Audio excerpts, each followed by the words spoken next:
Can I help you? Got the 20 real? Good. You got the room for the night, but remember, you'll need another 20 real tomorrow.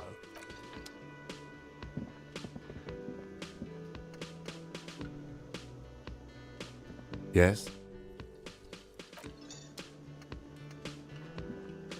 Just a moment. And there's no public phones nearby? The closest phone booth is down the coast. Sorry for the inconvenience, ma'am.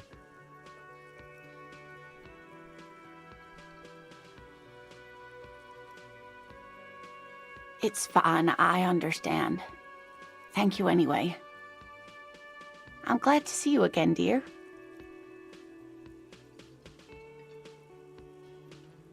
Please don't trouble yourself about me, sweetie. I was just hoping the union office probably has a phone, but I can't really get there. Or to the phone booth down the coast. And Gary's phone is dead too.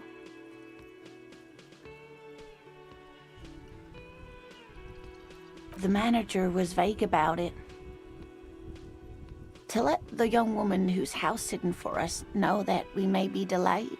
Morel, my husband, and our friend Gary were supposed to get back by Monday night, but they're still missing, and I haven't heard from them. I was also hoping she'd heard from Morel. A little missing persons puzzle might just be the thing to take your mind off the hangover.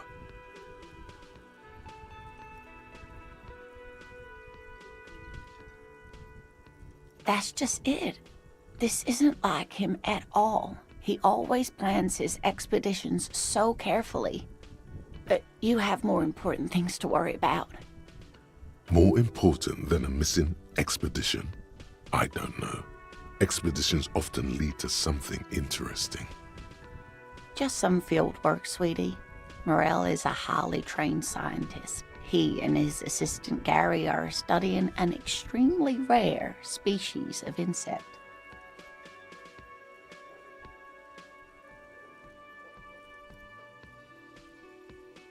But they should have returned by now. They were just going down the coast across the water lock to set a few traps. He said they'd be back on Monday. What could be keeping them?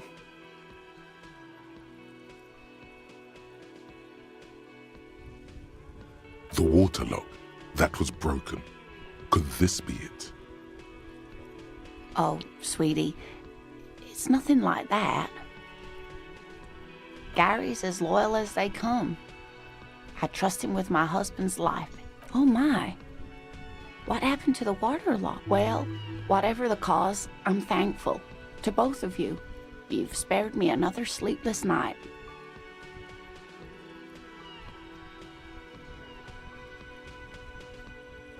You're welcome, ma'am. I hate to ask, but if your investigation takes you to the other side of the coast... This will surely lead to a cryptozoological mystery with that extremely rare insect. Yes, some left-field scientific research is exactly what you need right now. Funk up that vanilla. And if you see him, let him know Lena is waiting for him here at the Whirling. He gets so tangled up in his work that he may not know the water lock's been repaired. And it's cold out there.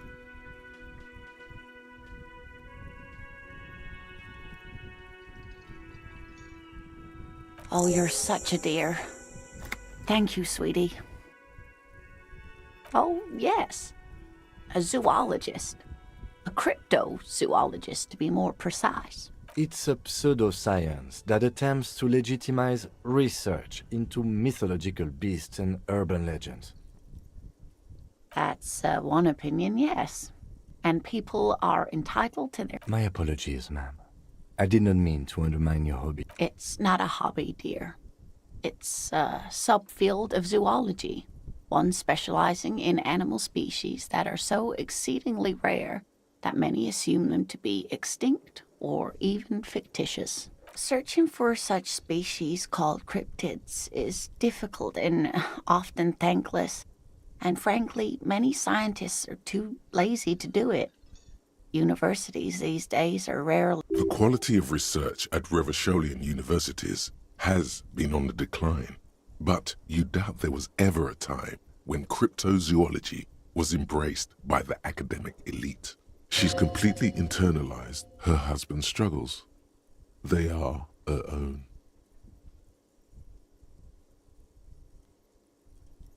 Oh dear. Well, his expression is slightly grumpy, but his eyes are always bright and curious, like a small boy's. And his palms are quite coarse from all the field work, but he's quite gentle. You can't go around Revachol feeling grown men's hands. If you want to find, it's always a challenge to describe the person you know best in the world.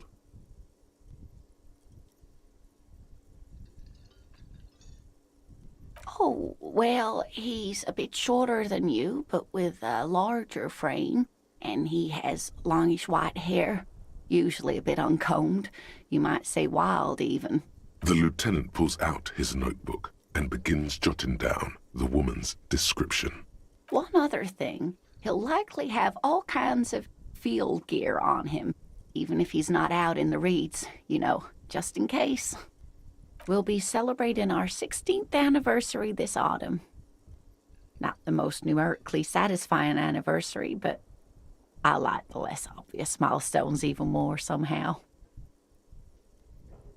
By a dating agency, I'm ashamed to say. I was looking to get back into the scene after recovering from my accident, and he'd just divorced. We hit it off, and, well, here we are. She's skipping over some important parts. Perhaps you'll find out more later. I hope I've been useful. Oh, sweetie, it's fascinating, but I shouldn't bore you with entomological minutiae. The lieutenant gives you a sideways glance. Well, it's a phasmid, technically, but... Ah yes, Phasmatodia, a diverse group of insects whose bodies resemble twigs, leaves, that sort of thing. Ghost insects, colloquial. Oh yeah, here comes the interesting. Where other phasmids imitate sticks or leaves, this one's a living reed. It disguises itself among the reeds here on the Insulindian coast, hence its name, the Insulindian phasmid. Perhaps you'll end up co-discovering the phasmid with us, officers. I knew it. We're gonna be chasing made-up insects with cryptozoologists. It's not made up, officer. I can assure you. It's simply elusive, so much so that most establishment zoologists doubt it exists at all. Well, some teenagers making out in the reeds saw one. They didn't know what it was, of course, but there was a brief article in a local newspaper about their encounter with, of course, most phasmid sightings turn out to be false alarms, but their description matched the Insulindian phasmid perfectly, and they didn't even know what they were looking at. Not at all. Why else would it hide itself so carefully? Oh, I doubt it. No one gets into cryptozoology for the money, sweetie. Yes, it can blend in almost perfectly among the reeds. It's how it stayed hidden all these years. Oh dear. I'm afraid I'm not explaining this very well. Morel can explain it all much better. I wish you could hear him describe it.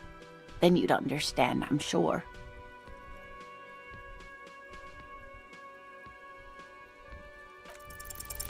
There's really no point in manipulating anyone. She'd be only too pleased to tell you about her work. Go on and ask. Oh, I'd be delighted. Truth be told, One cryptid, not a couple. One. This won't turn into some kind of cryptid extravaganza. He nods and, ooh, tough choice there.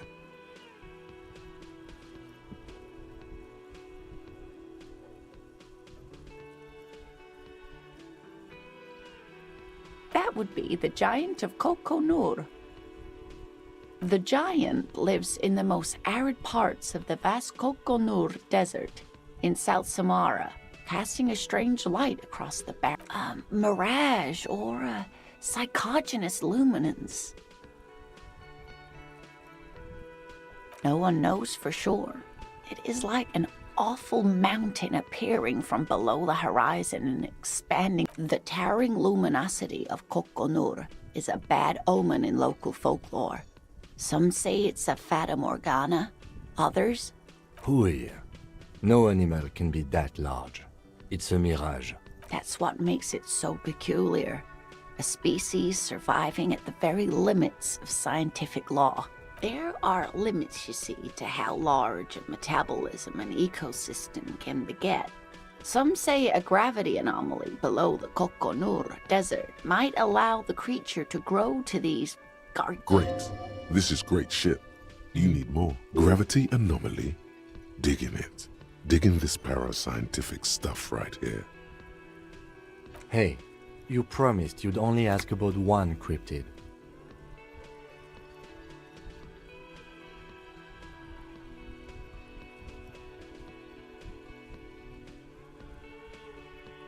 The lieutenant poured something in him. Fuck it. Let's have more crypt. Well, the smallest cryptid is the Cryobacter catlensis, a unicellular bacterium. It was discovered in one of the northernmost points of Katla on the Boreal Plateau by the bacterial colony Mijanu found had remained alive while frozen in ice for longer than anyone could reliably. Mijanu disappeared shortly after injecting herself with the bacteria she had brought back to study, no doubt in hopes of prolonging her own life. Yes, the bacteria had survived in the ice since times immemorial. It's actually a little hard to see, but do go on.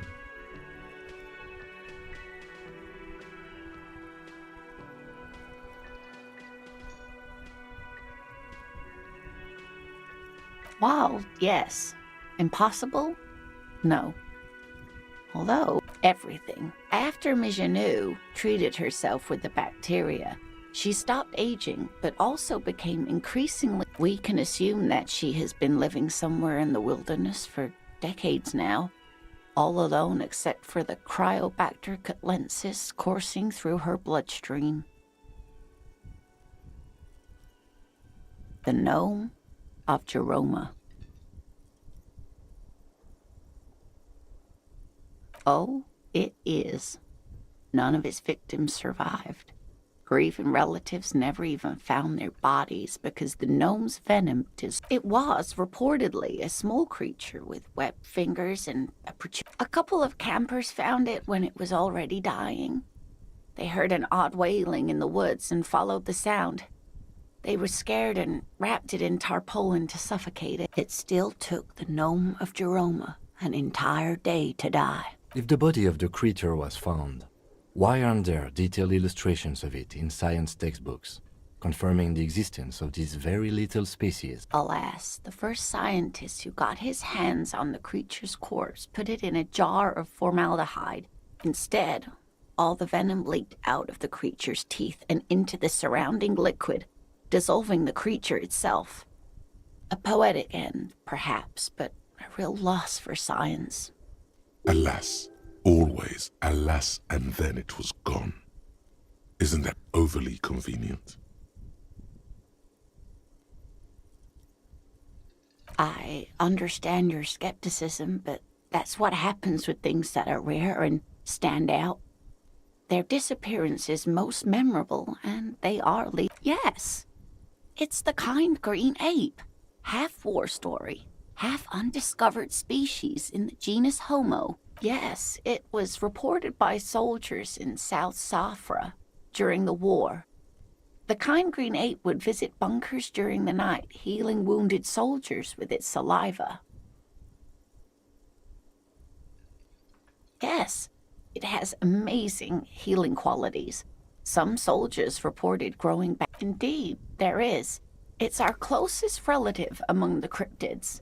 Which is to say, the kind green ape is a species with which we share a common ancestor and that evolved parallel to our own, just like your partners.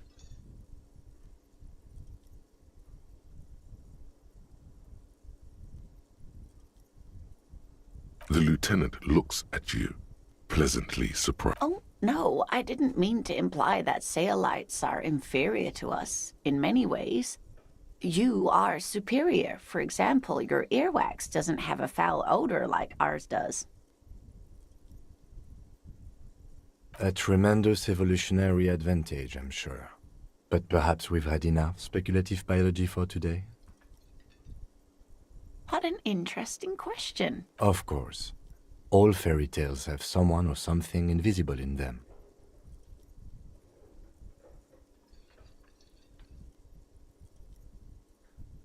Okay, I won't spoil your fun. What is the invisible It's the Col de Mama d'Aqua. What? Its name means thin whisper of sound, and that's precisely what it is. Self-replicating sound waves, invisible and intangible. The Col de Mama is very afraid of us, which makes it incredibly difficult to track.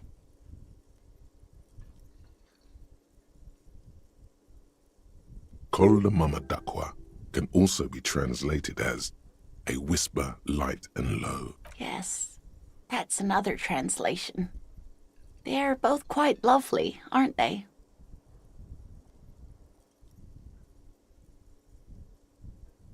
Although the low part is a little ironic. The Col de Mama d'Aqua makes, or rather is, such a high-pitched sound that other animals, including humans, can't hear it. Fine, I'll bite. How can an animal be a sound? Many scientists have asked the same question. Some have claimed that it isn't itself a sound, but a tiny corpuscle that emits sound waves. But there's no evidence to support this theory. It could be. As I said, it could be everywhere. And we wouldn't know any better. It could be ringing all the days of our lives and nights. Plenty. It's the evidence that led to its discovery. In the 20s, a group of Areopagite ornithologists, that is, scientists who study birds, were trying out a new recording technology for capturing sounds outside the range of human hearing. When playing back recordings they had made in the foothills of the Ea mountain range, they noticed certain anomalies. The scientists soon discovered they could track and even predict what appeared to be feeding, mating, and migration patterns based on sound waves in a strictly delimited range of ultrasonic frequencies. They realized that they had discovered a new species and called it the Col de Mama d'Aqua, after the Paracanassian name for. They grew quite obsessed with these little birds.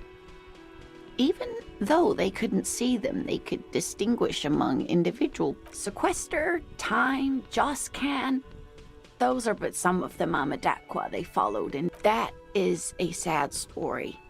A group of university students assisting with the field work in their enthusiasm for the project, they tried to communicate with it and had no other means but sound. So they started sending out sound waves at frequencies they thought might match. They cancel each other out. Psst. Exactly. And these tests were performed so recklessly that when they happened upon the right frequency, Great regret washes over her. after that, the corpuscle appears to have migrated elsewhere. There have been recordings of anomalies similar to those spotted in Ea, but they've been... Of course. A common thread in these. Disappearance and unfalsifiability. I like the story, though. I'm glad you did, dear. What about what? I'm glad you like them, but I'm not really one to tell you about all of them. You should ask my husband if you get the chance. He's the... You know, Of course, officers. I'm glad you like them.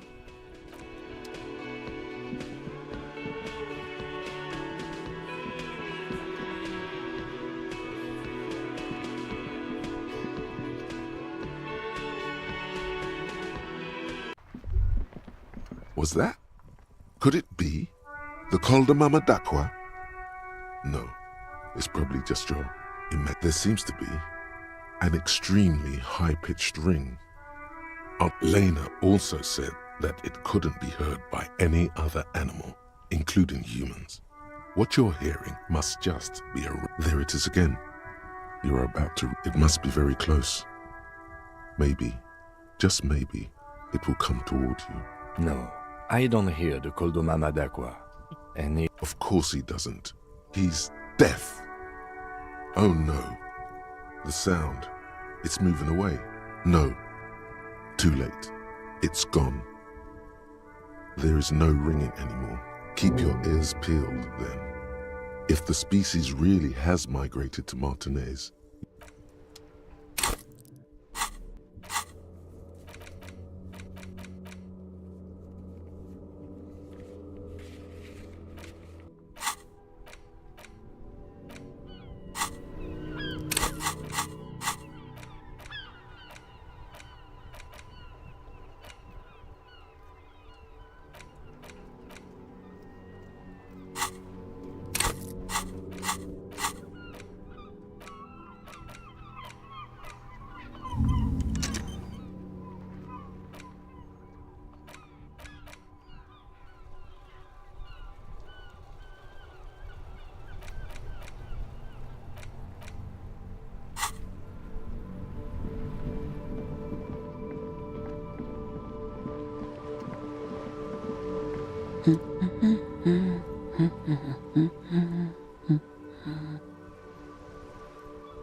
Hello?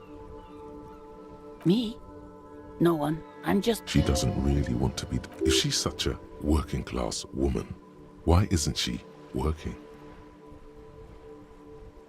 looking for something to read. It is. I know you are. What with?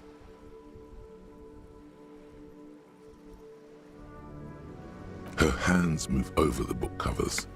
My husband? No, he's not. You're welcome. The woman before you nods. Hello, sir. How is the investigation going? Oh, that's great! I hope exciting adventures lie ahead. And maybe... Oh, that's Auntie Billy. She's nice if a bit distressed. No, sir. She's a working woman who comes to look at the books a lot. I think she is a bad husband. Not very nice or helpful. No, sir, I can't. It would be too tiring to refrain from it. It's already tiring enough to remember to say it all the time. It's nice of you to say I could stop, though.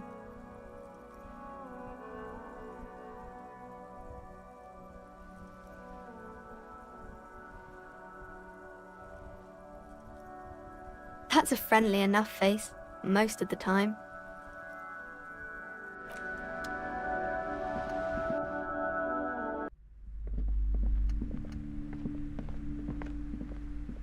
You're alive and well.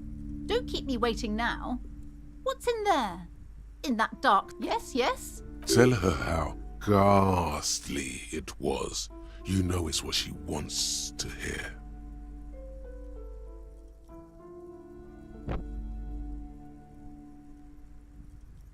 I knew it. Oh, such horrors that have been thrust upon us. But what else did you find? Did anything survive? No, of course not. Have you located the entity? A novelty dice maker? Well, spit it out. Why does she need the dice? For some kind of sorcery? Sometimes they use the ankle bones of sheep.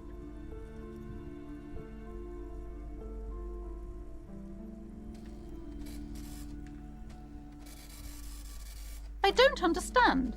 If it's not her, then where is the source of The narrative she's built herself.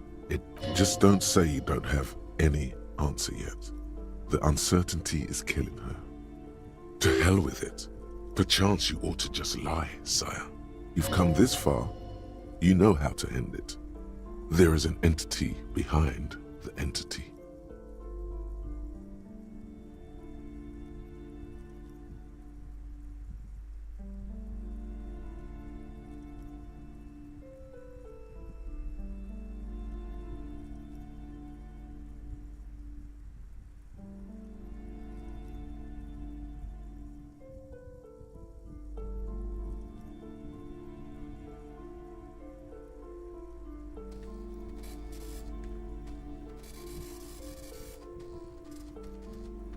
A third order presence. A great dark relief. I've heard of these triactors. In certain occult literature, that's too dark to dwell on for too long. And I understand everything, sir. Thank you for your descending into the maelstrom. I will keep fort up here, strengthen the wards, do my best. And if you happen upon the third entity in your... May the Lord be with you. Well, this has been absolutely educational. If we have... Yes, the venture continues. In other waters. Darker. Should we get out of here before the vortex collapses?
Fuck does Kuno care? The fuck about it? Kuno doesn't give a shit about the armor. That fucking had one thing majorly wrong with him. Do you remember how he looked? Fucking growth hormone shit. He's a giant. The armor's too big for any man. Kuno doesn't give a shit about that freak armor. Kuno threw that shit away. Kuno tried to get the helmet on. It was too big. Kuno kicked that shit in the sea, rugby style. That shit means nothing to Kuno. Yeah, that shit means nothing to Kuno. Kuno doesn't give a shit about material shit. Kuno's a fucking... You wanna fuck on someone about that armor? Go fuck the mustached union fuck. The jolly troubadour shit at the gate. Yeah, cock and boot. You know that jolly union cow fucker? Came around talking about cows or some shit. Came around pretending like he cares about cows. So yeah, he's the one you want to talk to. He's fucking crazy about that armor shit. Coming here pretending like he likes cows. Trying to catch a peep at Kuno's armor. Go to the gate. Ask him yourself. Curious, my liege. Why did Kuno feed you this information? Yeah, Kuno's doing charity today. Kuno Day. Still, seems suspicious. He may have it in for that guy. Or you may be paranoid. That is also a possibility. Fuck are you talking about? What is... He says you're stupid, Kuno. They want to make you stupid again. Oh, did Kuno make your shit sniffing harder? obstruction of shit sniffing. You hear the lieutenant hum. He's thinking the kid has amassed quite the vocabulary of law enforcement terms, but he's not going to stick his nose into this.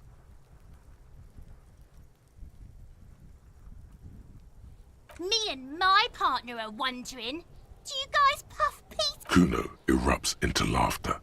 An unfortunate choice of words, the lieutenant from Precinct 57 thinks. He looks at the harbor walls looming overhead. He could use a cigarette right. You're testing. Get lost,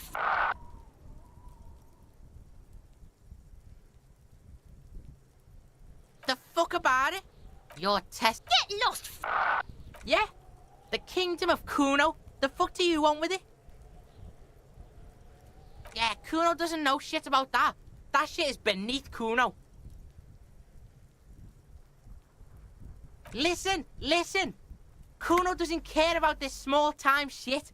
Kuno could hook you up with some sweet rags. Shit like Kuno's wearing. Your size, good price. 500 real.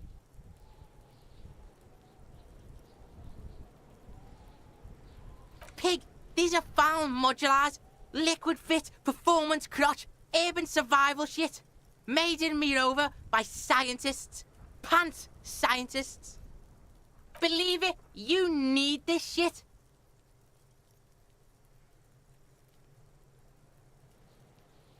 These could drastically improve your chances. Coach Physical Instrument endorses these pants. They are tartan ready.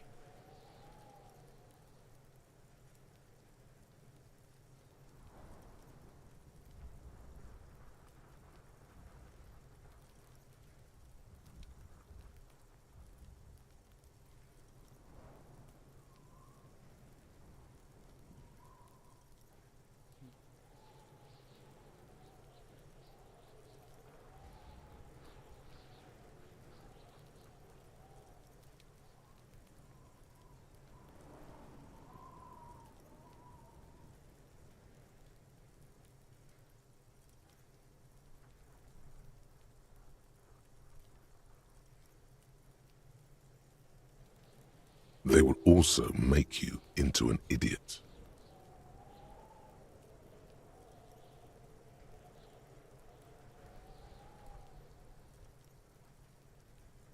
Look, Kuno ain't seen shit lying around. Except for that you took away. Now you want performance gear or not? The lieutenant remains silent, but his expression couldn't say, "I told you so," any louder. Alright, Pico. Don't do business with the pig, Kuno. As you can see, Kuno and C don't trust you. Can't do business without trust. There's more to his distrust than being a pig. He feels threatened by something obscure in you. What that is, however, remains a puzzle for now.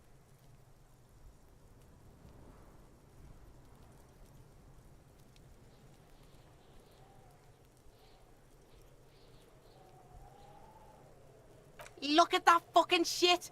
You're trying to get Kuno killed. Fuck does Kuno know? The lieutenant takes a quick... It's a trap, Kuno. Don't climb it, Kuno. The fuck? A mug in the trash? Is this about the fucking clothes again?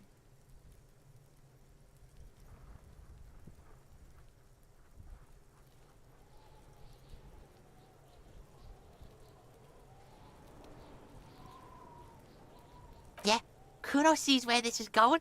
Kuno's got that fast brain. You saying you pigs are after the mug fucker? I can't hear you, Kuno. Speak louder, Kuno. Shit, that's tense. Someone's going to the beat-down basement, huh? Mug guy gonna get tied to the radiator. Kuno doesn't know who put that shit in there. And if he did, he wouldn't squeal. Tell the Kuno who it was. He's curious. Stop turning into a pig, Kuno. They're trying to get you hooked on the snitching. Get away from my... Yeah? Get your bacon shit away. Kuno doesn't like to be seen with... Dunno. Kiptas gardener used to work... Kipt is a pejorative term used to describe people of South Seminese or Areopagite descent. It used to be a common first name among the Areopagites of Ilmara. Not so much anymore. Yeah, that's what Kuno said. She couldn't handle the heat, so she took off. Kuno can take it. Shit's nothing to Kuno. Look, Kuno doesn't explain shit. Kuno just says shit. Yeah, what was she doing in the greenhouse in March anyway?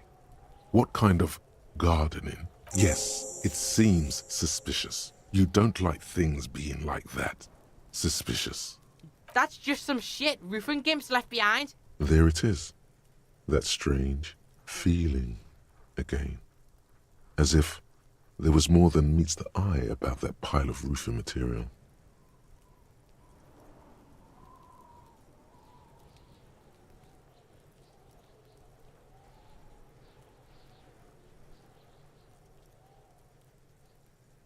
Inner eye!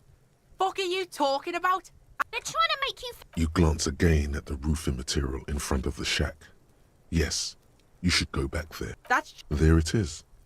That strange the fucking well! The fuck are you talking about? They're trying to make you You glance again at the roof. Yeah, whatever. Kuno doesn't give a shit. Kuno's Kuno. You already know that. Kuno thinks you have brain damage. Kuno, stop being nice to the pig! Step away from Kuno, fat-ass creep! Ease off, see. Don't be telling Kuno what Kuno can do. What else you want, pigman? Kuno doesn't... Do you feel that? Close your eyes. Reach out with your feelings. There's something... Of course you do. You don't even know what it is you're feeling. But you can feel it. That's the mark of a true remote viewer. The time has come to connect to RVD HQ. By establishing a connection, you'll have proved yourself worthy as a remote viewer. Everything all right, Detective? This again? Come on. Ignore the lieutenant. He's never connected with anything. It takes time to block out the sounds of the world. But once you do, it's like you're on a wavelength. Not like any natural wavelength. No. There seems to be something on the other end. Oh, for God's sake. Bzzzt. Do you copy? This is RVD HQ. Anyone there? Acknowledged. Connection established. Bzzzt.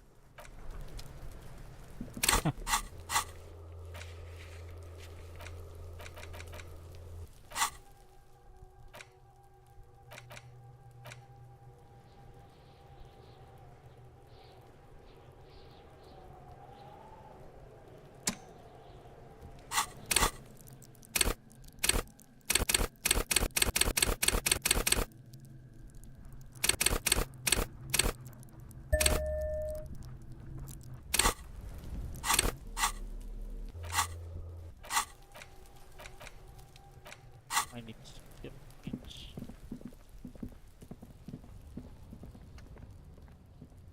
An inconspicuous pile of the roofing material, Eternite.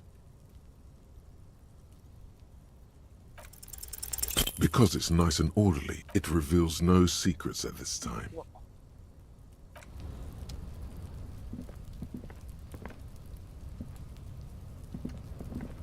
An inconspicuous pile. It's nothing. Someone just left some roofing material slanted against an old shack.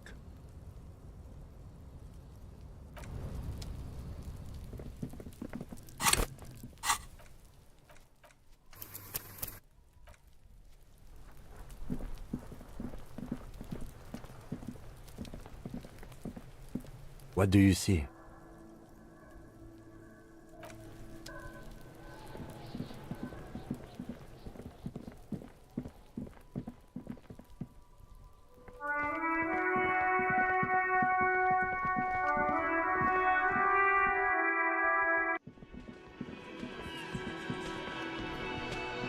Let me handle this.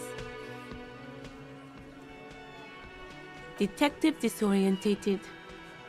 Are you still wondering where you are?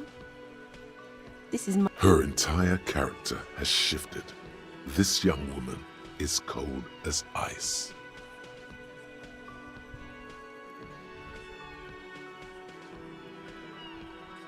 Yes, extremely normal. I'm not a gardener, by the way. I'm a legal counselor for the Dock Workers Union. So let's get to it. You're looking for Titus Hardy? You think he has information that will help you? Maybe he does. That's Titus. Talk to him. But know this. I'll be keeping an eye on you. No strong arming. Nothing. It doesn't matter if you recognize our authority. We will make an arrest if we have to.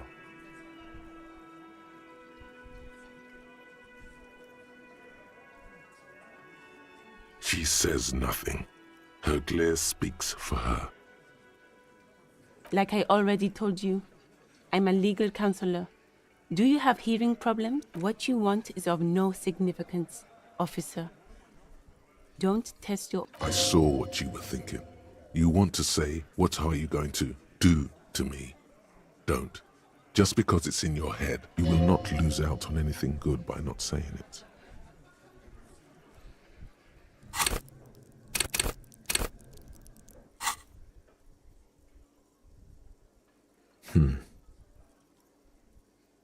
What are we going to do to you? You were specifically asked not to say that, and then you said it anyway. You junior delinquent. But you still... The union isn't going to do anything to you. Goddamn right it is. If anything, it is the RCM who do things to people. But we digress. Aggressive? You make your living enforcing violence. These...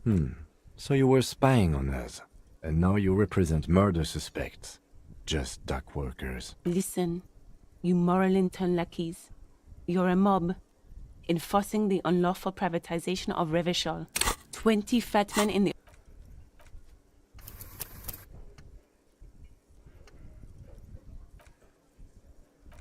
Fuck yeah.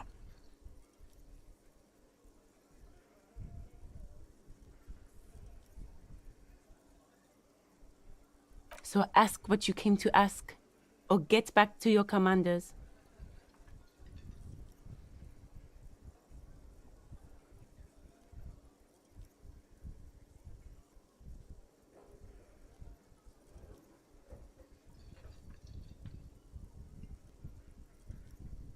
Look, a comedian.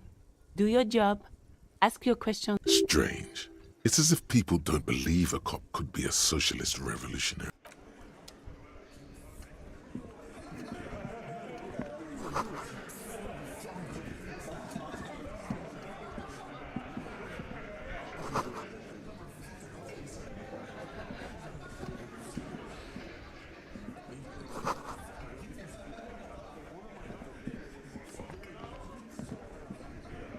This is where you say your bid.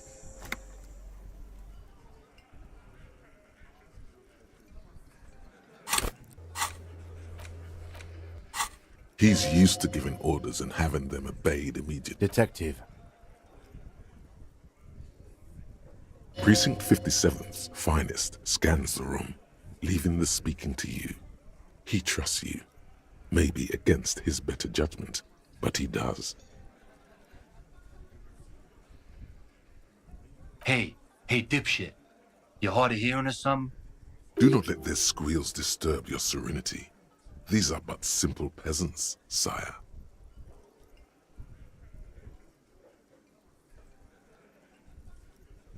Wow. Real big dick cops. Look at that. Yeah, look at the big dick on that cop. Can't tell a dick that... Must be something in the water in general. Yeah, gave him real nice big dicks. Yeah. You might want to start asking your questions now.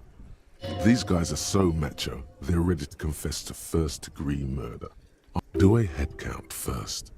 Connect these men to the tracks you saw in the yard. Chances are they're going to match. Starting from the right. Boot size 44. Blonde man, in his 30s. Overbearingly masculine. Sitting on his right. Standard working boots. Size 45 or 46.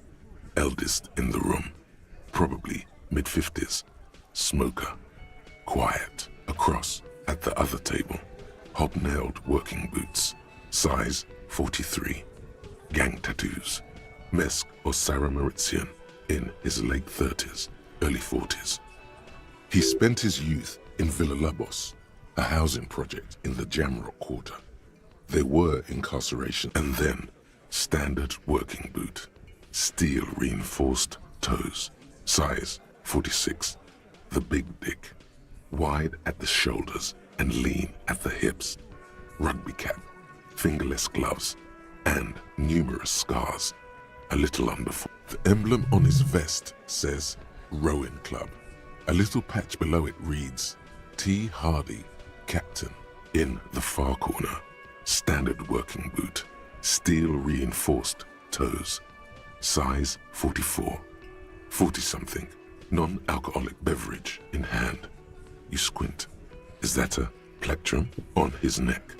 Forget, let's call this one the musician. Size 41, with the light step. Not a child, after all. An older man with a rat face, mean, watery eyes, and 2 front teeth in the middle, heaving and wheezing. Big guy, boot size 46, deep marks, probably carried the victim over. He alone is 130 kilos. And in conclusion, these 7 are the actors on the crime scene. The footprints were theirs, but there's a discrepancy. Exactly. You've stood there for about 4 seconds, not saying anything. Hit them with questions. The fuck is with you, fella?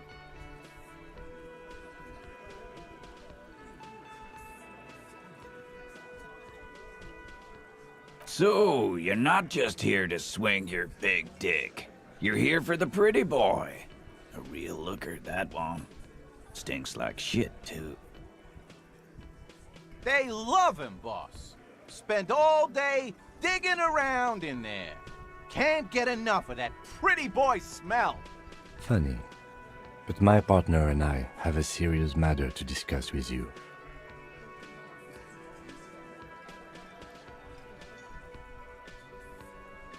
Container belt, like we use in the harbor?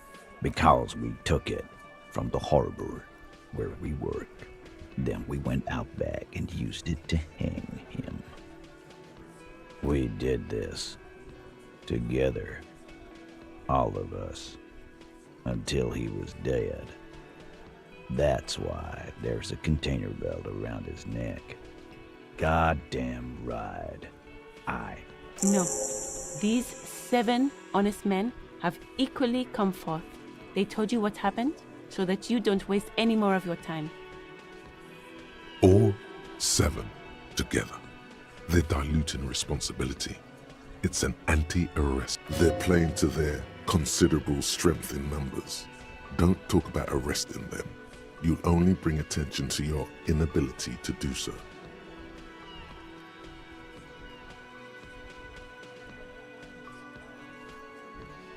How many people have you sent to the Shays? Ever felt... Chaise électrique is the method of capital punishment in Revachol under the Coalition. During the suzerain's reign... Or send them to Reunion to rot. For 20 years. For life.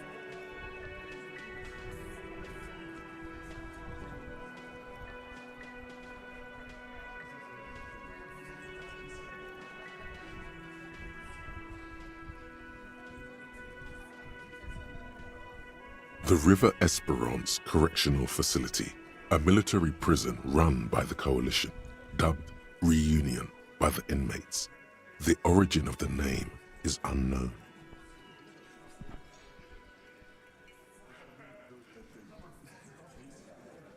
But you see, a lawman, is something people agree upon. And here in Martinez, we agreed that this man had to die. Are you deaf? There will be no singling anyone out. You can't arrest A. Do you think you could do that? Do you think you could arrest them all? A trick question. Don't, Titus. Keep addressing him. He wants everyone to know he's in charge.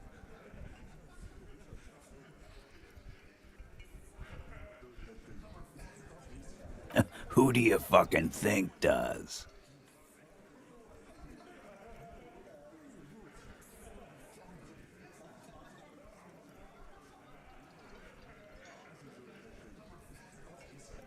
That's right, asshole.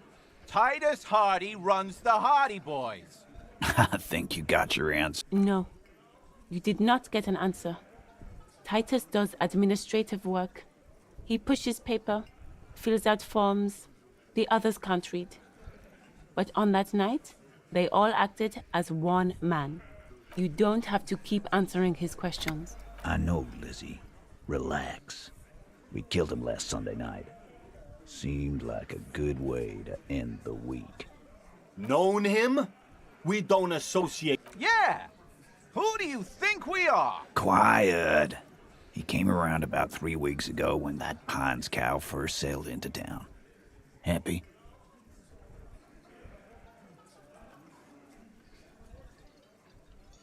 By the Pines cow, you mean the representative for Wild Pines?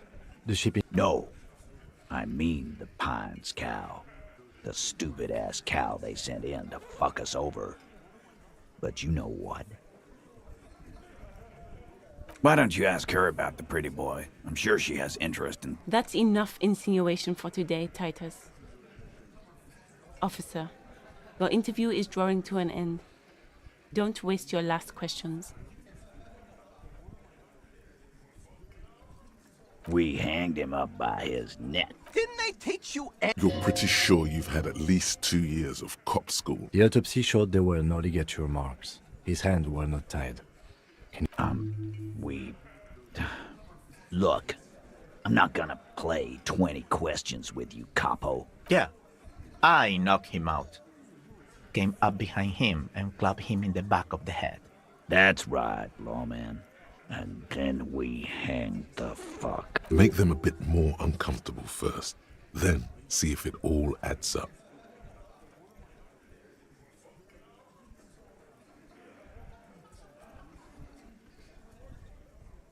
My fucking elbow, Copper.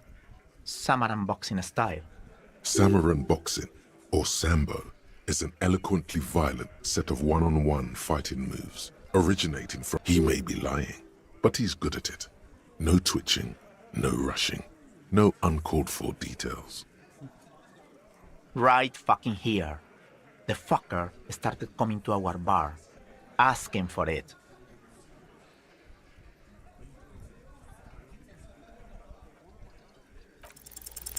Actually, they're admirably, surprisingly composed. The entire room, given how many questions you've lobbed their way.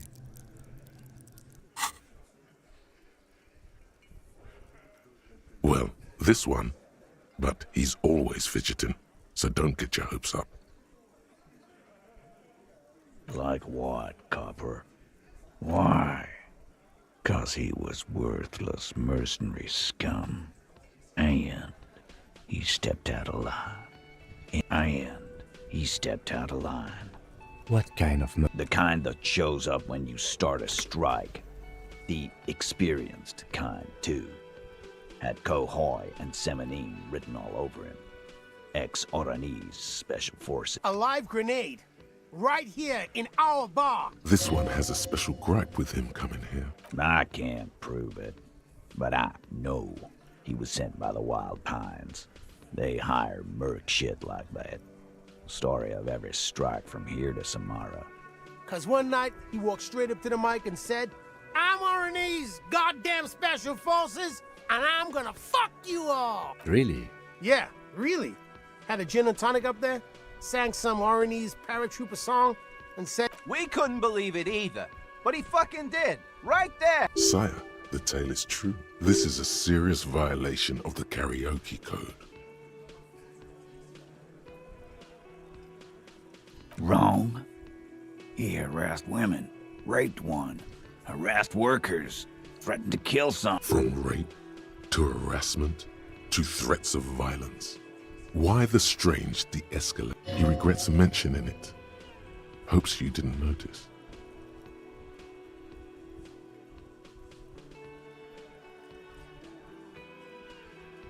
To kill us all, if we don't open the gates, if we don't let the scabs in, if we don't bend over. Yeah, he said it was his favorite joint now. Started to come in here every night. Drinking, grabbing girls, Grab one of ours mid-karaoke, right? He grabbed someone? Yeah. This girl's on the mic. A beautiful girl. Young. Gets into the second verse of Lover Lake. The fucker grabs her. Show me your cunt! Why don't you show me your cunt? Then, he gets knocked on the head with a wine bottle. Doesn't even fall down.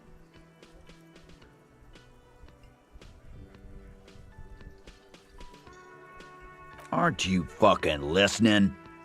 My man is talking to you. He took care of it. They got the girl out before anything else. Yeah, me and Eugene got her out. Aren't you fucking listening? There's something odd. Seems like they don't want to talk about that rape Titus mentioned. Why not? This is a serious allegation. Make them talk about it. No, you're not getting the name. That's a Martinez matter, and I'm not discussing it with you clowns. Nothing. I think we're going to stick around, thanks. Some things don't add up here. I've done this job for long enough to know that people don't just confess to first-degree murder, even if it is a group responsibility. Good luck with that. You've heard everything a rent-a-cop is gonna hear from us. Real. Rent-a-cop? So that's what this is about. He doesn't see you as his equals.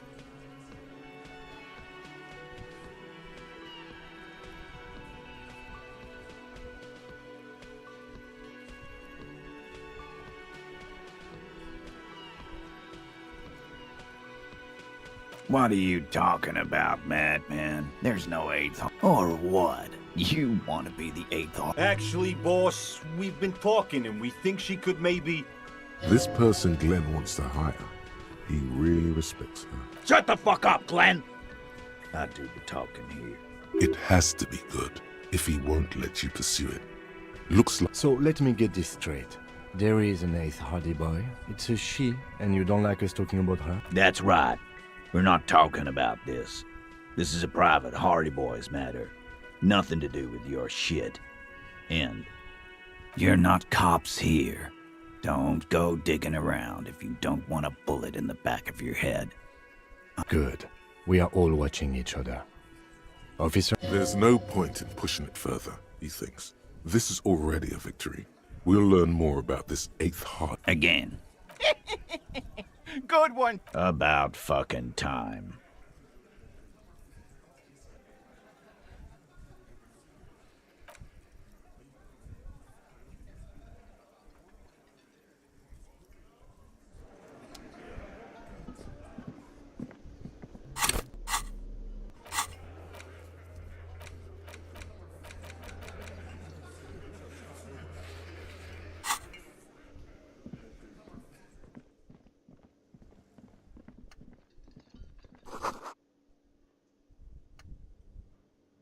The man ponders his cooking utensils, and he looks up at you, then looks away. Shrugging is an international sign for, no, I don't know what's behind that door.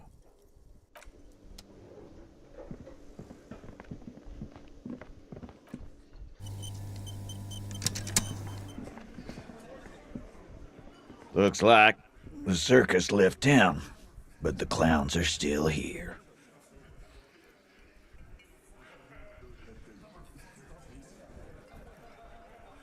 Again.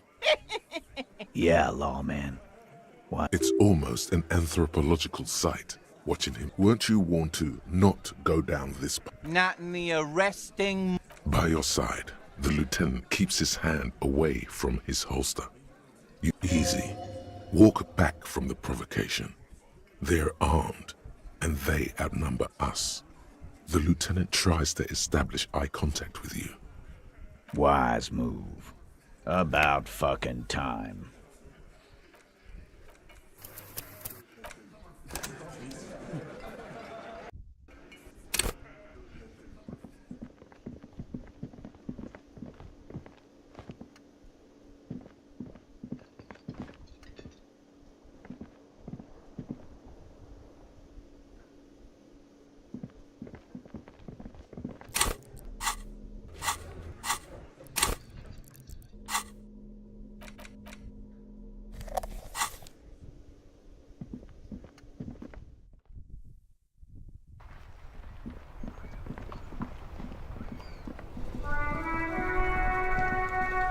Inside, you see a set of steering levers, a radio microphone, a pull-out toolbox. This is Precinct 57. How may I assist you? Yes. The armor was produced by Fairweather in their facilities in Bétancourt, sur la Clé. It was part of a special order for Corps de Pharmacie, a security firm contracted to protect the interests of Oranese pharmaceutical companies. And so, it seems the armor went to Seminine. That's where the paper trail ends, though. Even the firm has proven difficult to track. Corps de Pharmacie has been renamed several times over in the years since the armor was issued.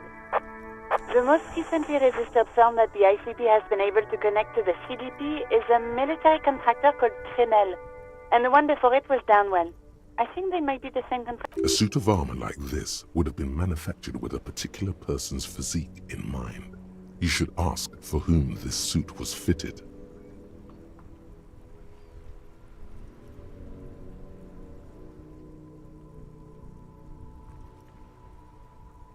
Yes, but the ICP tends to be reluctant to share private sector records.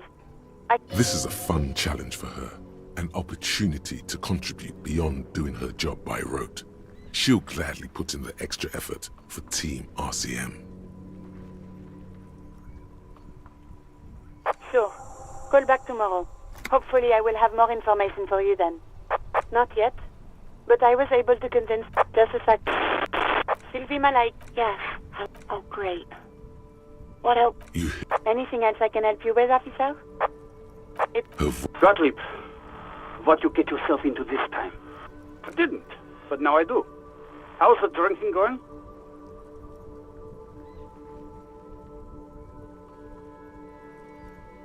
Great. Have a medal.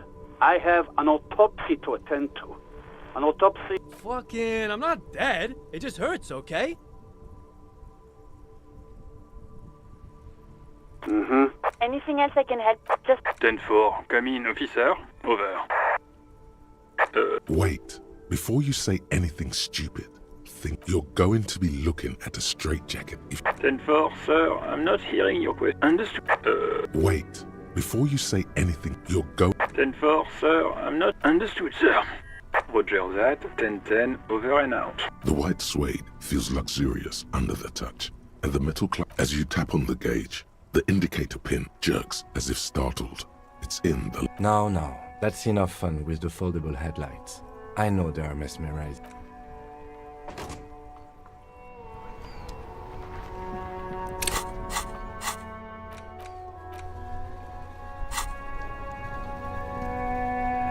Still here, stuck in this damn jam, my man. What's up? Ease into it. Don't go too far. This seems like a personal matter. Man, nothing's troubling me. Just... That all the beans you got, Tommy? Damn, it really is hard to talk, man to man.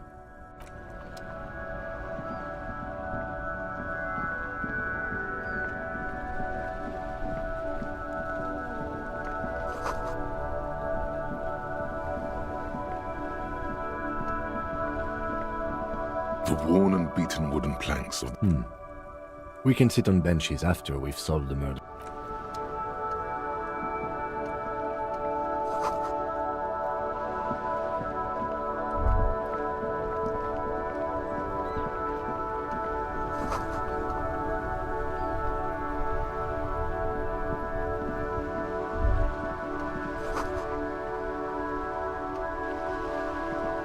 Life doesn't need to be a struggle.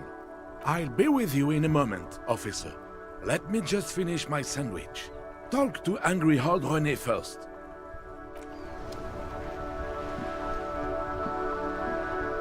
Have you no shame? Whining about your back every time you bring out... René, you're a man with a fork in a world of soup. Please, let's just try to enjoy the game, all right?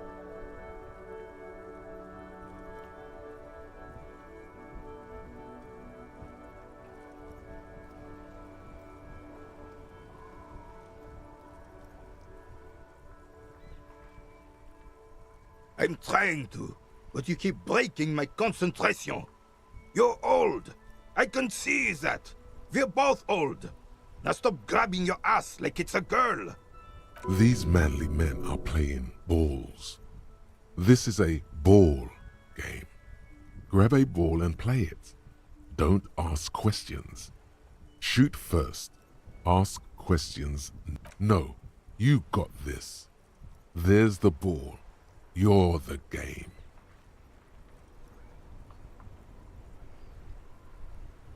See?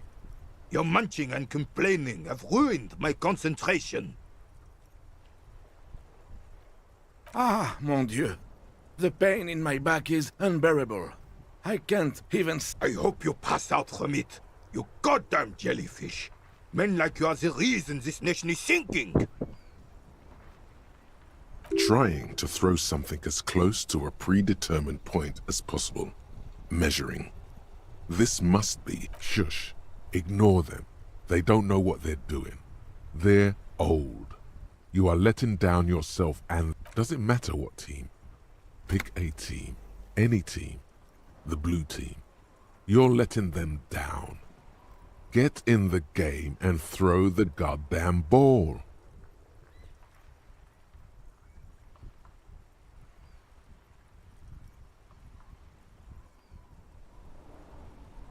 Eyes on the ball, Dinky Winky.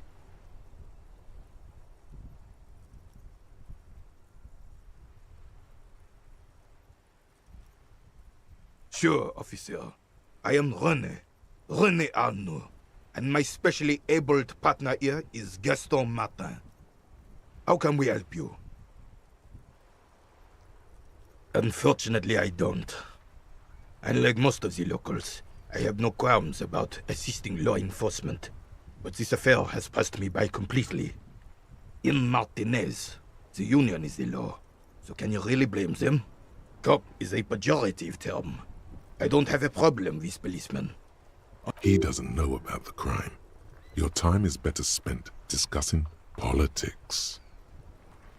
I'm confident they are indispensable in regard to all the paperwork and other administrative duties.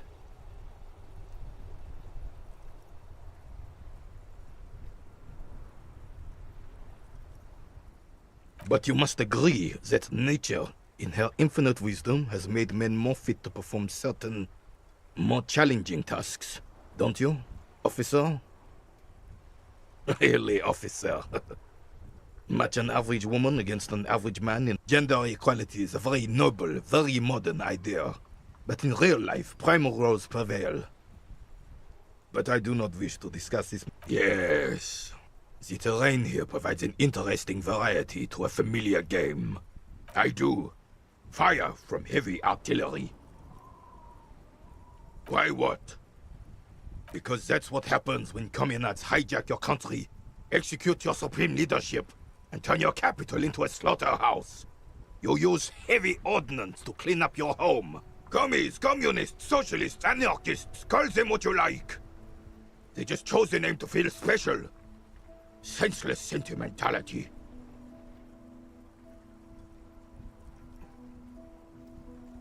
Sadly, no.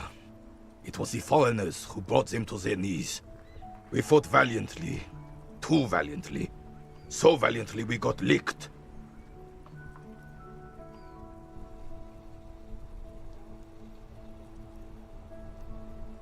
Should have fought dirty, like they did with their suicide sex cult propaganda and mad anarchist women strapped to shrapnel bombs.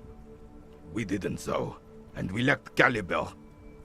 God bless him, but the suzerain's cannons simply weren't big enough. It was probably a bit more complicated than that.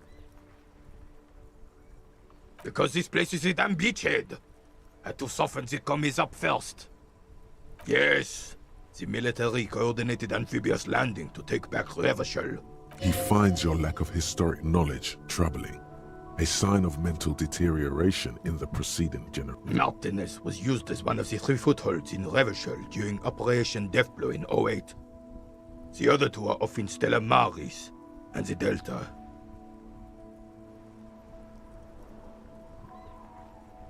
This here is Blood Ground, where Coalition boots first made landfall and cleaned those rabid dogs out. Most likely, we're playing pétanque on their mangled corpses.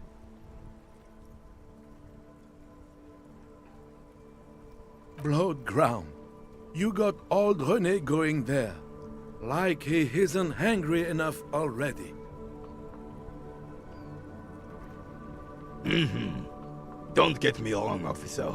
I hate those foreign dogs, but the enemy of my enemy and all that. They're the lesser evil.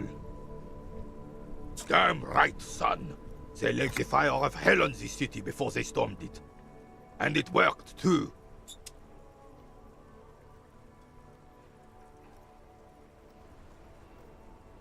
The rest of the city got cleaned up, but Martinez they keep as a monument. And now the Union Socialists are practically running the place. Well, it's your own damn fault. You, we, the coalition, Revachol, whoever you want to blame, never finished the job. You don't even begin to truly understand the players on the table, let alone the specific circumstances surrounding the... Thinking men have opinions on these things. Present one.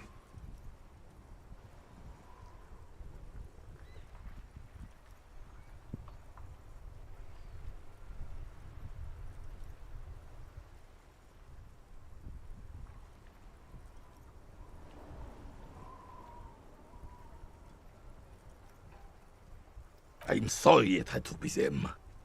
After 8 years of fighting those hyenas, boiling cats for food and drinking piss in the mountains, I would have preferred if the Right Honorable King Guillaume returned through Revachol, or even if that damn clan Frissel had risen from the grave and led us.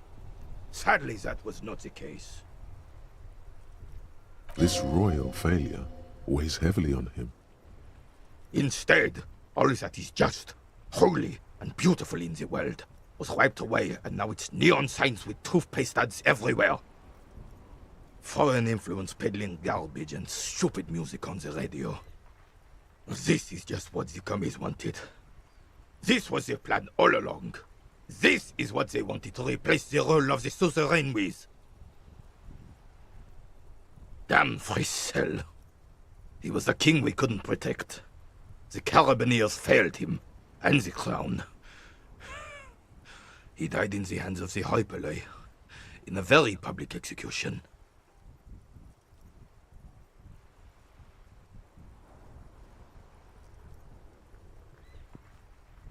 A true king in both blood and mind led Revachol before Frissel. He would have been better, but the damn commies drove him into exile. Some manner of self-deceit is present in his thinking. Sounds like this Guillaume abandoned him, and he doesn't want to admit it. The suzerain is the king! Has everyone forgotten already? They forgotten all. Soon, they will forget everything. Him too. Then he chooses anger over melancholy.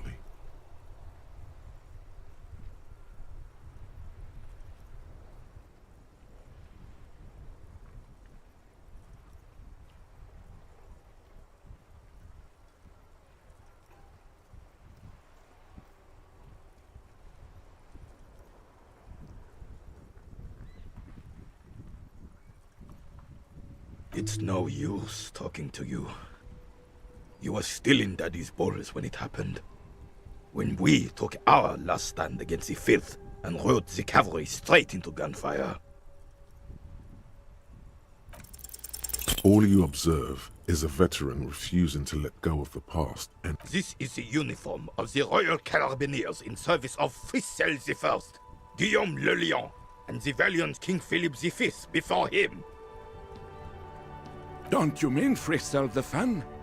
You do not speak his name, Craven, although he was a clown.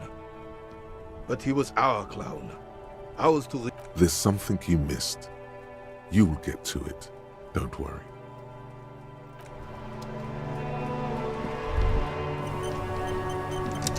There. Working class drunk. You know what this means, right?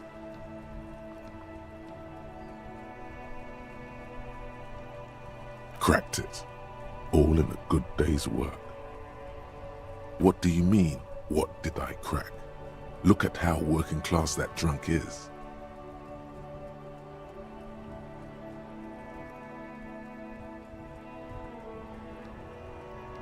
No, Stop goofing around. Yes, and you found him. Now go. Didn't she repeatedly tell you her husband? But he is missing. You heard her. The worry in her voice.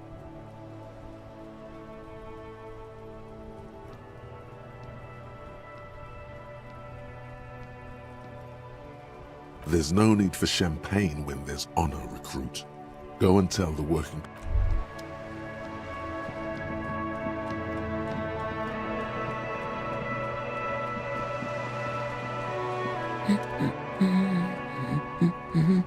God damn it, I already told you. My husband isn't missing.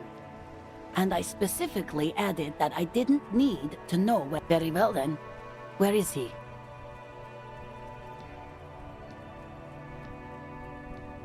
Excuse me? There's something else hiding in her voice, though. A trace of worry.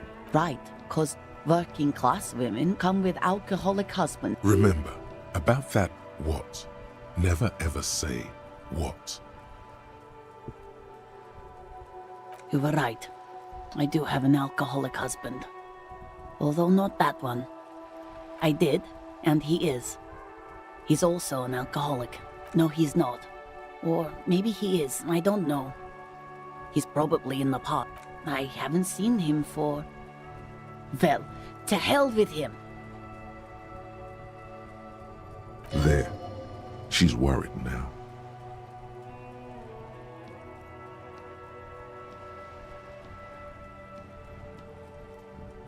I wouldn't be so sure. Man, just to be completely clear. Report what? He's just out drinking with his friends. I'm sure the police has better things to do than to chase down local goofballs.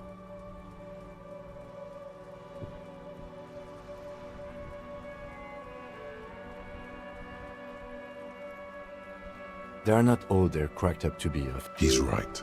Missing person cases most often involve runaway teenagers or demented old people. The victims usually turn up by themselves after a day or two spent missing. Or they don't, and you never find them.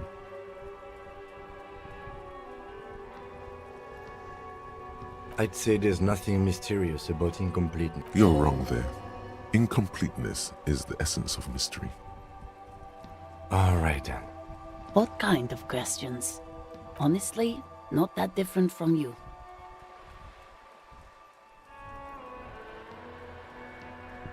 That's one way to put it, yes. No offense. I'd also add, what else? He was wearing a dark brown leather jacket with a bright blue inner lining. The lining is hand-sewn. I made it myself. It's his cool jacket. God knows it's too cold to run around in this, but I even tried throwing it away once, but he just dug it out of the bin. Can you believe it? Well, what can you do? I hope that at least that extra lining helps him keep warm at night. She's thinking about him out in the cold, in some park, or on the coast. And it's making her more... Yesterday morning, he went to the library. He went to retrieve my book, and he promised he'd walk straight back home. Because we talked about this. We talked about not wandering off again. Gone for around 36 hours then. She turns away from you in an... So you are going to... She genuinely wants you to now. Don't make her ask. Thank you. Please do. Even though I'm sure he will return home by himself. She tries to maintain a brave front. I'm sure he will too. When he does, would you let Precinct 57, Kim Kitsuragi, know? I will. Of course, officer. As I said, it's probably nothing.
This coin-operated viewer is facing southwest. Its coin slot is full of fossilized. A thick layer of graffito covers the lenses. You spell out the word Onuk written on the other side. With N and C, that's Kuno on the lens. Under the graffito, a sea of blues and greys appear. Behind the water lies a coast studded with concrete and reeds. On it, a church on stilts, lanky weather-worn wooden planks, an X-shaped cross topping its tower. You know this to be the star of Pericarnassus, or the Cairo, the central symbol of the Pericarnassian church, a star, a great moral height to be strived towards.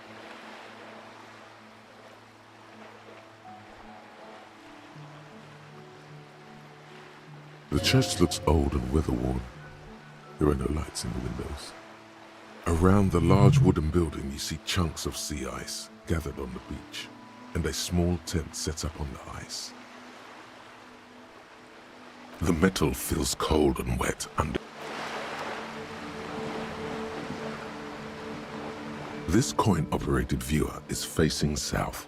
The instruction manual says to insert 20. Why place a tourist attraction in the middle of such poverty? There was a revitalization project in '49. A design studio tried restoring Martinez to its pre-war glory. It didn't stick. They got as far as the street lamps and the statue on that intersection. Then something went sour. I suspect that something was Everard Clare, the union leader. He muscled them out. It's how it usually goes around here. We should have done something about the union 10 years ago. That ship has sailed, officer.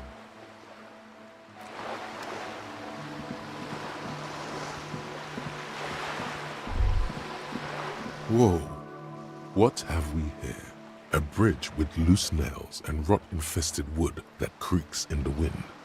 A construction code violation if there ever was one. True, they never cleaned up the war damage. The rest of Revachol looks better, though.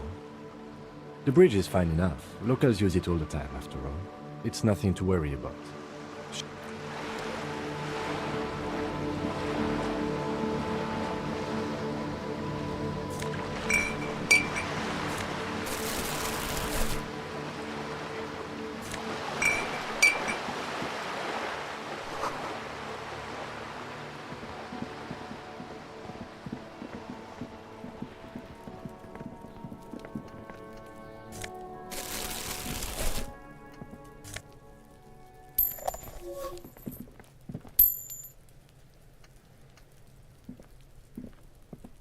Trying to sneak up on me. Logic error.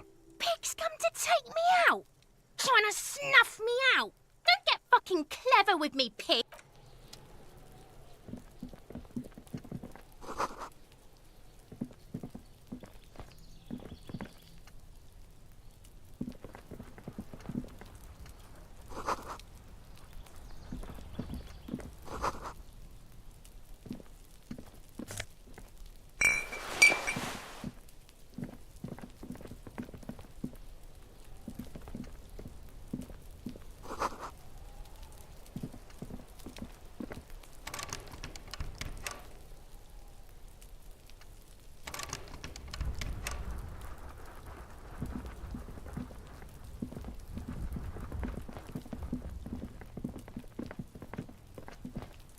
There must be another way into the building.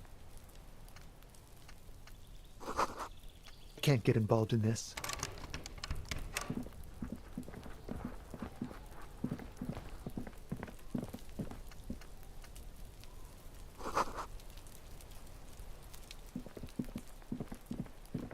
So much for a quiet smoke.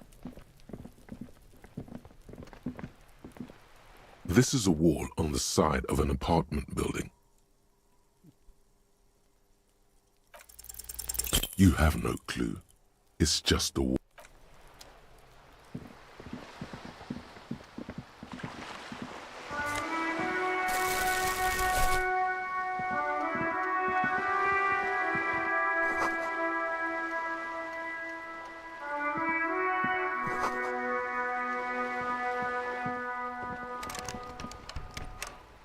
Hey,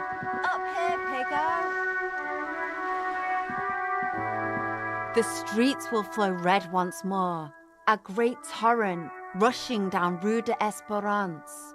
You wait and see.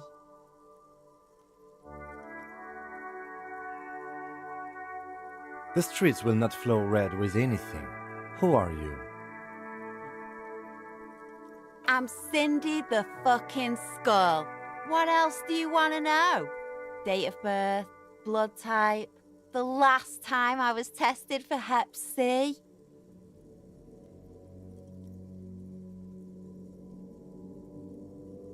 And here I was trying to be polite. Just can't win with you pigs. The lieutenant furrows his brow at another one of your eccentricisms.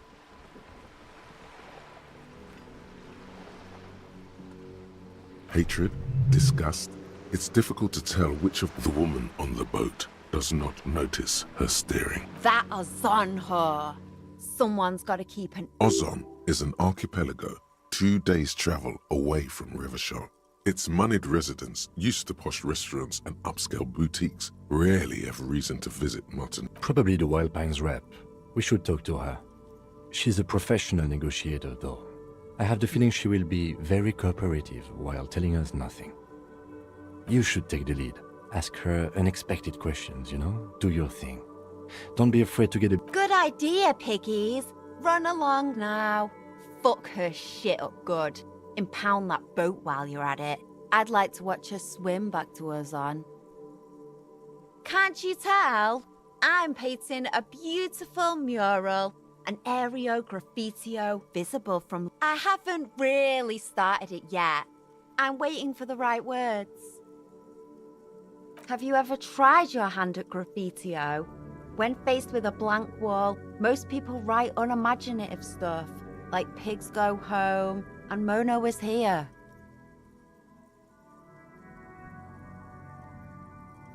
We rarely see pigs round here, though. Just union cats. And my name's not Mona, so... She wants it to be something true and total.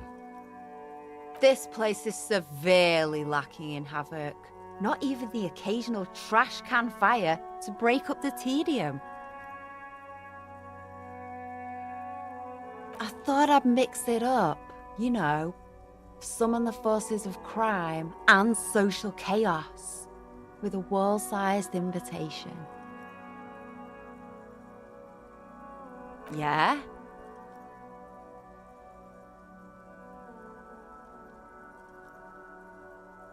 Thanks.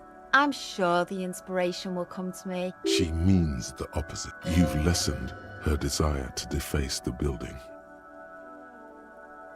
I ain't no snitch, pigstein. Go forth and forage in someone else's shit. No shortage of... Actually, there is a shortage of people who talk to us in a normal, calm, informative manner.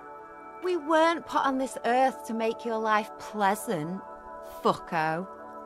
Watch your back, ungulate. You've got eyes on you.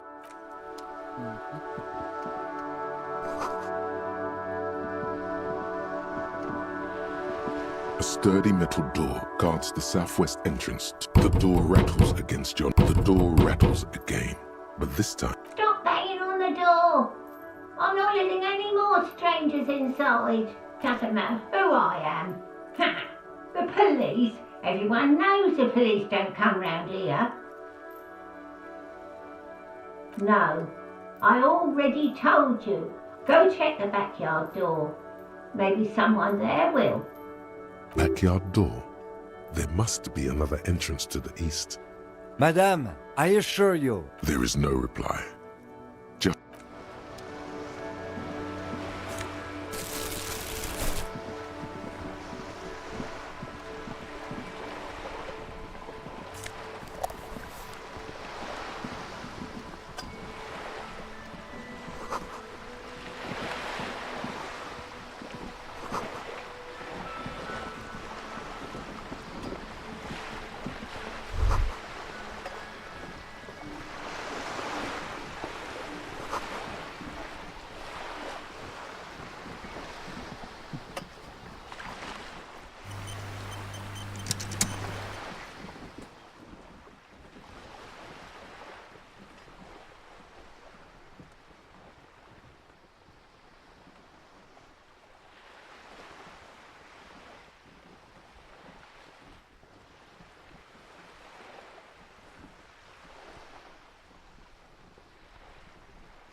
striking woman leans against the cabin top of her sailing boat, smiling as you approach.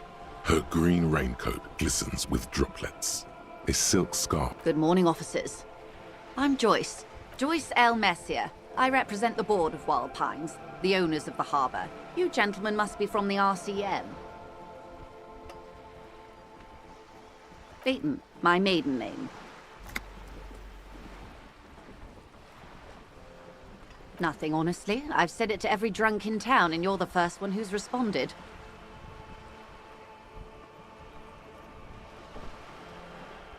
What is implied here? That you're a drunk? She hasn't actually said it to every drunk in town. It was spoken in jest.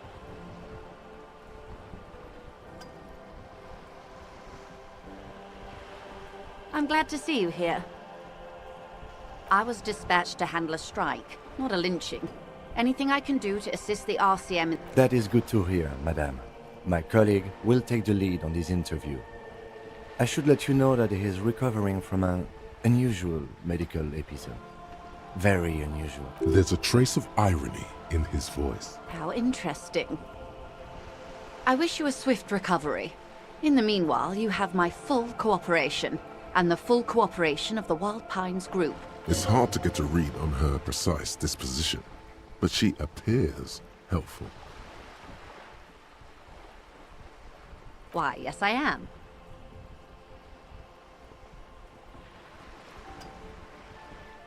Of course there are. We're on an archipelago. How else are you supposed to get around? Yes, we are. We are on Le Caillou.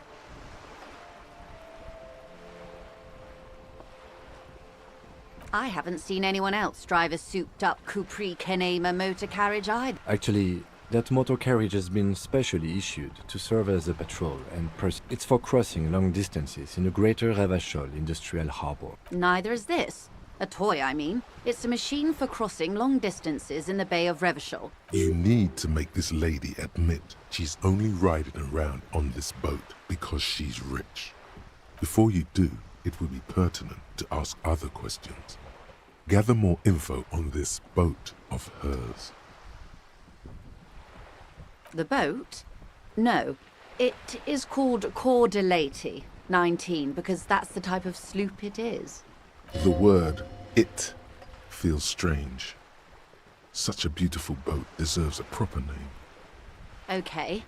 How about Cor de Leyte 19? Why? Because it was manufactured in Revachol East by a company called Cor de Leyte, and its hull is 19 paces long.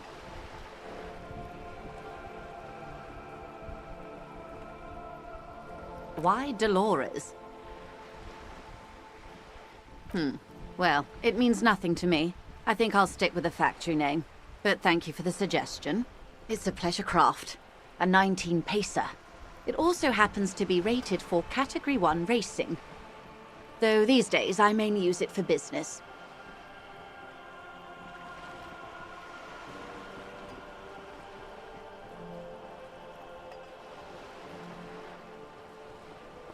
My sloop? I like it a lot. It's the eel's hips, baby. I'm enjoying this part of the interview. It has so little to do. I really do, the lieutenant thinks. Is she thrown off yet? He's looking at the woman, assessing her. Officer, I assure you I'm a highly... The crowns of her teeth are porcelain, white as her nonchalance might be related to something called the Wayfarer Act. A law that says she doesn't need a license. Sly fox. Oh my, the E word. You mean to say that it's a symbol of conspicuous consumption? That I'm a member of the ruling class?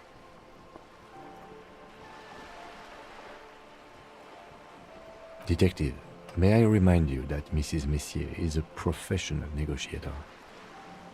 Then what does that say? Does it say docking reserved for residents of Rue de Saint-Ghislain, 33A? 33A? This old proletarian haunt here? As I said, plenty of people drive boats, of all social strata.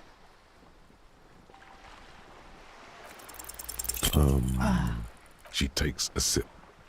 Okay.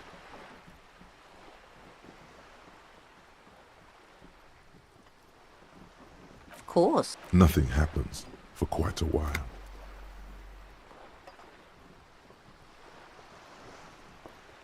As they do. The thoughts happen inside his brain. It doesn't. My. It's as if there's a tiny spinner on the side of his head and he's Except he isn't. The lieutenant is satisfied with where this is going.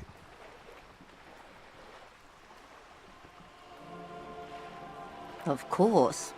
Lieutenant, I truly don't understand. I told you his methods are unconventional. Your marbles on glass, dear. Don't worry. It was quite a while ago, but I think good. What we do. I'm afraid I don't speak for Wild Pines as a whole. It's a giant undertaking. There was a touch of discomfort there. She wants to merely represent. The Pines' core competency is logistics. Container shipping, freight, that sort of thing. See those airships there, blinking? Those are the shipping side of things.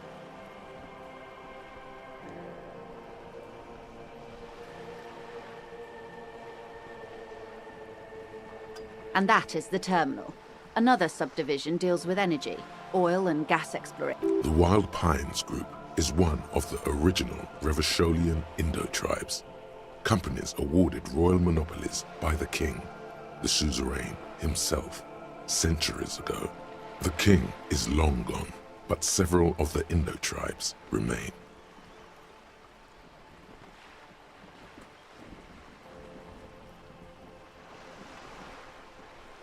Saint-Baptiste, Elysium, an unknown entity known as Brightest Star. Why, thank you.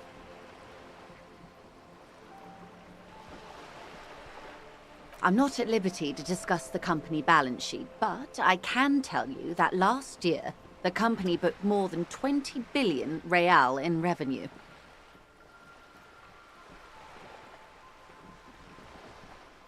$20 billion is a large number, but the conglomerate employs 72,000 people.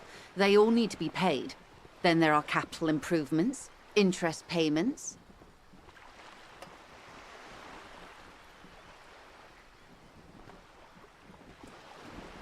A conglomerate the size of the Wild Pines is like a shark. If it stops moving, it will die. Then what becomes of those 72,000 families? It's a tremendous... They started as an exploration and cargo fleet conducting trade between the Samaran and Insulindian Isolas 250 years ago, when pine ships explored the South Seminese and charted Lomantang on behalf of the suzerain.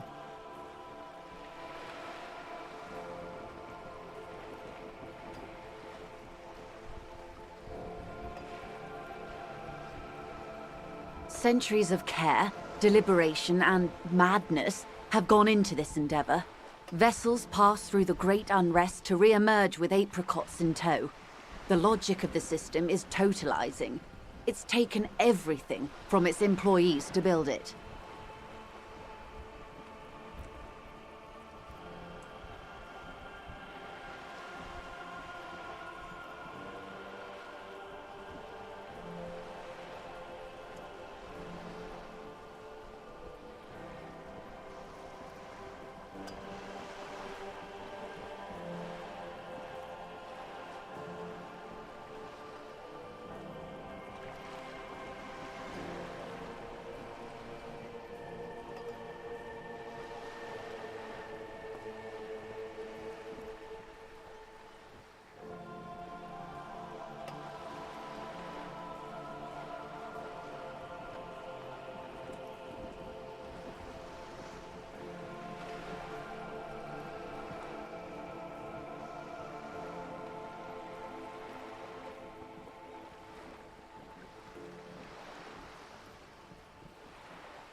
You know more than you let on.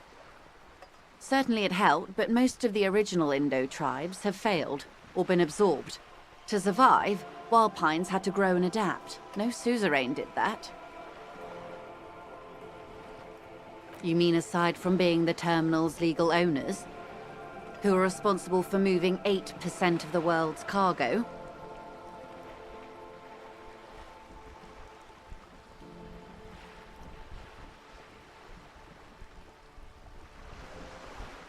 There are no minor cogs in the system. Each terminal must be accounted for, lest the entire system break. Every hiccup in such a system means thousands lose their jobs, the world over. I'm here to assure that doesn't happen. With your help, hopefully, says her warm tone.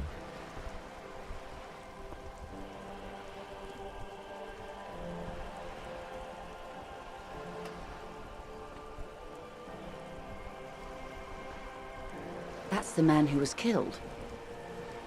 I'm afraid this is a discussion for once we've cleared the lynching question.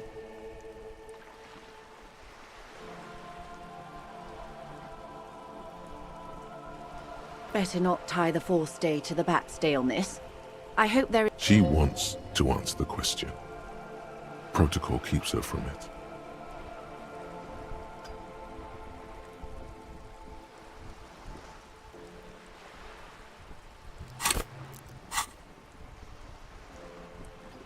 This reality. Yes, reality is your side case, an experimental side case.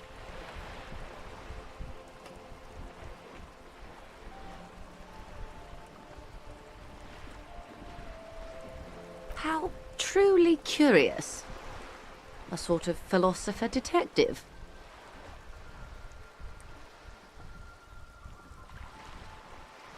Are they now?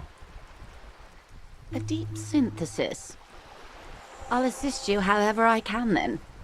Go ahead. Ask. All right, we're in. I know these all look good, but begin with the first, okay?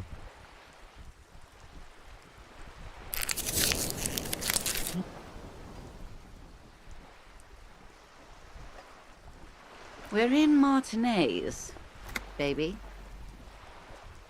A casual term of endearment popular among the 50-plus crowd. It's a disco holdover, pay it no heed. Aren't we all? She refers to your corresponding ages. Martinez is a district of Revachol. A very small district tucked away near the industrial harbour, north of the 881 and Jamrock. You would be excused for not knowing about it. Unimportant, they say. Forgotten, even. Shelled to smithereens during the Revolution. It has its charms, just not this time of year.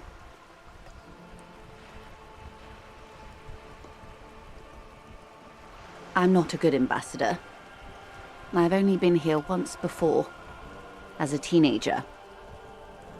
Not a lot has changed.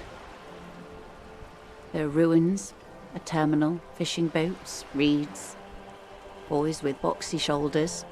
This place used to be a province, a workers' resort before the city swallowed it and the artillery did its work. The reeds are the real star of the show here now. The further down the coast, the wilder it gets. It's not really a sea, it's the Bay of Revachol. Yes. We're on an island in an ocean, the world's largest body of water, the Insulindic. Known to the early Revacholians as Les Immensités Bleues, the blue immensities, vast, lukewarm and unknowable, flowing in and out of sight.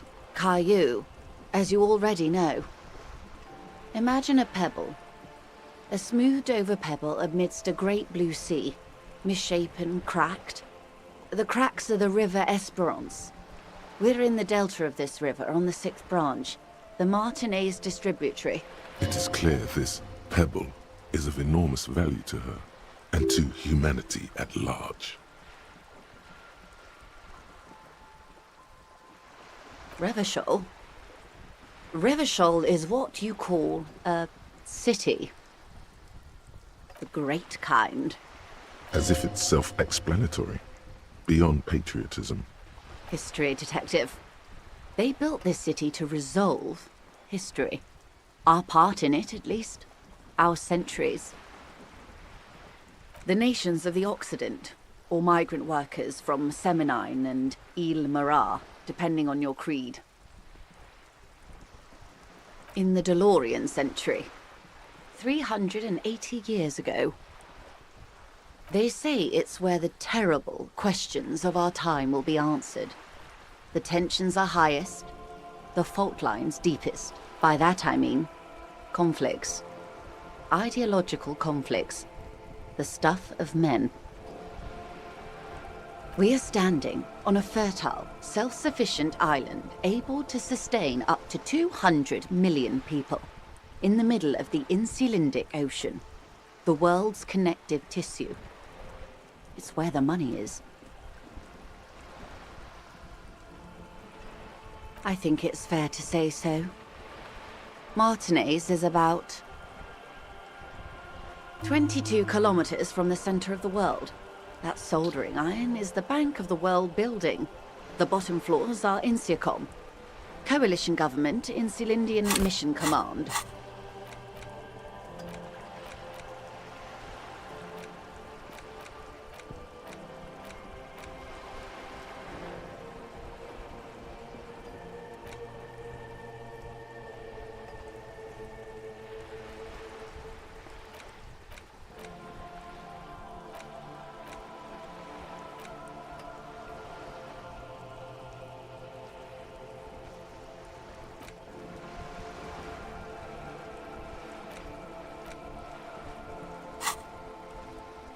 Silence.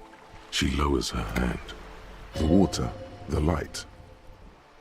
It's as though you're seeing it for the first time.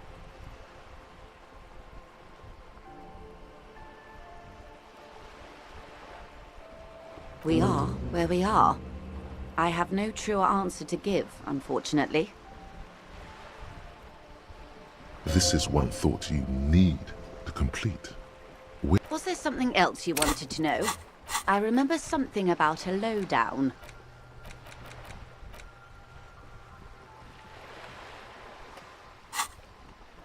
This has been informative. Thank you, ma'am. I'm sure my memory-impaired partner has many more questions to ask. Might I suggest not asking them all right now? Ma'am, Messier will be here later too, and tomorrow. Isn't that... Absolutely. My commitment here is long-term.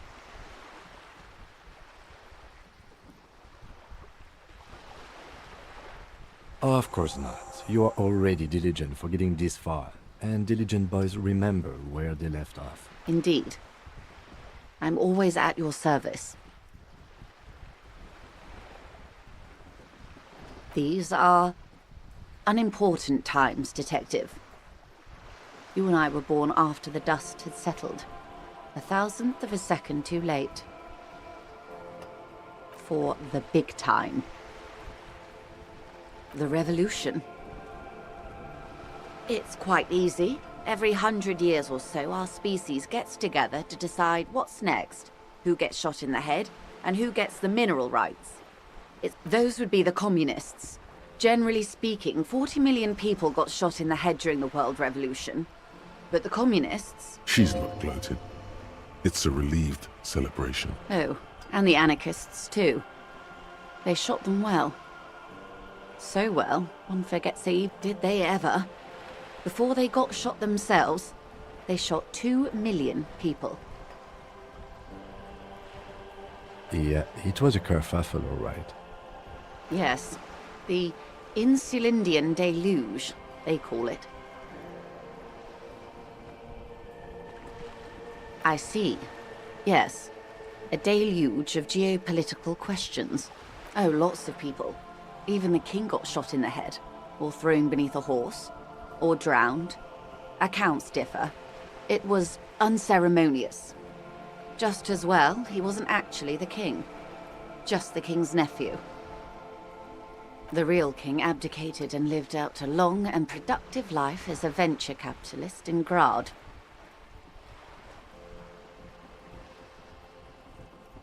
Yes.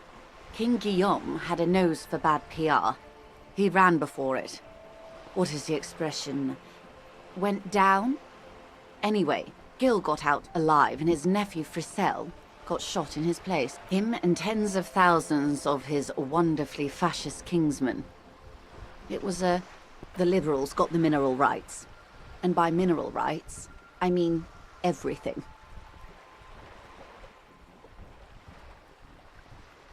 Liberals are usually middle-class people, Detective. Or the remaining gentry. The beneficiaries of the pre-revolutionary arrangement. Some were rich enough to stay with the Constitution, with monarchy. Big mistake. Others bet on the revolution. They were called the ultras, or ultra-liberals. They fared well. They didn't win so much as survive. We were the last ones standing when the war ended. Everyone else got shot in the head, remember? We. She's one of them. Of course. To foreign intervention. The coalition. Those people really took the mineral rights. The liberals took everything that wasn't nailed to the ground. The coalition took the ground. The ocean, the laws, and the people. The coalition of nations. Grad, Mesk, Vesper, Messina, Oranje, and Sur-le-Clay, the arms center of the world. They landed here and ended the revolution. It was the moralist thing to do. There is bitterness in her voice, tempered with understanding. The moralists believe in keeping everything exactly the way it is. They believe in mineral rights, and not shooting people in the head. At least not in the same manner and volume as the others do. They are the long-standing provisional rulers of Revachol now. This is their zone of control. They embolden the RCM with crumbs of the same law they took. Technically speaking, you are a moralist. The color of moralism is blue. The official motto of Moral Intern, or Moralist International, is a blue forget-me-not, a piece of grey sky. Unofficial. For a moment, there was hope.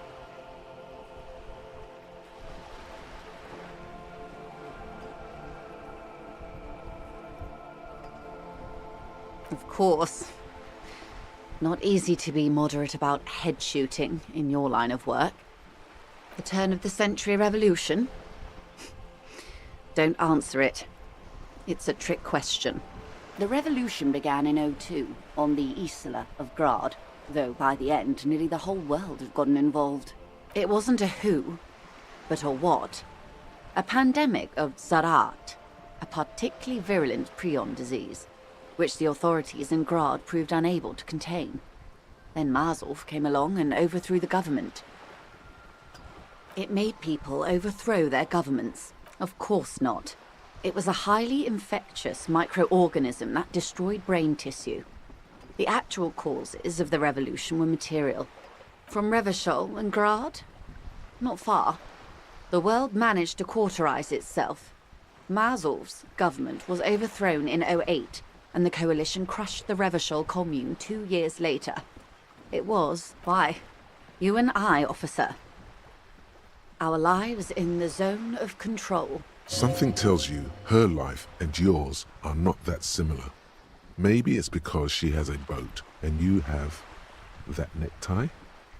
A pair of pants? No doubt. But we share the same time and position on the planet's crust. That counts for more than you think. A city-state divided into free market zones under the everlasting interregnum of the Coalition of Nations. And you, of course, the citizens' militia. The clatter of typewriter keys fills the main hall of the reappropriated silk mill. Precinct 41. Chad Tilbrook presses enter. Outside, Officer Elfboy Williams slams the door of an armored motor carriage. The zone of control is the third incarnation of Revachol, after the failure of the suzerain and the commune. Modernity. They developed the marvels of the inter-eastlery communication, telematic milieus, radiation, colored plastics. Meanwhile, in Revachol West, the aftermath continues for the 5th decade. 51 minus 8. equals 43. Time flies. The 20s saw a decade of urban war, west of the river leveled, offshore platforms in flames. Still, it's regarded as an improvement on what came before. 08 to 19 was simply hell. The 30s? Things settled down in the 30s. Revachol East transformed itself into the world's largest tax haven, with the international community's blessing. For the first time in a No. It was a market mirage fueled by cocaine and quantitative easing. The 40s dispelled it like a cold splash, an Isla-wide hangover, you might say. And here we are. Welcome to reality, baby. From the looks of it, the 50s haven't been much better for the zone of control. You can see it in her eyes. Days slipping away.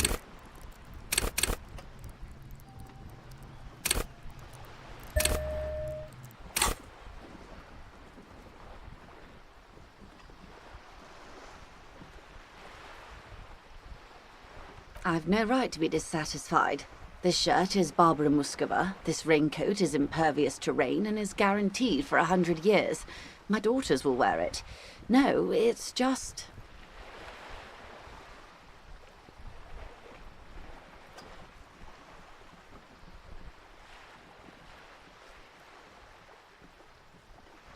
We could have had so much more. Every one of us. If only we played it right. Good question. What would you have done differently? No, her first.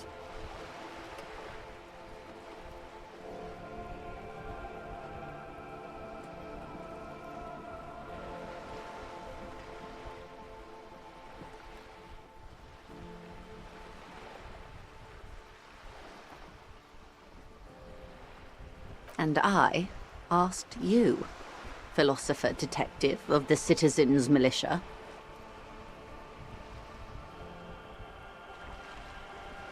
And you would have died, most likely. Not far from here. Maybe even right here, during the beachhead, defending the coast the day the Coalition took the city.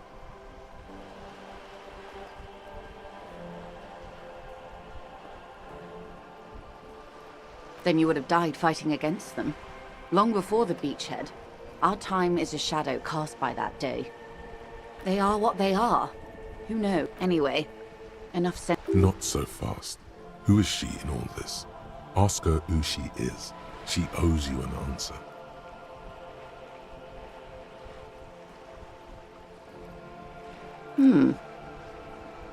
She won't maneuver her way out of this one. I am the vilest of the vile. A traitor. A devourer of nations and infants. I am an ultra. An ultra-liberal. It's a type of liberal. From the revolution. It's, not the moderate kind.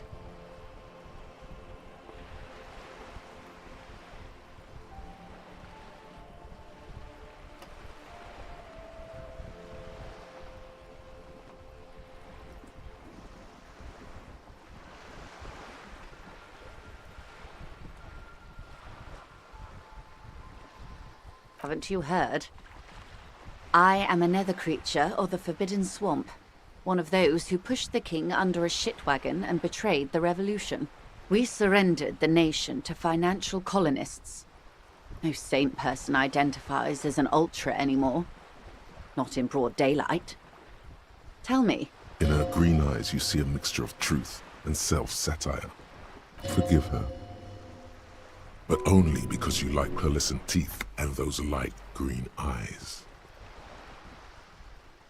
I do hope so. I hope we are able to remain collegial despite my monstrousness. The Ultras didn't have anything against the king, or the commune, you see. It was when the dust settled, the Liberals were the only ones left to clean up the mess.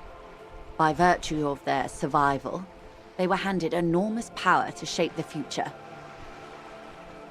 This was all our last generation managed.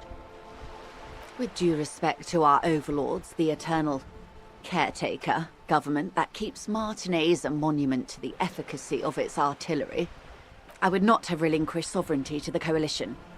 Not here in Martinez, and not in the Stella Maris or Delta Beachheads either. If not for my own sake, then for my daughters. We had an obligation to defend our sovereignty. We should have burned the whole Isola down rather. Dark orange flames reflect in her green eyes.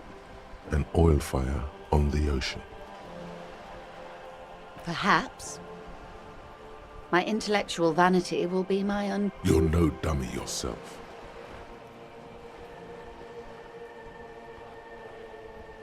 A smart boy getting smarter. One basic term of reality. Yes, I suppose I am. Seditious talk, man. Yes. Whatever else I am, I'm also a mother. And a wife. Now, shall we return to reality? A bird? A Svenicid? A flightless bird of the polar regions?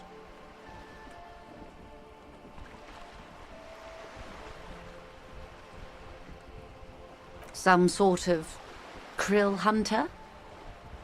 No, wait. You're an ancient ruin. A symbol of hubris and decay. Of course you're not, my dear. I'm just terrible at guessing games. Ah!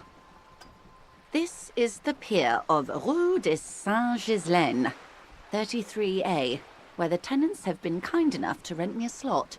Or two. A pre-revolutionary tenement. Old buildings are called tenements, you see. And new buildings, bâtiments. After les bâtiments nouveaux. But 33A and 33B are not nouveaux. They're old. This one used to be 8 to 10 stories tall. A real high-rise by the standards of the last century. Built to mirror the skyscrapers across the bay in the day. Mostly the urban middle class, I believe. This was once primo real estate, before the cannons lopped 4 or 5 stories off. Splat, splat.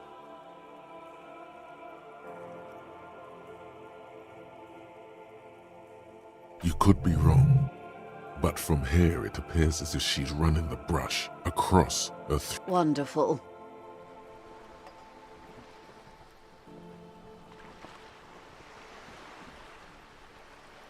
The girl in the old lady rags.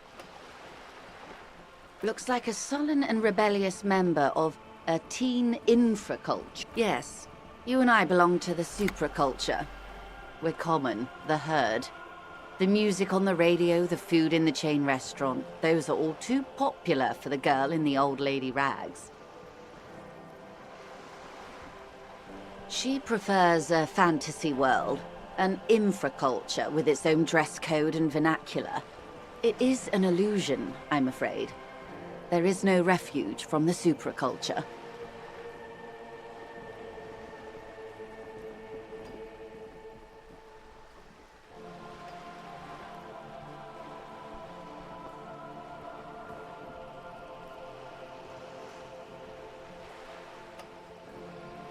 I can't. That's how simple it is. One may dye their hair green and wear their grandma's coat all they want. Capital has the ability to subsume all critiques into itself, even those who would... All right. What next? Suddenly, you're not so sure you're part of the supra. And what would that be?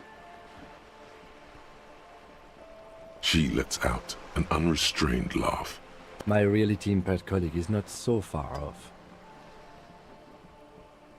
Many of the RCM's fashions, even weapon preferences, borrow heavily from classic Vespertine cop shows.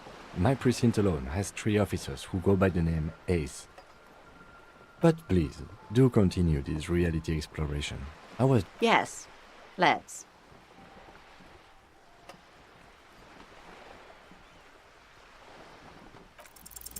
Six kilometers southwest, in the Valley of Dogs, Junior Officer Chad Tilbrook takes aim at a rabid black dog licking its wounds in the grass. To his left, his partner, Emil Mullins, whispers, "You heard what happened to Tequila Sunset in Martinez?" "Yes, he lost his mind," Tilbrook answers, fingers on the trigger. "Don't worry, Emil." He pulls it out slowly. Slowly now. He'll find it again.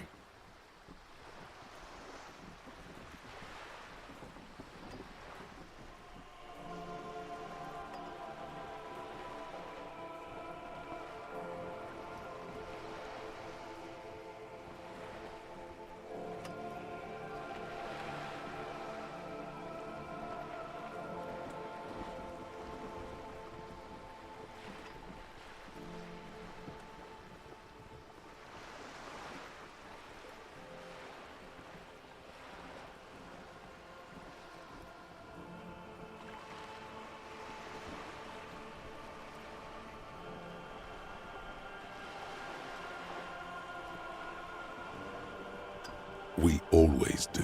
You? You're an officer of the RCM. Preciso Mundo.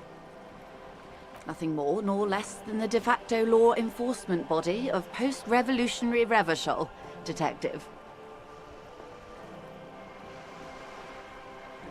Yes, we are the Revachol Citizens Militia. He's being sarcastic.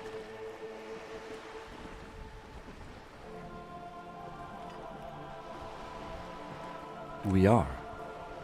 Yes, that means not de jure. The RCM acts in what is poetically called the twilight of international law, both at the behest of the coalition government and the RCM's responsibilities are defined by the Emergency, Wayfarer and Aliments Acts, 3 pieces of legislation keeping the city in a, let's be honest, laissez-faire stasis to the benefit of foreign capital.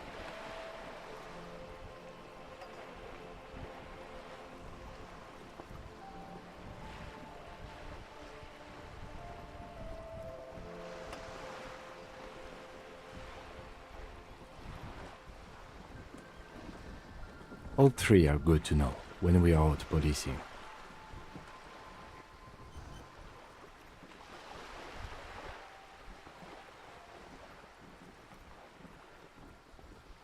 There's nothing basic about your role, Detective. It's true that the RCM keeps everything the way our seemingly permanent provisional rulers like it.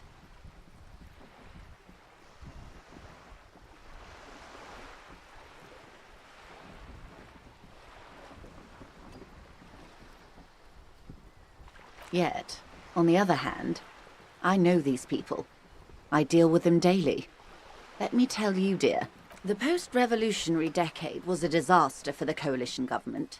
Revachol in the 20s was hell, especially on the west side of the river. Gang warfare, a botched privatization scheme, a nuclear pile meltdown.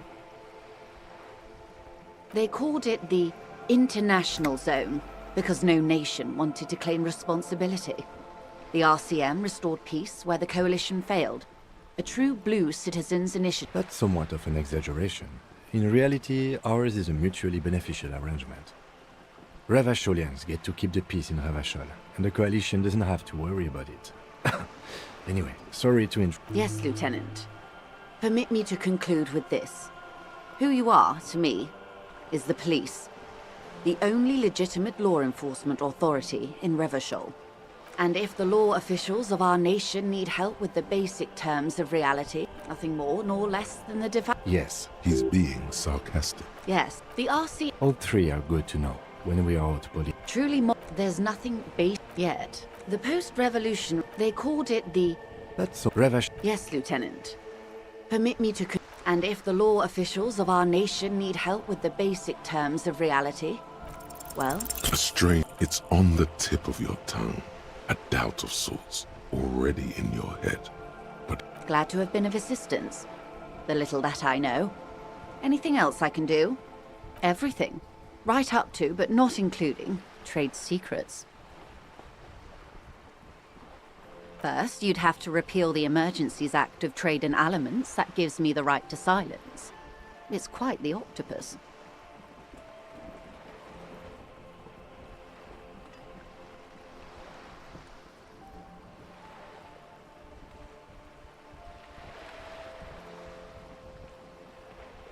Good luck is only kept in place by the vested interests of half the civilized world. What the ma'am means is that the Emergencies Act and the RCM both get... You'd be shooting yourself in the foot. in other words. But I am derailing us. You wanted to know about the strike. I believe the official title is Senior Labor Negotiator. In practice, I'm a grocery clerk. I relay the union's demands to Wild Pines and return with Wild Pines' counteroffer. No way. She's more. She can make... And how are the talks going? They're not. That's the problem. The union stopped all negotiations a week ago. Now they won't even let me into the harbor. There's a 2-meter-20 racist behemoth blocking the gates. What can I say? The union employs a giant covered in tattoos. A racist giant. I guess that's part of their big tent organization now. Let's say I was not making the kind of progress I'd hoped for when I first arrived. And when did you first? I arrived 3 weeks ago. Yes, in the middle of February. The bay was still partially frozen then. I prefer to do these things on site, like the RCM.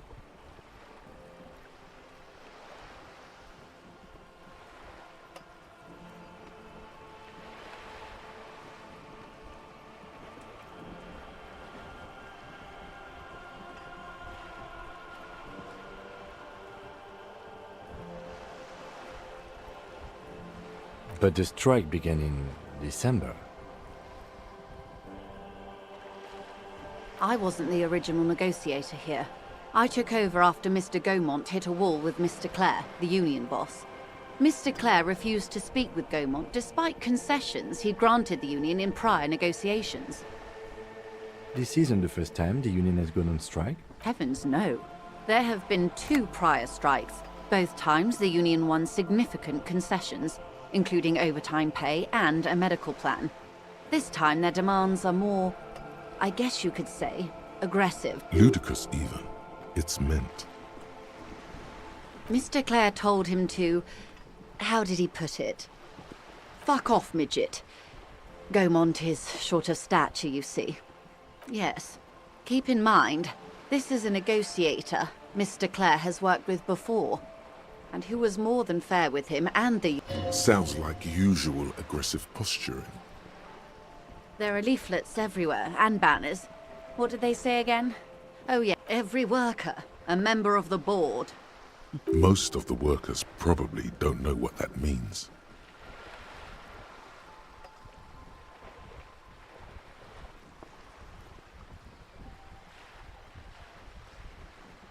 In its defense, another said, demand democracy.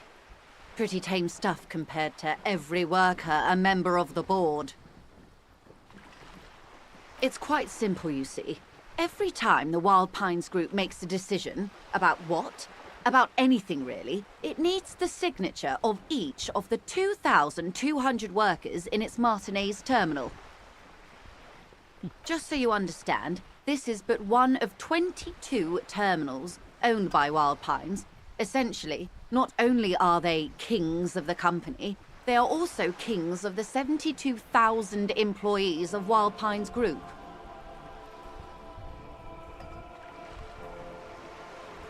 They're having a blast. But how can they afford it? After 4 months, my assumption was they would prefer a more practical solution.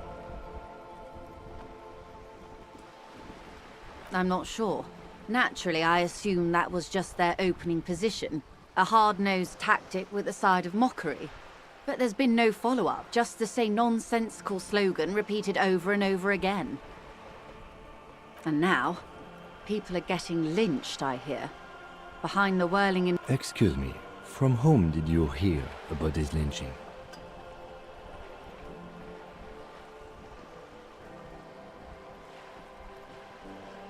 I first heard it from the bowyer at the gates, the one whose very name advertises his aversion to work.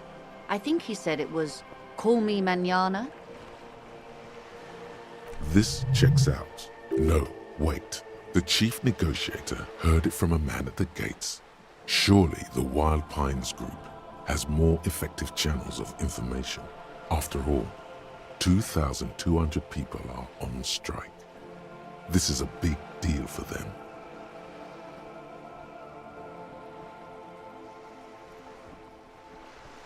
Everard Clare is a man of the utmost integrity.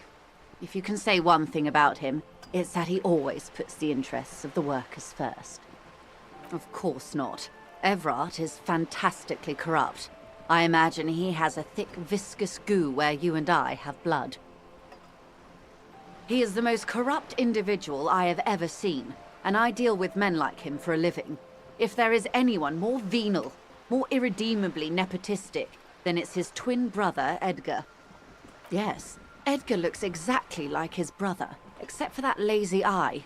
He also talks exactly like Evrart does, and when one's term as foreman is up, the other takes over.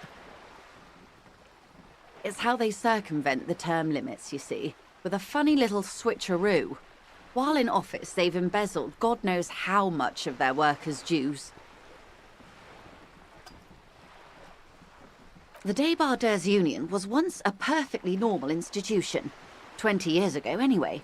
It must not have been easy to establish under the Emergency Act, but they did it.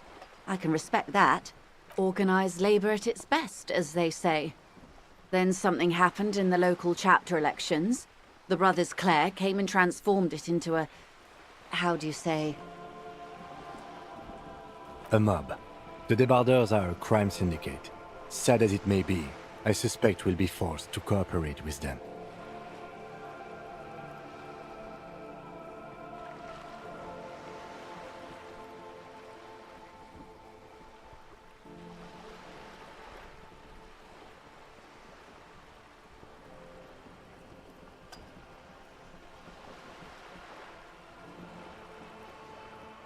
Refreshingly honest, officer. The company has tried appeasing in the past, but I'm afraid our concessions have only emboldened Evrart and his brother.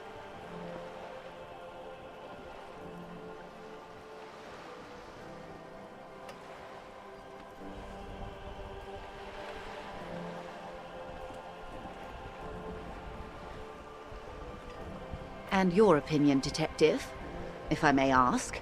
I'm a curious and talkative person, you see. Would you say the Débardeurs Union is...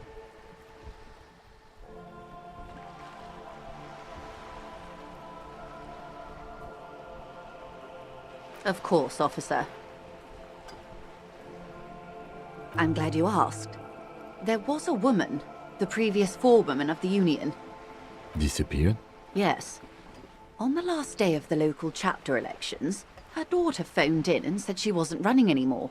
Or coming to work. Ever. End of story. Downright haunting, if you ask me. The Wild Pines suspected foul play, but what could they do? The point of the presentation is, these kinds of things happen around the Clares. Watch out when you're dealing with him. Thank you for your concern, ma'am. We'll be just fine. Of course. How else can I help? Quite a few things, I'm afraid. The information I'm to share with you includes sensitive trade secrets. For the sake of my employer, I have to ask for your names and badge numbers.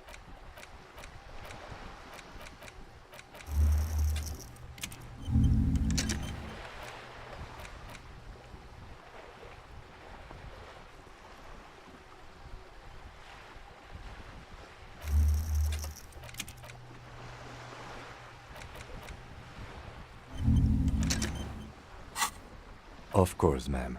We should have introduced ourselves. I am Lieutenant Kitsuragi, from Precinct 57. And this is my colleague from Precinct 41. I'm afraid he doesn't have his badge at the moment. How curious. Why is that, Detective? Awkwardness washes over the conversation. The woman doesn't like it. 'Twas stolen by some artist, surely. Best to pin the blame on them. Everyone knows you can't trust artists. Everyone knows you can't trust artists. They're nearly as bad as clowns.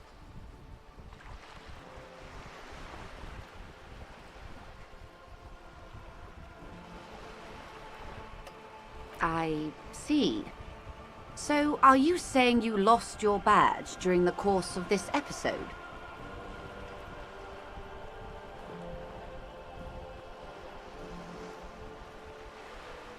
Oh dear. I suppose this does explain some of the... She must have been suspecting something for a while now. As I said, ma'am, his technique may be very unconventional. Of course, I sympathize. But I'm afraid I simply can't share anything more until I've seen... Hang on. She's a professional negotiator. She should be open to some sort of mutually beneficial arrangement. I mean, favors for favors. Ed, consider this. Perhaps she has been planning it all along. That you convince yourself into colluding with her.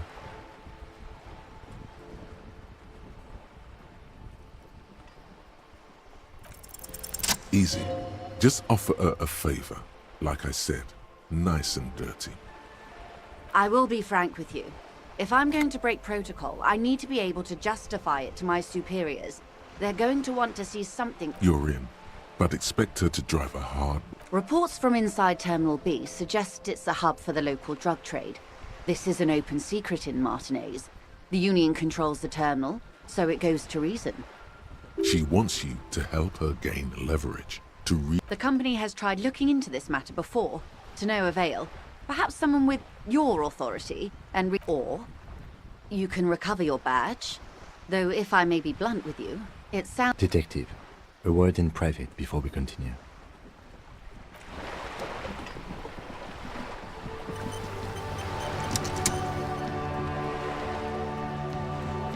This is not going quite as I hoped it would, Detective. Honestly, I was expecting you to use your unorthodox technique to keep her off balance, and not volunteer us to be her henchman. This woman is running circles around us. She might have known about your misplaced badge all along, or she's simply an adept improviser. Either way, we've played straight into her. He doesn't let it show, but there is a limit to how much the consequences of your unprofessional behavior can cost the Maybe this is all her plan. She might have heard about you.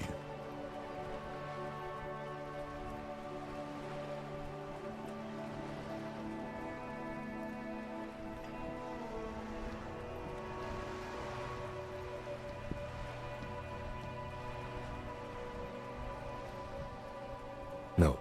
If there is reasonable suspicion, we must investigate. Otherwise, she could claim we are siding with the Union. What I propose is, we ask her, then we investigate, briefly. But do not share the outcome of this investigation with her.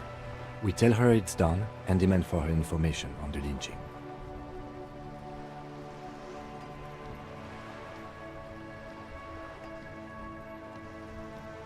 I'm sure you will, Detective.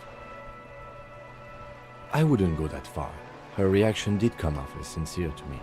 I think she's just quick to adapt. She's a professional, after all. Yes. Knowing this does not really change our position, however.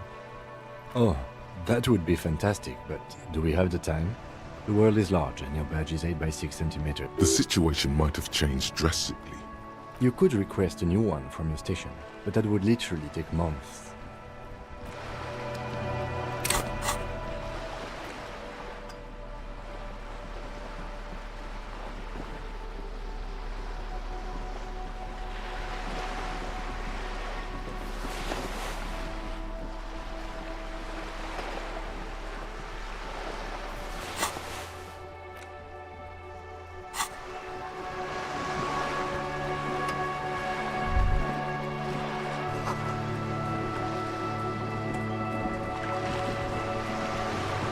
You're back. Good. What can I help you with? It's quite straightforward. Someone is using Terminal B to smuggle raw ingredients from the Samar and Isola into Revachol with the Union's blessing. Wild Pines are suspect... Ingredients for what? Meth and dextroamphetamine, GBL and various synthetic psychedelics. Honestly, it might be quicker to say what you can't make from the stuff. Yes. After they clear the terminal, we lose track. The actual production is taking place at various sites in and around Jamrock Quarter. Wild Pine seems to be well apprised of the local drug trade, ma'am. Do you mean to say the Union also produces the product? We're in logistics. It's our business to know. And no. As far as the company knows, the Union does not produce it. They transport the ingredients for a cut. Yes, but you won't get anything out of Evrat and the Dockworkers Union. Still, Every chain has its weak... The handoff. The motor lorries at the roundabout. Precisely. Someone needs to move the ingredients from the harbour into the city.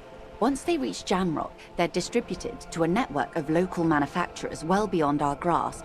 But in transit... How convenient that they're stranded like beached whales. Perhaps you've noticed that a number of lorries are tangled in a traffic jam at the roundabout just now. Interview the drivers who are still hanging about. One of them might be waiting for a crucial shipment. Her irises are light green, like the river Esperance in bright daylight, upstream where it's clearer. I'll be explicit. If you find this driver, Uncovering Union secrets could also give you an upper hand when you'll be indebted to her, in a way, but one step ahead of the Union in another.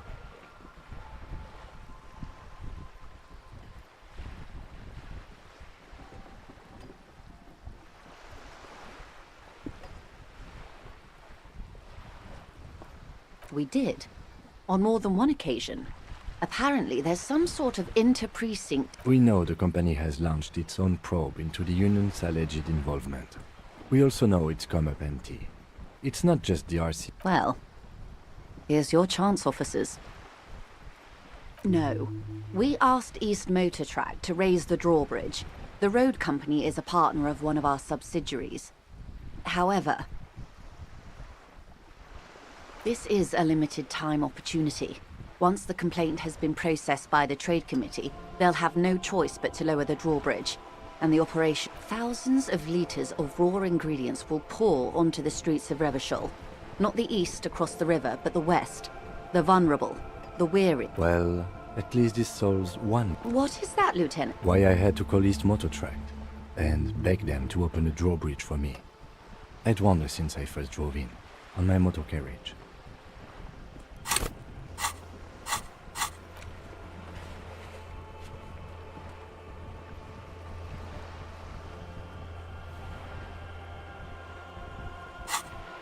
I am sorry for the inconvenience, Lieutenant Kisaragi, but we need them trapped here. This is a unique opportunity. I'm sure you understand. How do you think they're financing this strike? There are thousands of unpaid dock workers going strong for the 4th month straight. There was a shakedown of local businesses preceding the strike. Many were squeezed to bankruptcy to fund it.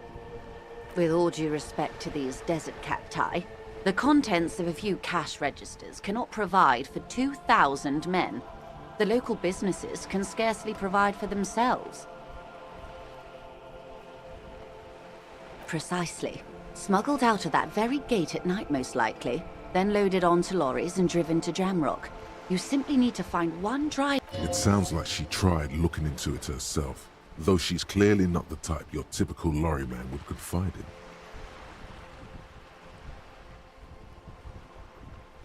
The two might even be connected. Or not. Though, if you have evidence... As eager as I am to share it, Lieutenant, once the job is done. Yes?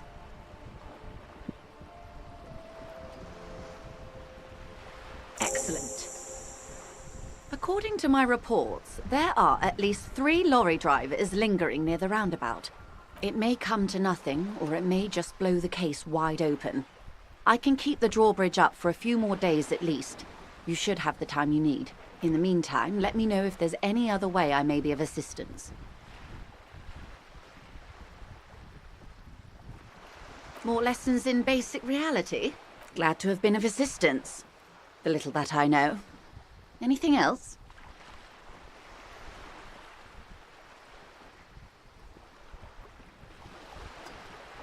That's the man who was killed. I'm afraid this is a discussion for once we've cleared the lynching question. Better not... She wants to answer the question. Protocol keeps her from it.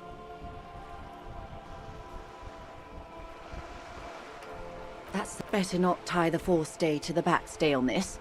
I hope there is something else. She wants to answer the question. That's the man who was killed. Better not tie the forestay to the backstay on this. She wants to answer the question. Protocol keeps her from it. Of course, Detective.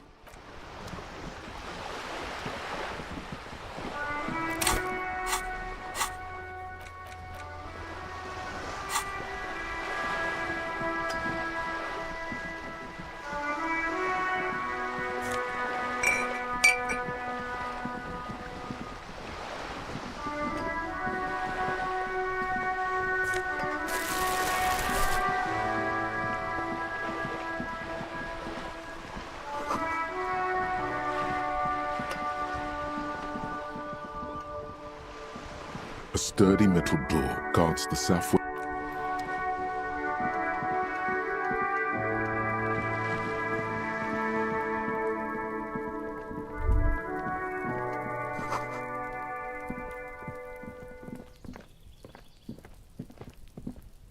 You see a young man on a balcony nursing a cigarette.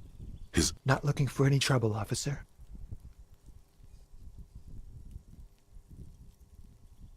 It's the voice of someone who has something to hide, my liege.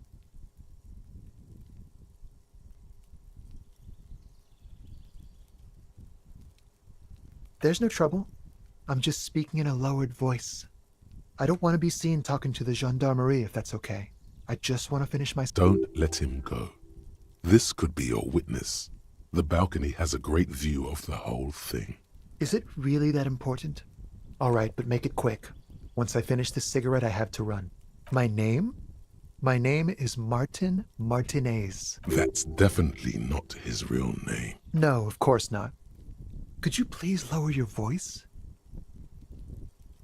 Ask him again. My name? That's definitely... No, of course not. Ask him again. And I really need to finish this cigarette. But he hasn't left yet. And I really need... But he hasn't left yet.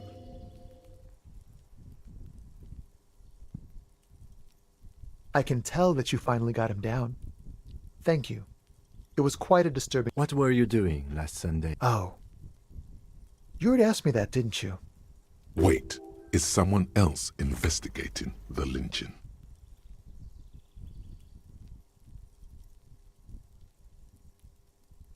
No, not you. Some more muscular type. And when did you speak to this more muscular gentleman? Last week? I don't know. Look.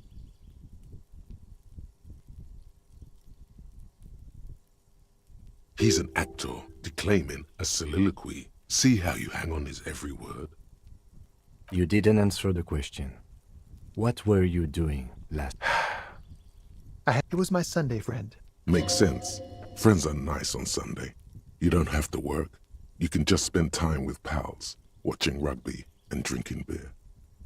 He doesn't reply, gesturing no with his cigarette. In the neighboring windows, you can see faint reflections of his silhouette, all from different angles. I can tell... What were you doing? Oh. Wait, is someone... No, not you. And when did... Last week. He's an actor. You didn't... It was my... Makes sense. He doesn't reply. No. We won't. Now, if you'll excuse me, I really need to get going.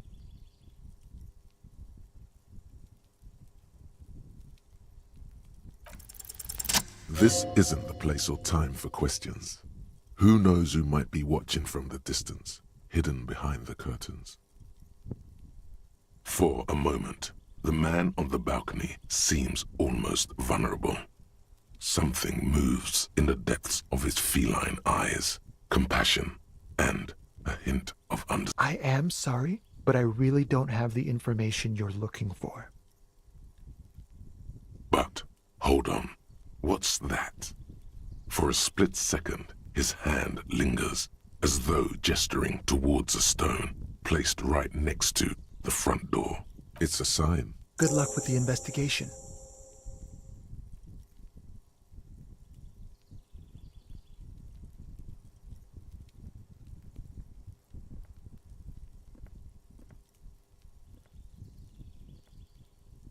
He's gone.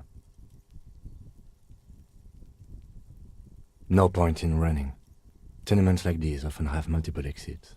If he doesn't want to talk to us, then he'll know how to hide himself. He could be a witness. Him or his Sunday friend. Either way, he did leave us a sign. Did you see that? He wanted to draw our attention to that stone right over there. If we find a way inside the building, we can ask around for his apartment. A stone, like any other, lying in a whirl of sleet and mud. There's a key beneath it, rusty from the dirt. This must be for the front door. Pity he doesn't have the apartment number on it. This building has many apartments and the man can be in any of them. We'll just have to go in and see.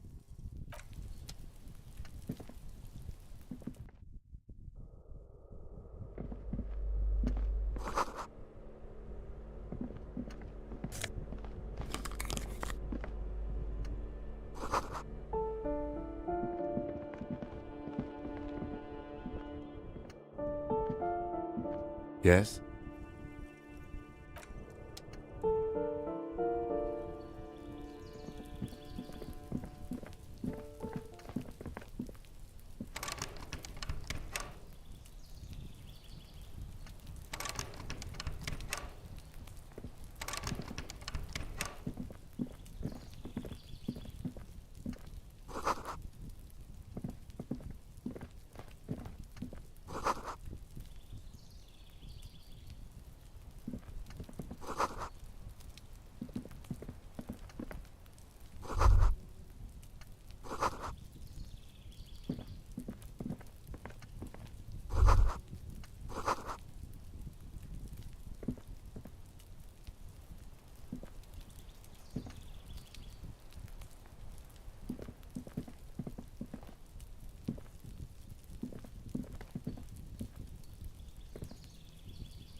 That isn't just a five-pointed star. It's an inverted white pentagram cradled in a wreath of antlers, the iconography of communism. In other words, the star and antlers was developed in the 6th decade of the last century and quickly adopted by Mezov and the communards during the revolution. Even today, half a century after, the star and antlers retains the ability to evoke hope, disappointment, and fear to symbolize the toppling of the old. Also, some social democrats were already using it. The wreath of antlers represents a natural crown.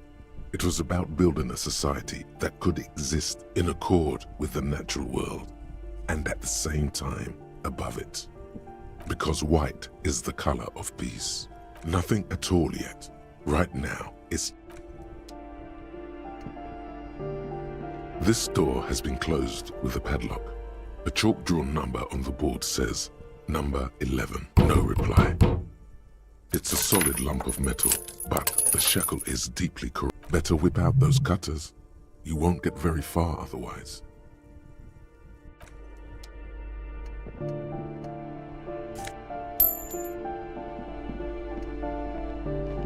You hear someone walking around inside, rearranging the furniture. The walking stops abruptly. You can feel tension on the other side. A poor communard, from the looks of it. The room is barely bigger than a closet.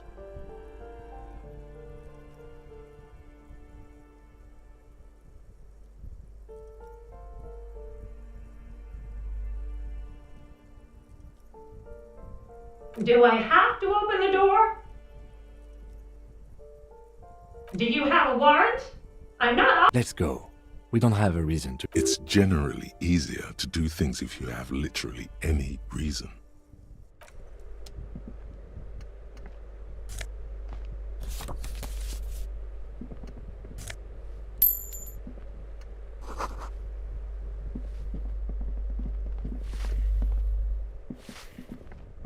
Give me a moment.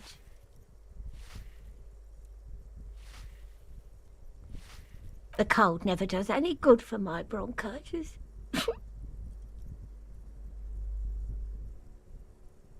I'm fine. Fine. Don't you worry about... You're still worried. Now, what do you... She's the cleaning lady. She knows the floor plan and the residence. I'm no one. Just an old woman. If you can call it living. I have a little room upstairs right next to the coal room. It's barely bigger than a closet. But I don't complain, no. I have my bed and my aching bones to keep me company. And that's all I... She hasn't spoken to anyone for a while. Even her sentences feel rusty. Yes, I know who you mean. The scrawny boy who's always smoking like the devil, right? Somewhere in the building, a child starts crying. You hear a radio tuned to a talk show and someone... What's he in trouble for? Talk?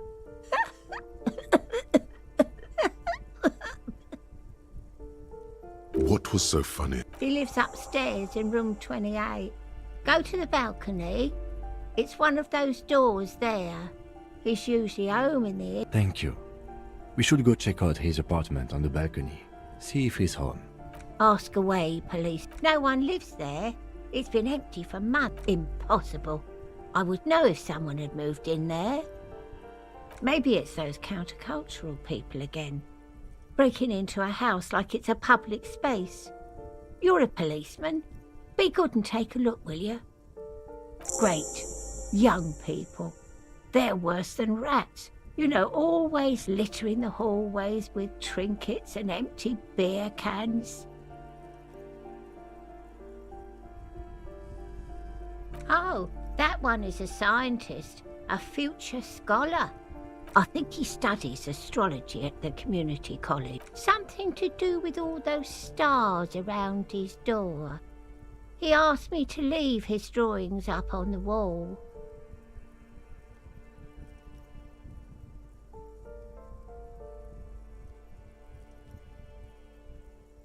The symbol of what now? Never heard of it. The artiste? Nothing I can do about her, I'm afraid. She ruins the walls faster than I can clean them. Still...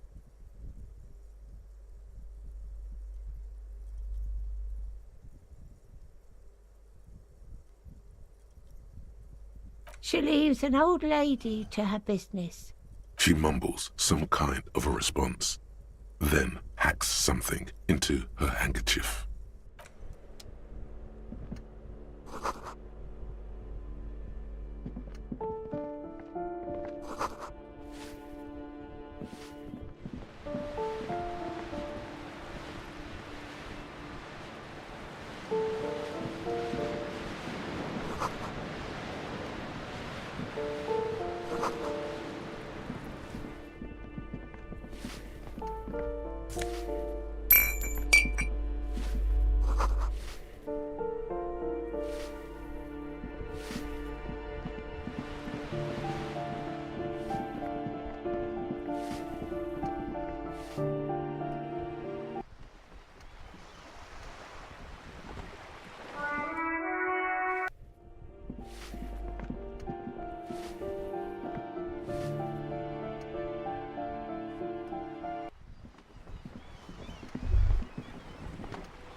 Ruination has come. The broken arches betray the once grand history of this building. It towered over the harbor until it happened. A great force from the northeast fired into the city. Heavy artillery shelled the coastline, fired from the water. The tenement acted as a defensive wall against the worst of the shelling until it was destroyed, and they had a direct firing line. The waves of the Martinez Inlet rolled over the fallen remains of the building. The dark waters obscured the better part of the remains. What didn't fall into the ocean was used as scrap. What wasn't used as scrap was thrown into the ocean.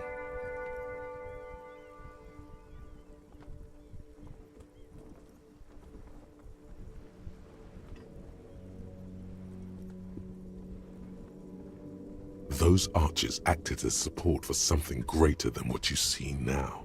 Only 3 stories stand where 9 to 12 once did. Restoration has failed. What the shelling took out was never rebuilt. A fleet, the combined armies of Occident and Grad, with Mesk volunteers. They massed airships further down in the Bay of Revachol. The artillery was so powerful. The ships not only required gyroscopic stabilization, they were anchored into the ocean floor as well.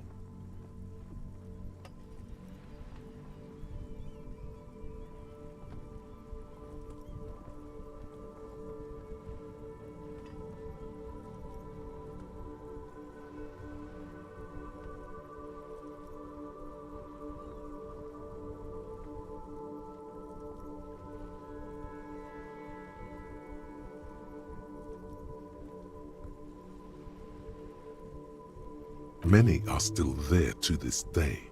If you squint, you can just barely see the shadow on the water, far in the northeast. Cannons still ready to placate Revachol. Coalition warship Archer can shoot 50 shells a minute on 20 co-aligned archers. They will reach the city in 58 seconds. The coalition. But that was a long time ago. I think we should move. He does not like talking politics of this kind.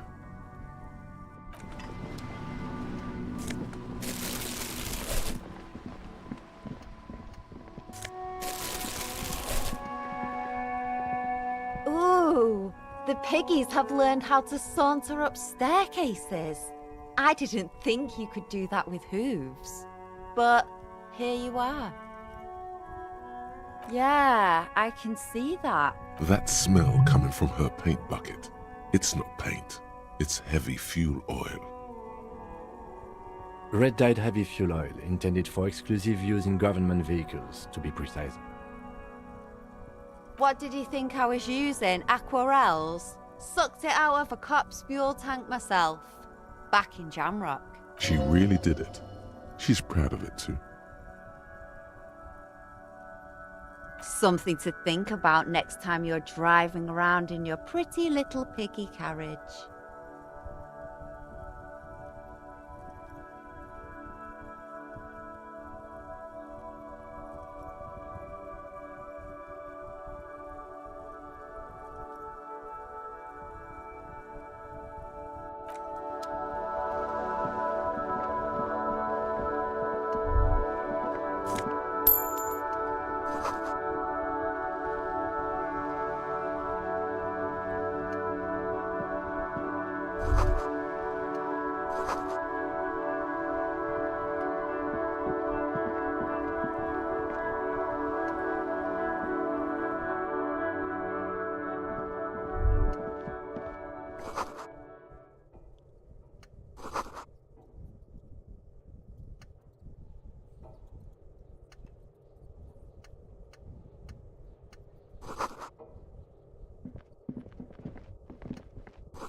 You hear someone walking around inside. Excuse me? There's no sweet talking your way in there. You have plenty of reason to enter.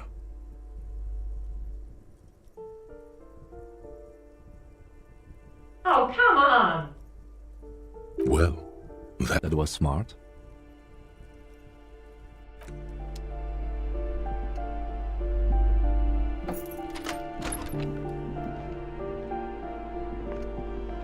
Satisfied? My name is Marielle Charpentier, and I'm an agent with Martinez Realty Associates. I am not breaking in, as I have every right to be here. The keys, see?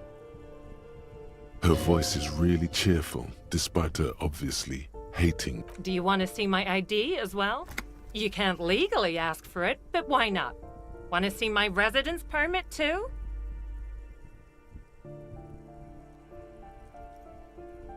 It feels flimsy in hand, with the words Revachol Zone of Control written under a nondescript municipal logo. There's a picture of her with shorter hair inside, along with all her personal details. Thank you. Do you have any questions? I need to be back in Midtown in an hour. I need to get it ready for the next lease, but as you can see, the previous tenant completely trashed the place.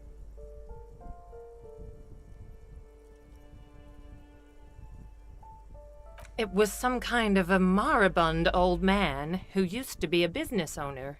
You'd think they'd make rent. But that was months ago. Anyway, was there anything you wanted, or is that it? Oh, that's another huge mess. The former tenant owes us 3 months of rent. 3. We closed the apartment and planned on auctioning off the valuables, but... And again, I have no idea how stupid mistakes like this can even happen. But Ron, when he came to close the door, didn't close the neighboring door. And there's a hole in the wall. A hole in the wall. Can you believe it? And then the tenant ran off with his stuff. He's gone. The money's gone. The sum must have been puny. Oh, it irks her. The incompetence.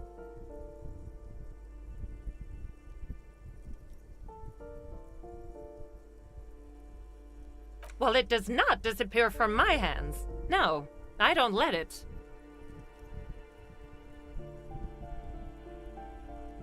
Don't ask me what happened with the wall. I have no idea how we're going to find the time or resources to fix it. Both apartments are now unrentable. Both. Of course.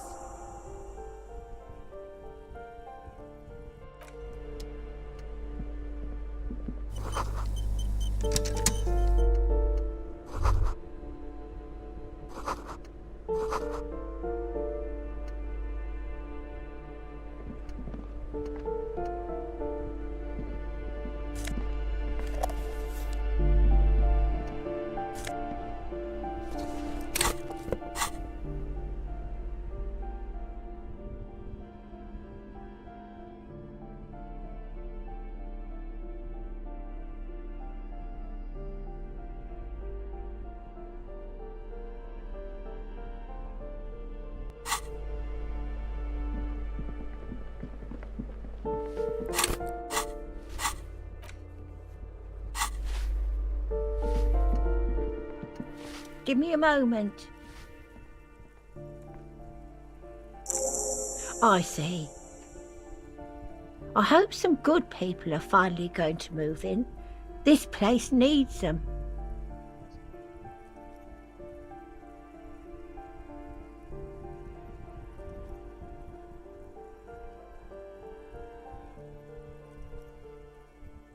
Yes, well, I hope they're good people. Your statements are too vague to comment on. What's this? We're getting reports of normal, reasonable, temperate political opinions somewhere in Martinez.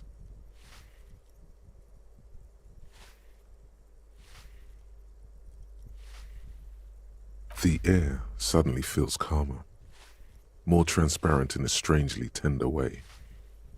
Perhaps it's the hangover. It's time to become a citizen of the Kingdom of Conscience. It is not a place. It is a moment in time that can only arise in the right circumstances, incrementally. History's greatest catastrophes have been brought about by people trying to make the world. That's the genius of Dolores Day. She recognized that progress is meaningless if its gains are lost because of instability. Real, lasting change can only come about gradually, increment by increment. Tisk tisk, just because you live in the present doesn't mean you have the right to place your needs above. You may never live to see the kingdom of conscience. Your children may not. Even your what rationality? What benevolence?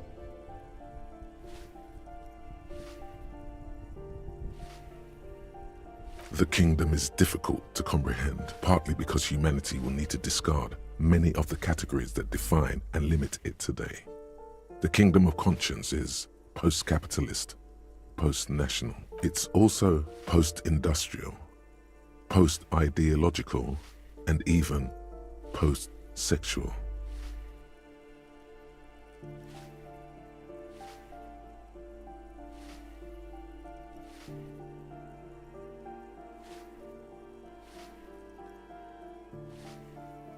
What you want is immaterial. The kingdom of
This door is made of metal and appears to be reinforced. Number 28. This is where the cleaning ladies... Let's see if anyone's home. No one answers. Looks like the young man we are looking for isn't home. I think our best chance to catch him is we should return tomorrow after we have finished with our day's work. How about 9 p.m.? Sound good? The smoker on the balcony. This is why... Suddenly, he's a little... Don't worry. It's mostly all still here. Tomorrow, 9 p.m., right here. Apartment number 28. Damn. Turns out it's quite tricky finding someone in a big apartment building. Remember, tomorrow, he's probably got no one. We should return tomorrow.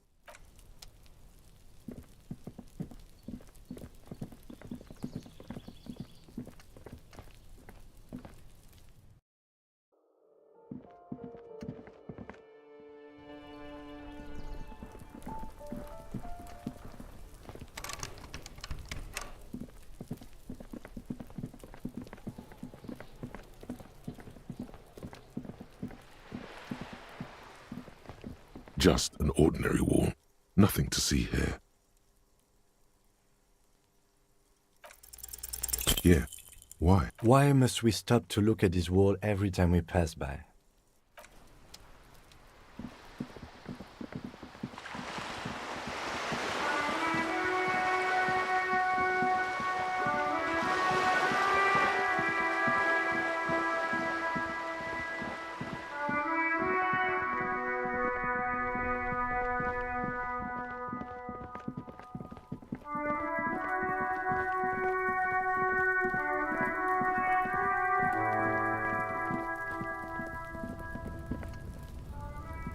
An inconspicuous pile of the roofing material, Eternite. Because there's a secret door hidden behind the panels of Eternite. That's why there it is. You see a shabby little door. Finally.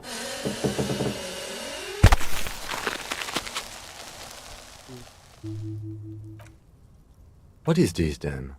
A tool shed?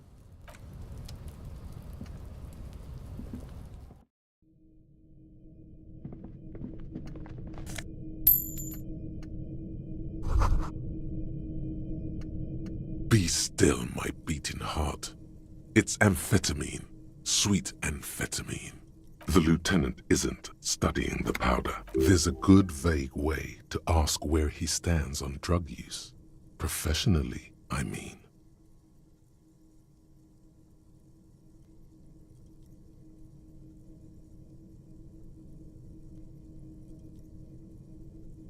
Perhaps not. This is below our pay grade, detective. However, see that ladder there? It's probably another way into the industrial harbor, no?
An old called East Delta Commerce Center.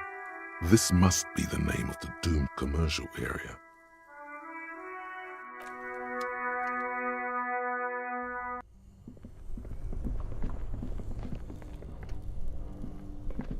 This orange machine is dead. You slip your if you want to try again.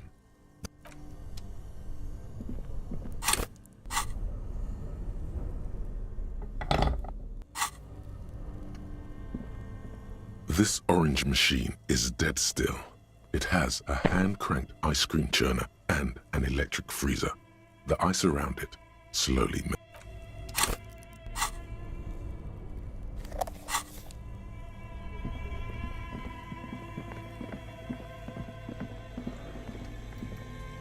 The bear's eyes are still glowing red. It's guarding over the freezing corpse hidden inside its belly.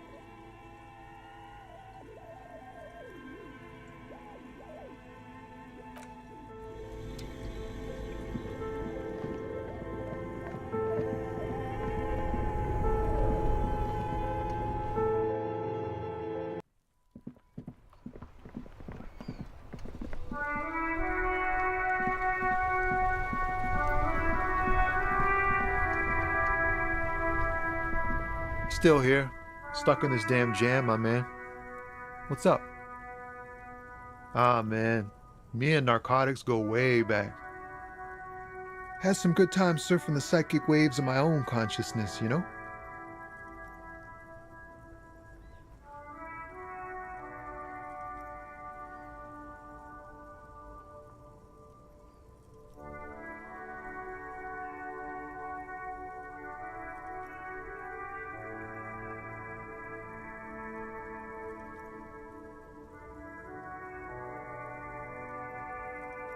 But those days are behind me. There are other addictions in my life now. Why the inquiry, my man?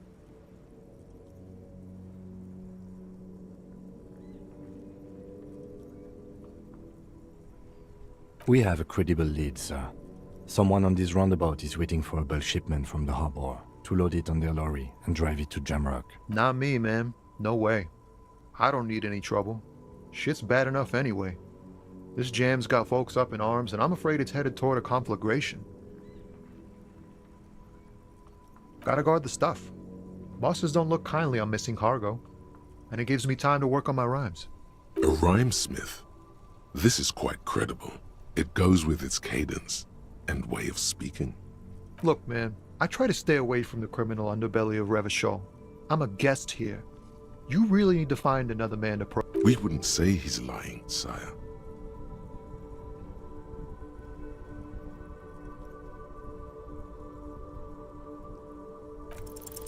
Wait, there's something here, stored away in some dusty corner. It starts like... Whoa! What else? Silent communion. That's good.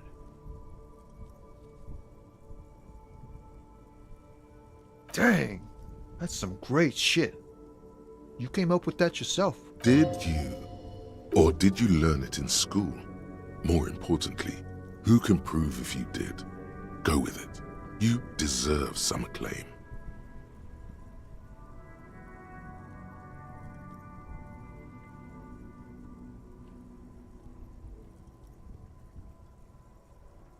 No matter. Great verse is like that sometimes. Ephemeral. You might not look it. Seems you have some literary chops.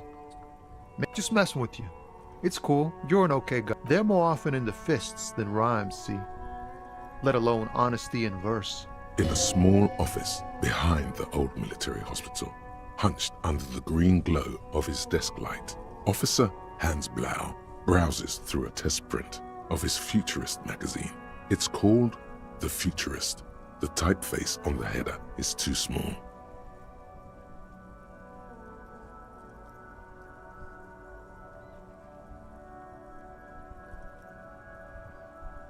The lieutenant looks at you in silence, a curious look in his eyes. Well, you've given me some hope, I guess.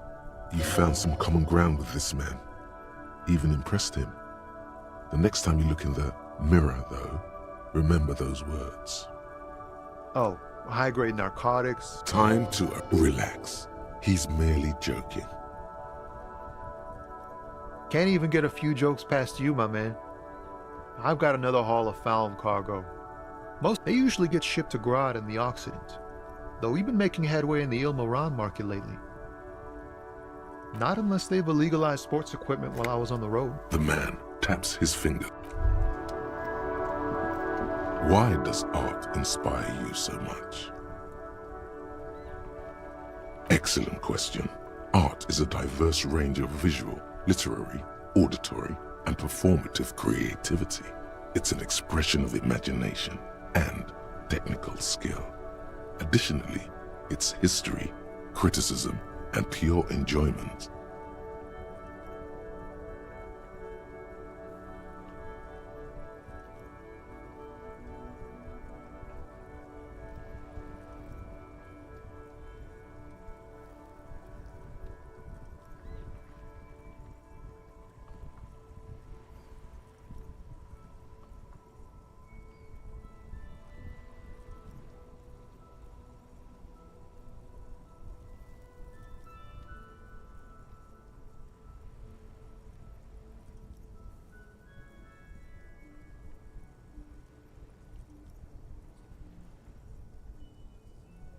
In short, art is the highest form of human communication, representation, narrative, emotion, and agency intertwined. Have you looked in the mirror lately?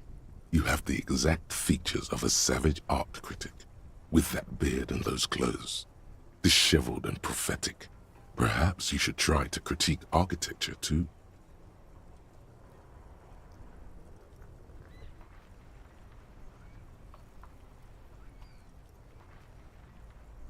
Yes, you seek substance. No vapid representations and reproductions of social mores as made manifest in stuffy biennials. We're talking real, living art here. Become the art cop. Half art critic, half cop.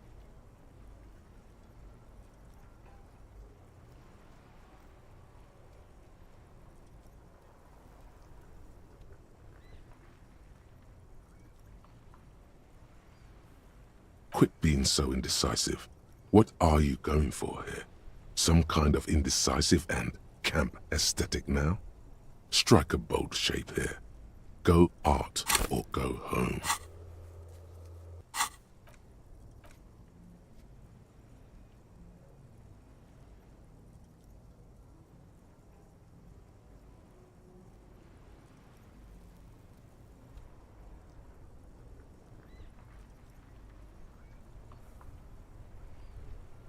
Bravo. Continue, then, the mediocre and vulgar epigones of the world. So what if everything is incomprehensibly shit, and you can see this was a good call? That guy probably thinks forensics is autism too.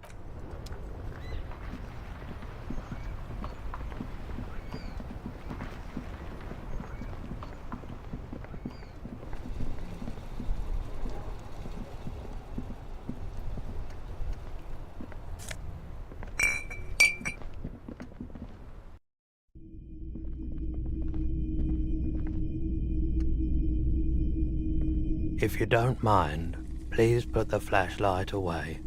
Some of us have photonic sensitivity. Photonic sensitivity is not generally acknowledged by the medical establishment.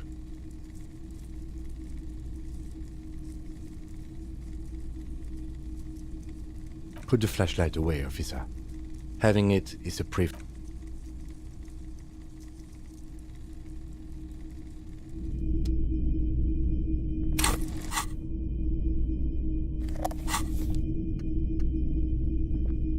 Hello again. How can I help you?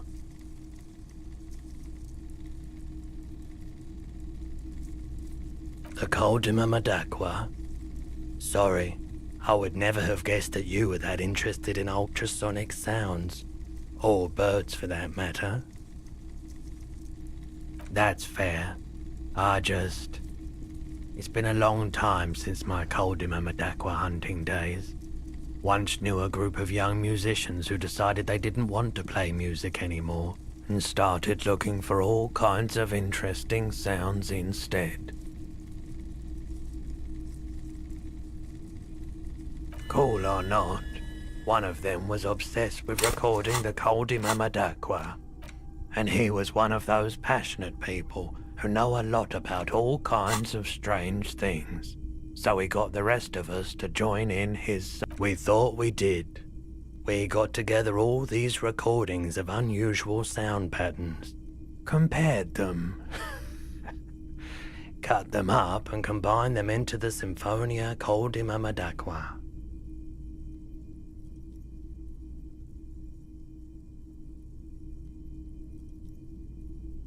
Unfortunately, I don't have any recordings from my old life. None at all. But I do have a tape with some ultrasonic sounds that might be what you're looking for. Do we really have time for this?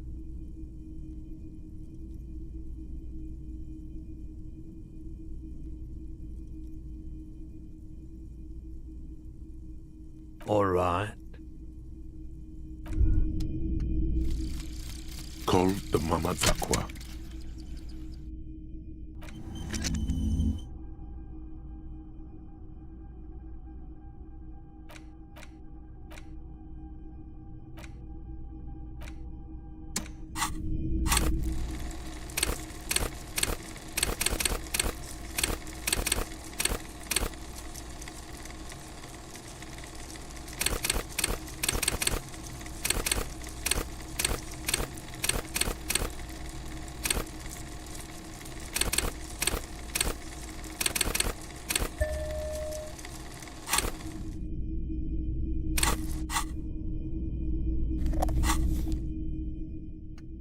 Officer, the flashlight, please.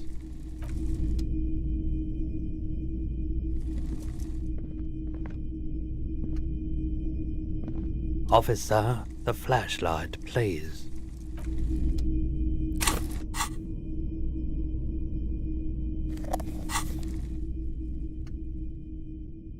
Hello again. How can I help you? Sure, let me have a look.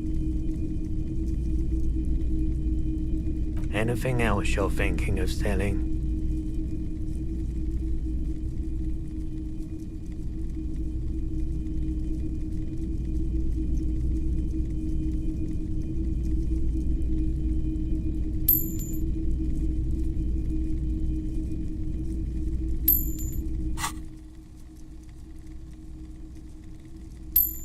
I'm not purchasing any more clothing at the moment, and especially that tie.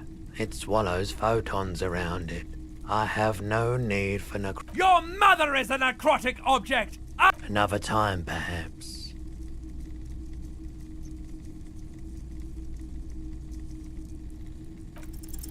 Nope, still no clue. You obviously haven't been... The Coldima Madakwa. That's fair. We thought we did. That really unfortunate. Do we really have time for this? This recording, keep in mind. As the not good, not good. You're about to start suffocating. There's a growing sense of dread. The sound is coming from inside you, but also he nods to you, reassuringly, just as more diverse. Seabirds most likely, gulls and such. And skewers, but shh.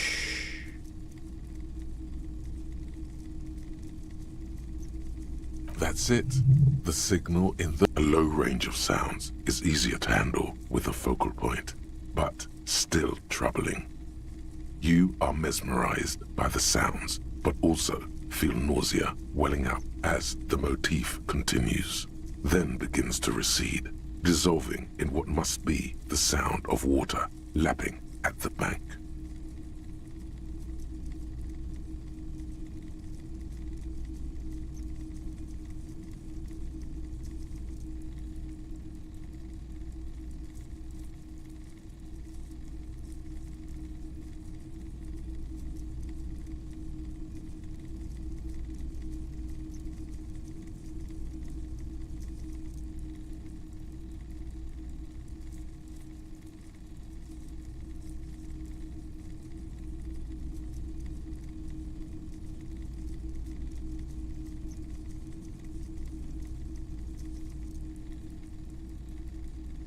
You know, now that I've listened to it on these new speakers, it's not the Coldima Madakwa. Wrong patterns, wrong photons. Probably some insect trying to sing higher than its predators can hear. Still, fascinating.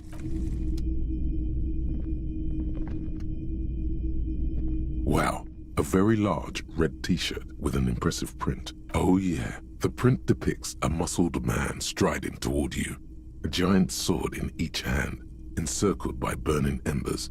Behind him is a cluster of cabins engulfed in flames. Beneath him are the words, Hjelmdal burning.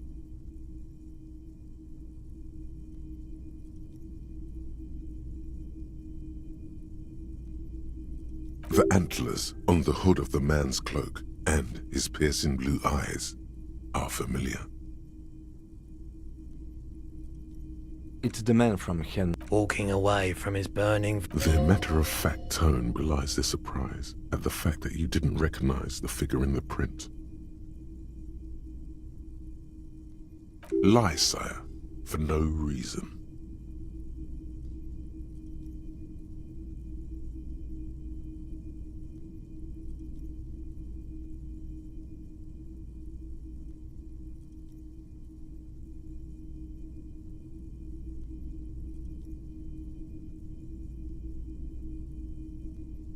The man from Hjelmdal is the hero of a series of popular books based on a fictional version of Kotla, mostly what is nowadays Arda NFD.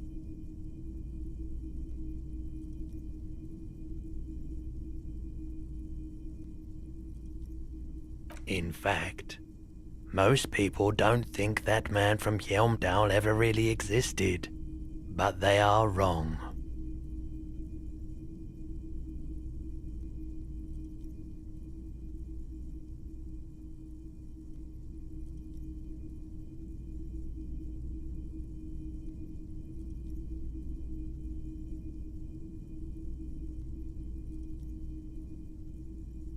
Helmdal isn't a real place.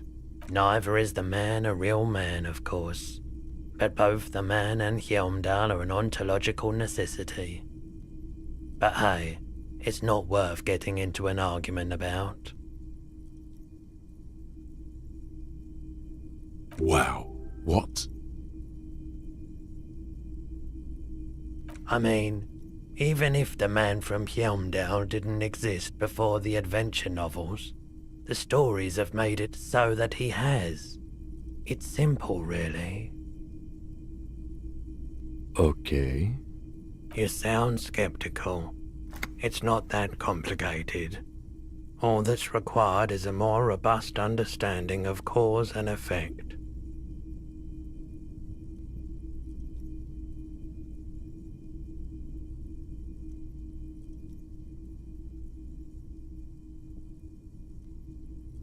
Besides, I've been to Kotla, though not quite as far north as the Helmdal, and watched northern lights travel across the sky. Very unique, energetic tides. His theory isn't exactly incoherent, but its logic does suggest some unusual neural activity. Interesting. Very, very unique. 2 real. That's dirt cheap. But why? I deal in goods, not services.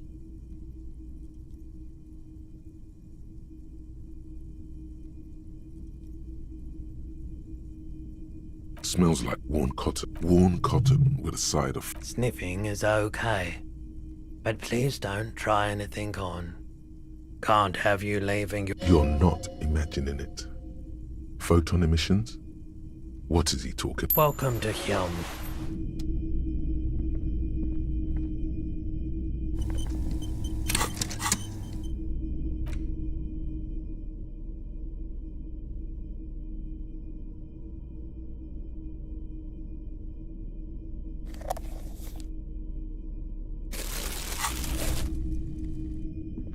Officer, the flashlight, please.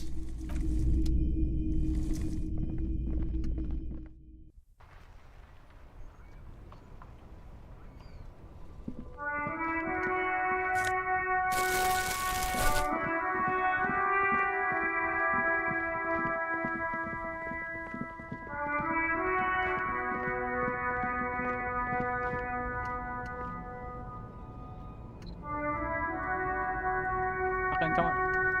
Akin ka nga. Wala lang. Hindi kasi There are ma'am lang eh. clothes inside. Pipinakyan na. Cheap second-hand clothes, Hindi smelling ka lang. of strangers' body odors.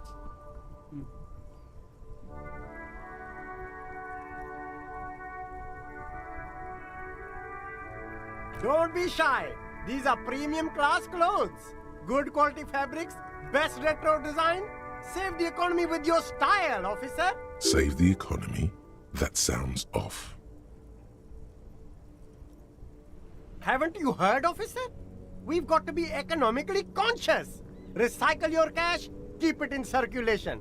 Don't buy new things. Buy eco. Look around, officer. You see all these premium goods just sitting there, not getting bought? Is this really the economy we want to leave to our children?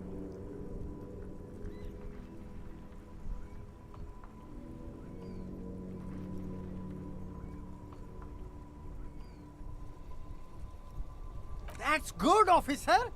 You find your hands deep in tattered and faded garments made from weird polyester blends that make your body itch and sweat in all the... The box smells like cat piss. Economical, but also trendy.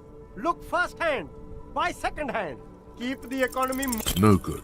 All you can come up with are some treated wool pants. You can tell they're too tight around your thighs and too loose around the waist. They itch, like All natural materials, see? Real wool, 100% skin.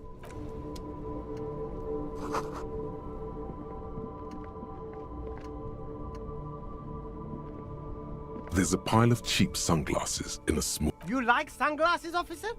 I've got the latest styles. Abort. These are hideous. What's more, they don't even fit your face. Damn, officer! You look like a mega secret spy. Very secret. No, you are definitely not buying those. Are you sure? But they... These are all boring. Boring third-rate ho-hum sunglasses made of cheap Syrahese plastic. The kind of plastic that melts in the sun.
Those UV stickers are almost certainly just there for the show.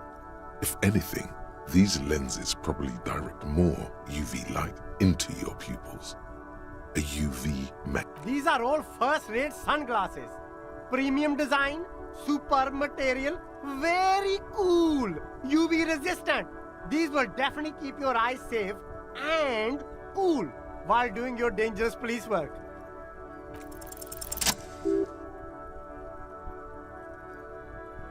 Oh, very interesting choice, officer. Very high culture. This is how a sea monster sees the world. You've become a sea monster. Giant, hidden, and strangely tender at heart. All is blue.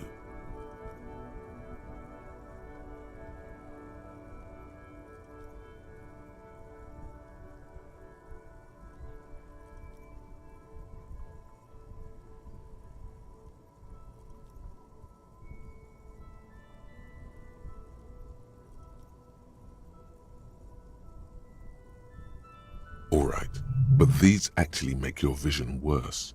It's like yes, but they also make your soul... Wow, officer! You look so cool! And they can be yours for a mere 3 real. The lieutenant tilts his head and steps back, eyes narrowed in a thorough... You look like a musician. Like a blind musician. But you could do worse. Take them if you want.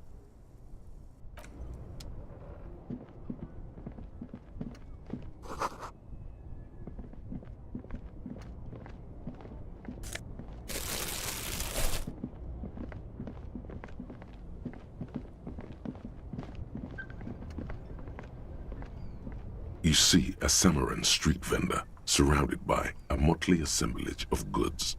When he realizes you're looking at him, his face breaks into a wide, welcoming grin.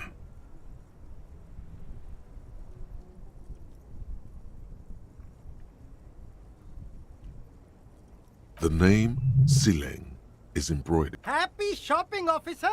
Everything's cool here. Everything's cool. The goods are cool. You're very cool. Bang, bang, bang, bang! Oh, yes! You got style. You got personal style. You know what you like.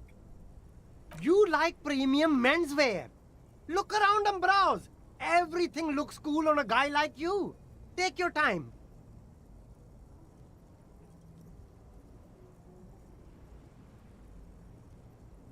Don't be distracted by the flattery and funny man act. Questions? Only the coolest goods in Revachol. I've got sneakers, speakers, extremely comfy pants too. Try them on right here. No shame, only freedom.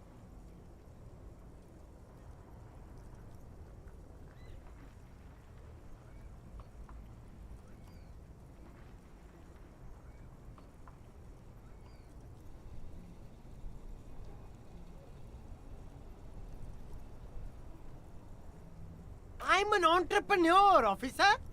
I've got sources, buyers, suppliers, distributors, manufacturers, wholesalers, all extremely cool and above board. Good joke, officer.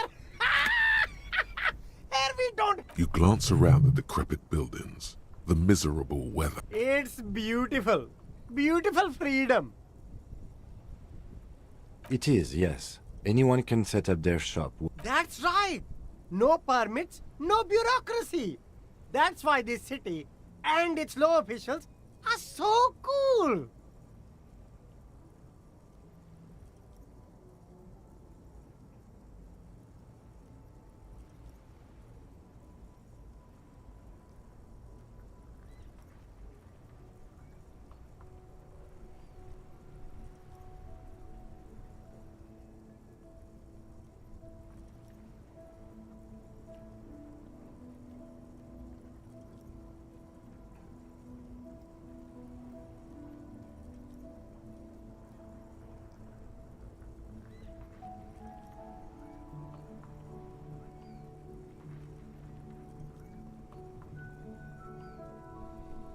If you wanted to be cynical about it, you could say we are here to protect the interests of property holders. My man, officer, you make all this possible. Without you, this climate would be extremely bad for business. You're part of the gossamer state. Gossamer is a fine, filmy substance consisting of cobwebs spun by small spiders, seen especially in autumn. It's safe to say he's referring to the near absence of regulations.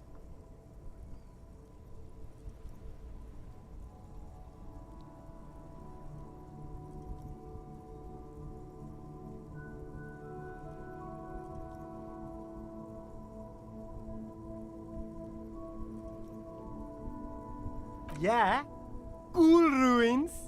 I get to sell quality goods like these by cutting out the middlemen. You don't have to rebuild your house, live in a crater, or in a tree. Where can... You're pretty sure you can live in a tree elsewhere too, but he wouldn't believe it anyway.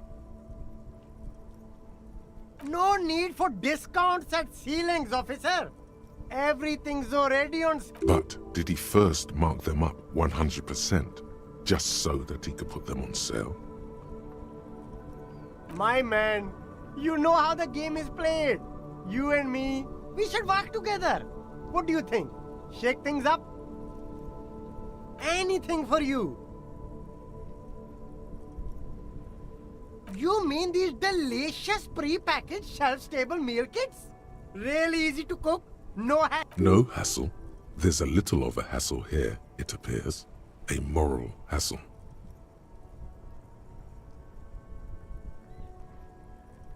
It is! Practically free. Yours for 5 cents a piece. Rock that tuna. Why not some macaroni too? No problem here, officer. I get all this from one of my suppliers. And oh, he's a good guy. I think you'd get along. I'll let... Interesting.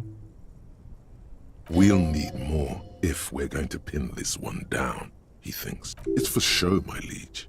He knows you need more than this to bust this guy. Later, perhaps. Me? It's a boring story, officer. This man probably comes from Seaguy, sometimes known as the Apricot Suzerainty, an archipelago in the Samaran Isola. Very sharp, officer. I'm Serais, from the Seaguy province of the Serais Empire. The Apricot Suzerain... Apricot Suzerainty calls to mind an era when the Sea Guy archipelago was colonized by Revachol. It's a bit of a slur, in other words.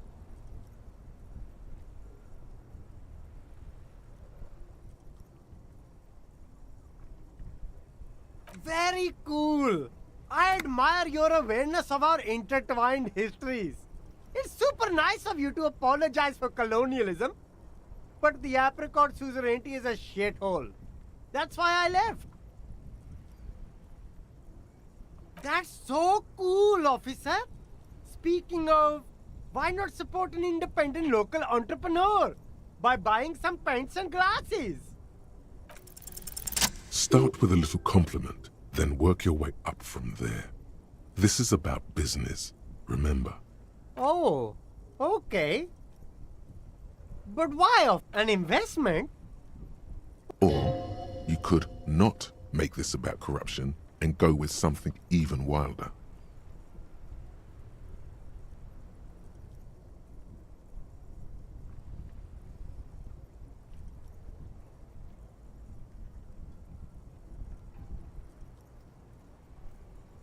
A bold move. Officer?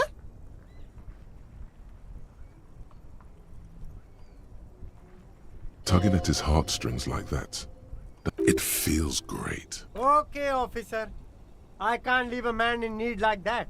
How much do you need? All right. This should help you get back on your feet.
Old monument stands in the middle of the traffic island, pointing toward the sea. It looks as if it's been reassembled piece by piece, secured and mounted in the air with the aid of numerous ropes and rods.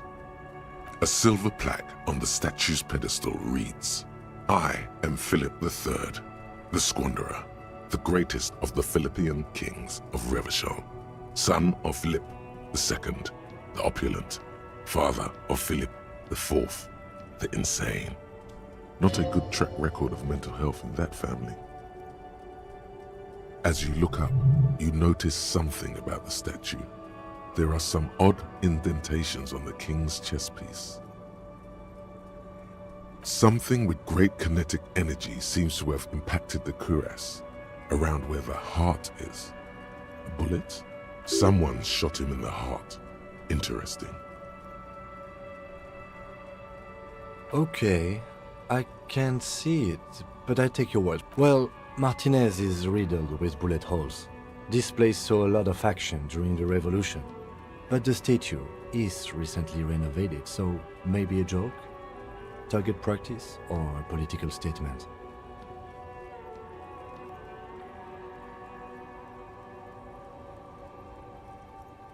If we connect every bullet hole in Martinez to the murder, we'll get an overwhelming amount of loose threads.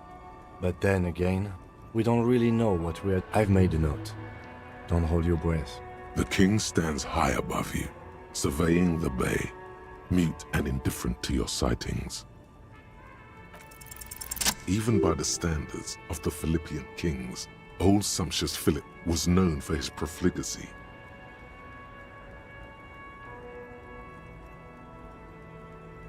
Well, he blew through the whole national treasury, starting the decline of one of the penultimate century's greatest superpowers, the suzerain of Revachol.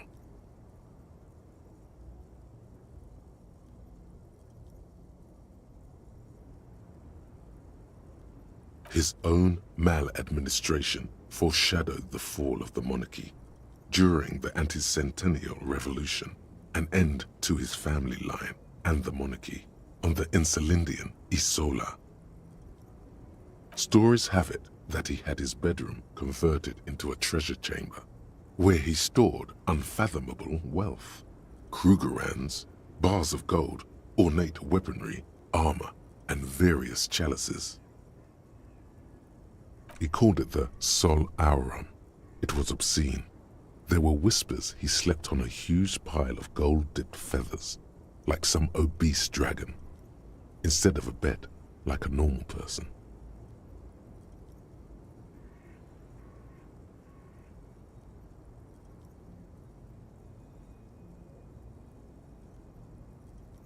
The man certainly knew how to live.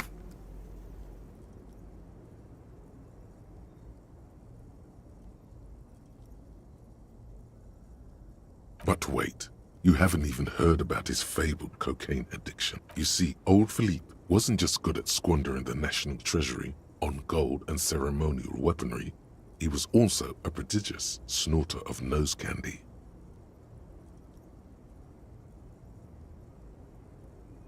Cocaine.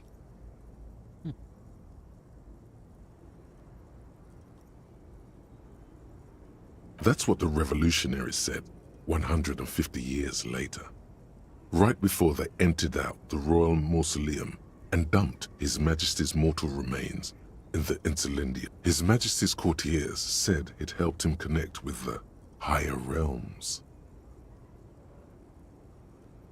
Beneath the cold waters of the Insulindian Bay, thrown there by the revolutionaries after they cleaned out the royal mausoleum. The original was blown apart by communards, then further damaged during the landing of the coalition's airships during the turn-of-the-century revolution, when Martinez was leveled.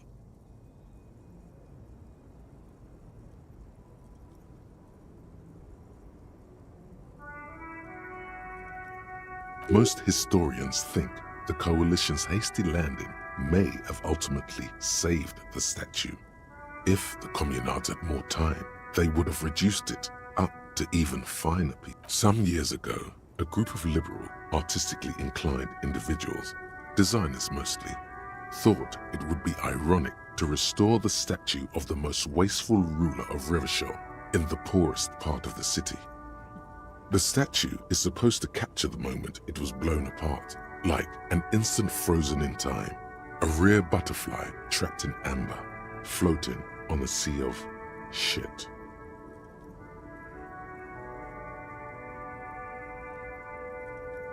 People in Martinaise tend to disagree, as do many prominent art critics and thought leaders with more nuanced social awareness than the young ironists.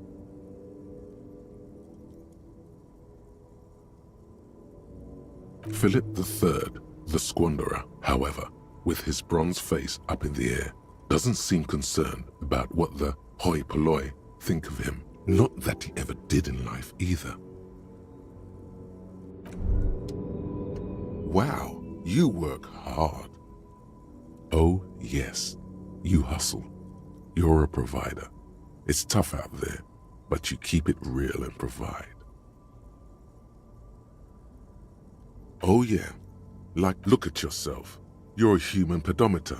You must have walked 200,000 steps down cracked asphalt, mosaic, sand, and linoleum after you re-emerged.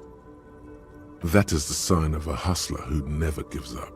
The world is harsh and people are evil. You didn't make it that way, and you won't let it break you. You ride.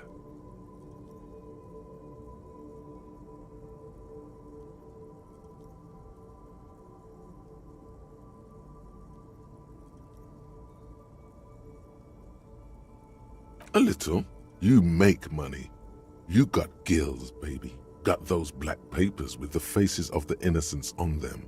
You bring in the Franco-Negros and the Solas. It ain't easy, but you do it. Day in and day out. You didn't make the rules, but you won't lose. You're a cop and a sprinter and a money printer.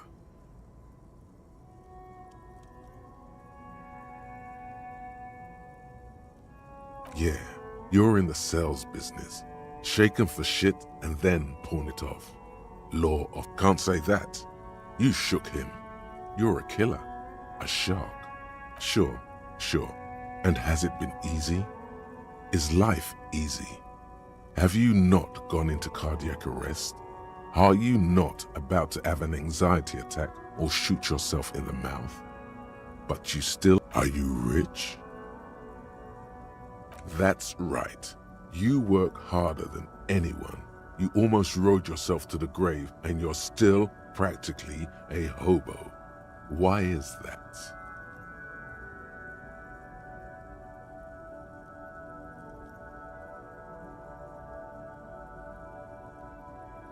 Boo-hoo. The system is broken. The establishment is keeping me down. That's not the fuck yeah attitude you're used to. What is this? Why are you so poor? Because of the taxes. G-Man's got his jam-covered sticky fingers in your pocket, stealing from you every time you buy, sell, walk, talk, fart, so much as sneeze.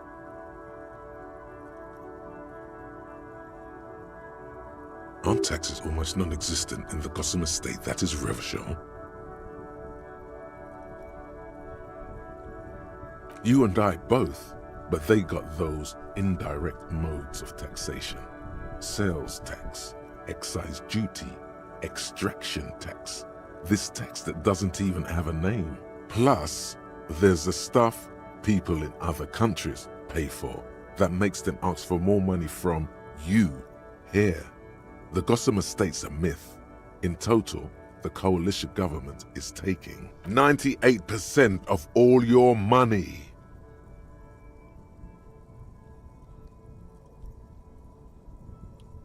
What are you not sure about? They're milking your nipples till they bleed. Can't you see? Aren't you sick and tired of having bloody nipples? What are you, a racist? Don't be a racist. Be a cool immigrant, ultra-liberal free market advocate. Ride or die. Keep it street.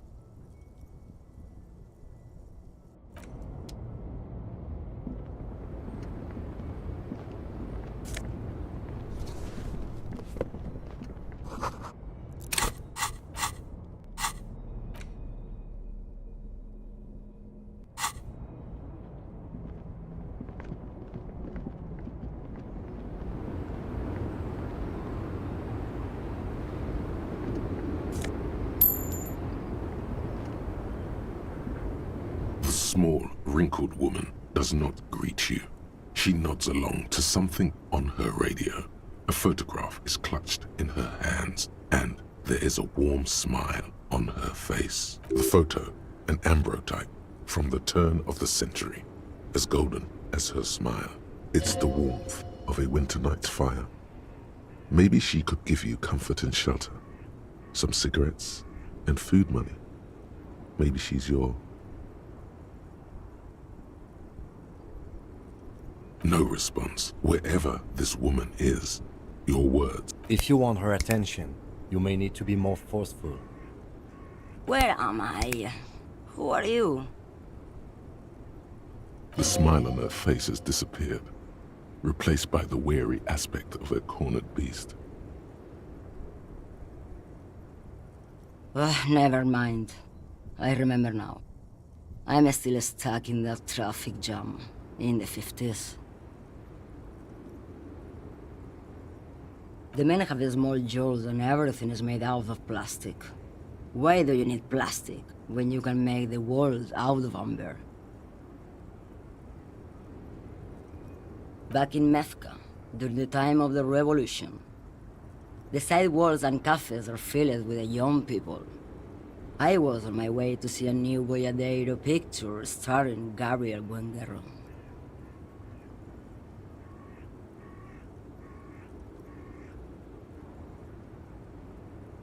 Until you came along, that is.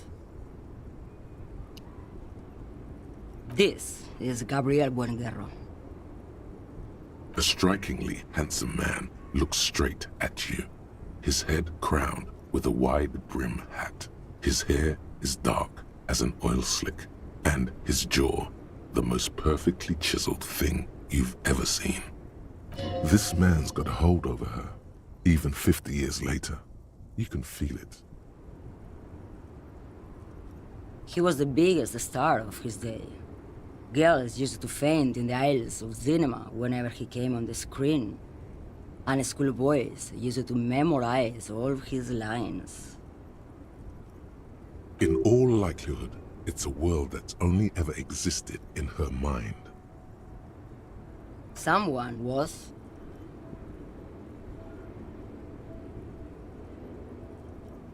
They are someone's memories, boy.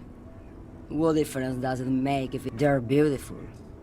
That is all that matters. Beautiful and true. And they will win. They're coming for this, you know? All of this. She seems to derive some bitter pleasure from this strange thought, as if the past will one day wipe the present away, like a tidal wave approaching.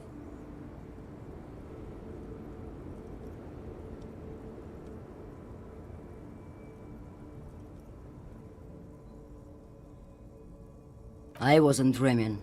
I was there, Loman. It was early spring, and the man behind the black sun had just come out. The posters were 20 meters tall. Everything was golden. While you, people, were tearing each other apart over your petty little revolution, in Methk, it was a golden age.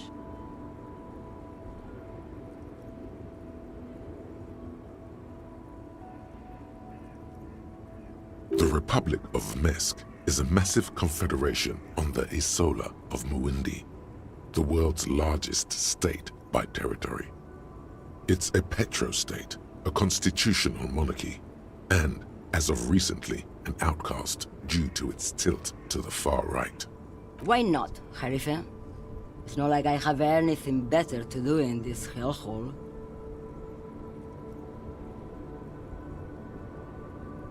There's something off about this woman. Tell her to show you the soles of her boots. Maybe she was at the hanging somehow. Diamonds? Of course not. But wouldn't it be marvelous? Whatever stupid things they put in the lorry, I imagine.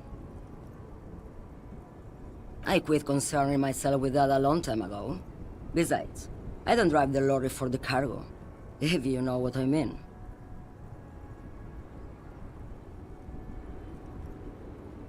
Of course it does. What did you time? Of course, whatever. I quit concerning my then it's contraband, lawman. What? Do you want to take an old woman in? Be my guest. Lock me away like bad hand Hermenegildo. Bad hand? Hermenegildos's bad hand strangled 300 people. What can I say? Some people just really like strangling people. Of course not. To truly understand the boyadero... A boyadero, boya for short, is a cowherder from upstream Magritte, the great steppes of northern Mesk. He is a rugged individualist and explorer. It's an old ballad about a young girl who falls in love with a daring boyadero. He promises to marry her as soon as he returns from the Western Plain. Of course not. The boyadero returns from the Western Plain a changed man. One night, as he and his beloved are out walking along the river Magritte, she pleads with him to give up his riding and settle down.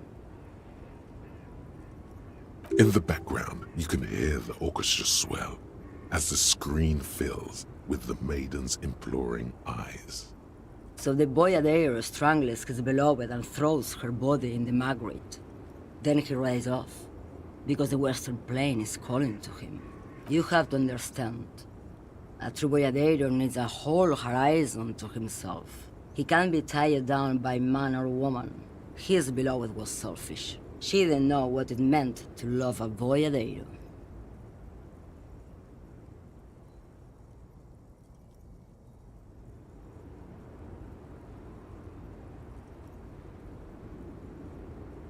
What if to truly love a boyadero is to float lifeless downstream? She's just a distracted old woman. We should maybe let her get back to it. So he doesn't think she's a smuggler? You hear that, lawman?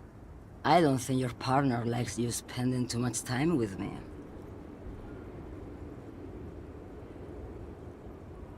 Nothing. I just don't think she's connected. He doesn't want your frail mind caught up in something here. Something unconnected to the case. But connected to this woman tuning out like that. Oh, don't worry about me. I'm one of the best camioners around. I drive Lomonosov's Land, Udashnaya Zemlya, the Western Plain.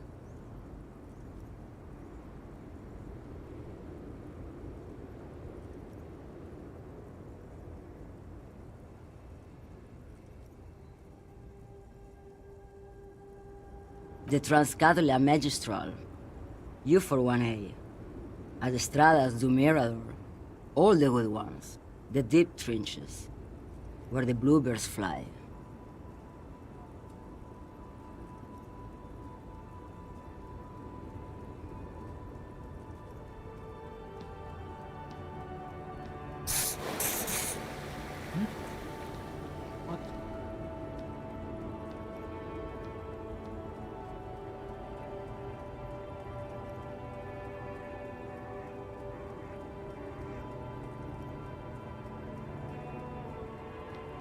You're right, lawman.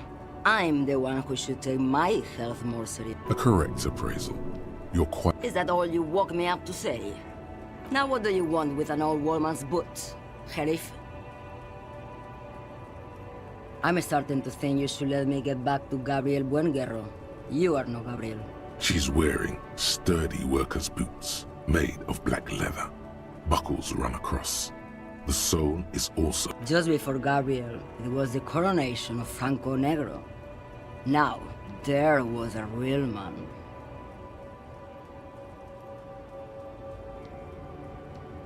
Moreover, the boots were size 37.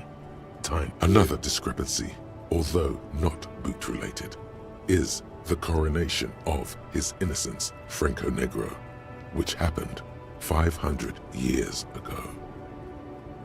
It was. And then it was no more. And I was no longer holding my father's hand. He was no longer descending the stairs in Ryle. Perhaps it was another Sheriff who came and woke me up, looking at my boots, asking questions. Or perhaps it was one of the others in this carnival. I don't remember.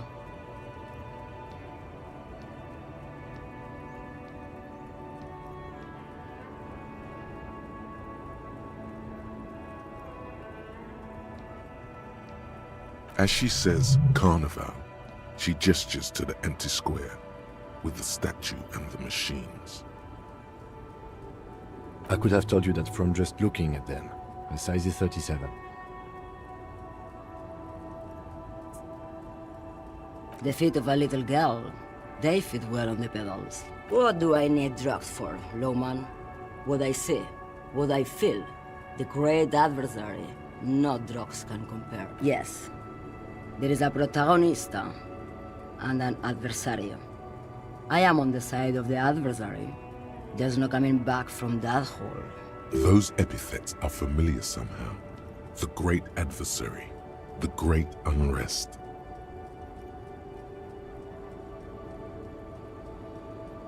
Then what we're... This line of questioning, maybe if she thought you're corrupt.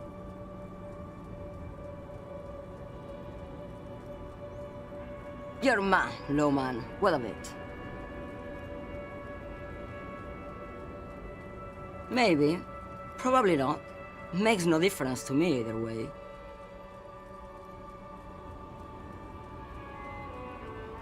Just this month, I made half a dozen trips from Saramiriza to Grad, and the U41A. What do you think they take from Saramiriza to Grad, Lowman? It's diamonds, Lowman, obviously.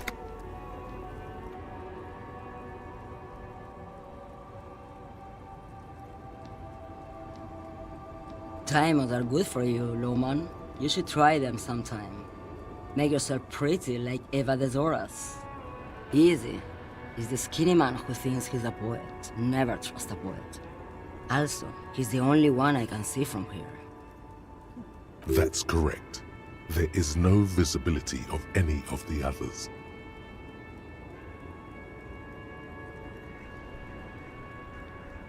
Where do you want me to go? This isn't so bad. I can listen to music, or the seagulls. Look at all the colors and the features of this world. It's a good palate cleanser, this jamboree. Or I can just relax and let my mind carry me back where it will, to the Great Plain. I think we're done here, no? Yes, go. Enough jamboree. I need to get back to Mesky.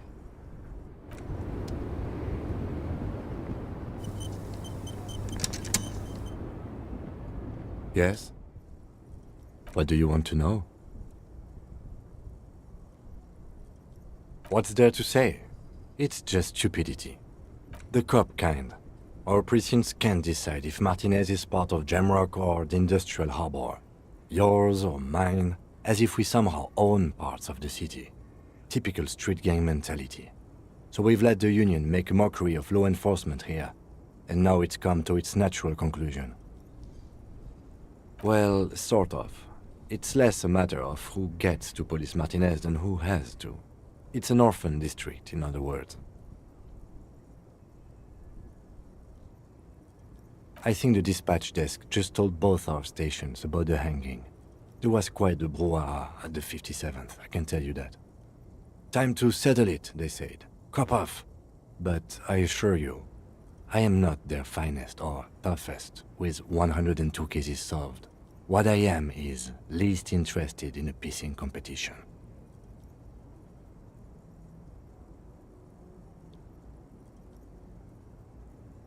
So he volunteered to represent the 57th, but not out of competitiveness.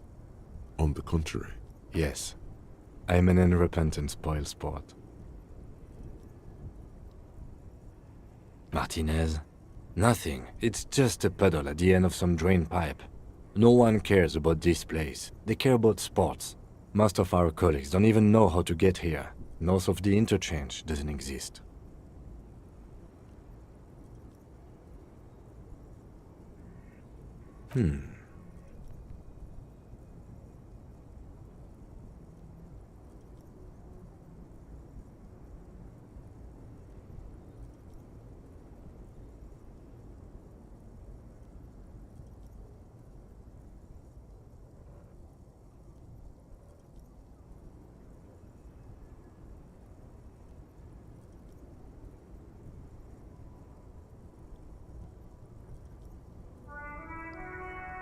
The silence carries.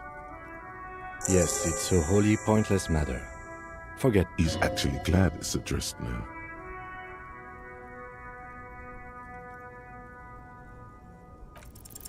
Look at you. It's because you're a failure. They sent you to Slight, Precinct 57. Just think about it for a second. You're a raging alcoholic who showed up 3 days late and argues with his necktie. You weren't sent here to win. I've considered it.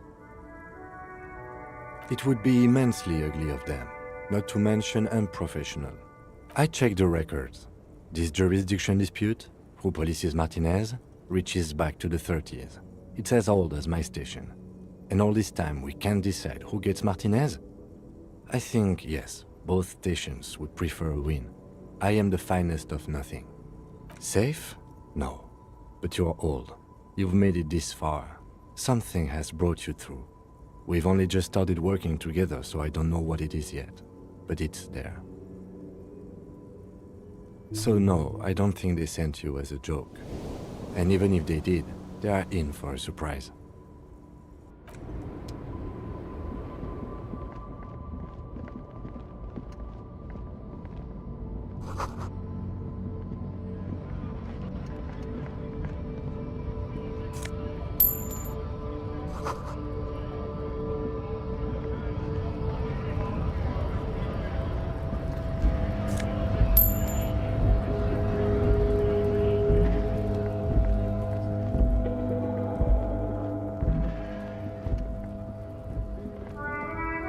Welcome to Revachol.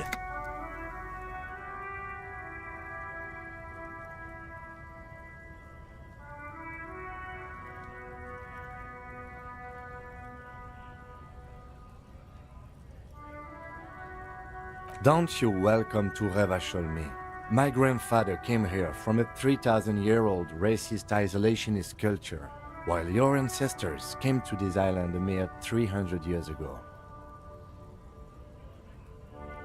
Every school of thought and government has failed in this city, but I love it nonetheless. It belongs to me. It's men like you who keep Revachol divided, making it that much harder for everyone to climb out of this post-war limbo.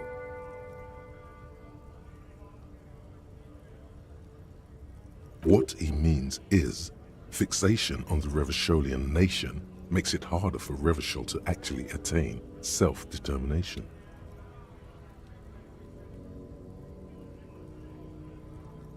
Oh, come on, man. I just said welcome. I know exactly what you meant. You think my kind doesn't belong here, but you see, I'm an officer of the RCM. It's actually my job to make sure... Silence. Your partner needs backup. Now's your moment to shine.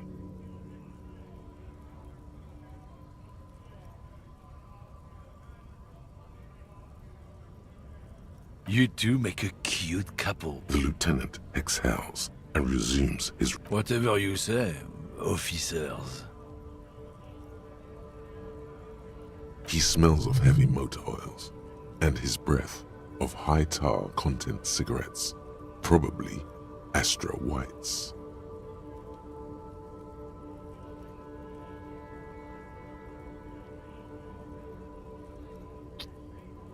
You could ask him to show you the soles of his boots. He definitely looks like someone capable of a lynching. Maybe he was present. Oh man, that's great. Look at that guy go. I haven't seen it. God damn. Thanks for that, but no, it's not. He doesn't live in Martinez. It's about biological determinism, natural law, the sorting of the races. Not the most popular topic nowadays, with the coalition in charge and all. You might want to change the topic. That is, bury your head under the sand like common sheep.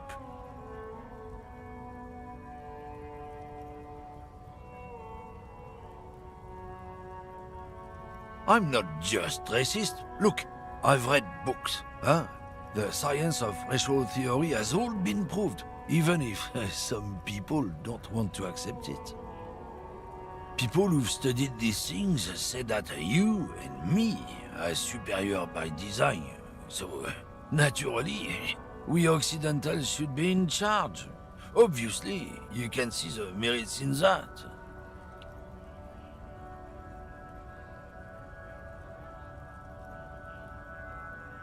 Open your eyes. Haven't you noticed something different lately? An unfortunate downturn, maybe? Huh? When members of the superior race cease to believe in their innate superiority, they stop competing for resources.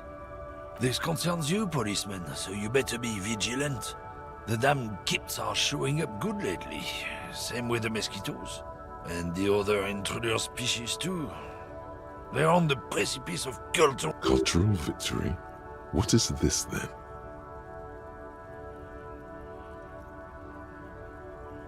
It's what the kips of Boogie Street are going for, right under our noses.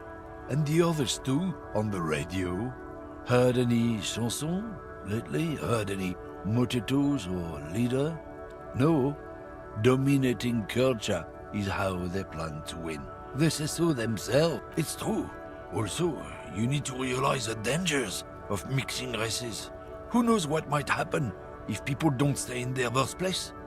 You might end up with a new sub-race, with unknown characteristics, leading to extra competition. That's why you've got to control the offspring. Don't push your luck, Runt.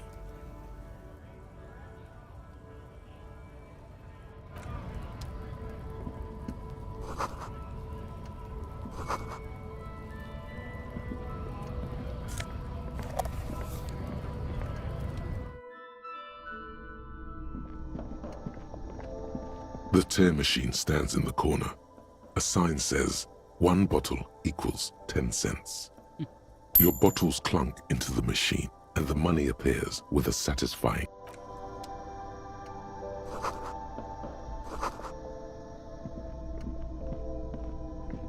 You see several packaged raincoats fill a low shelf beneath a display of croissants and juice bottles. The raincoats are transparent, except for the big Fritta slogan on the back.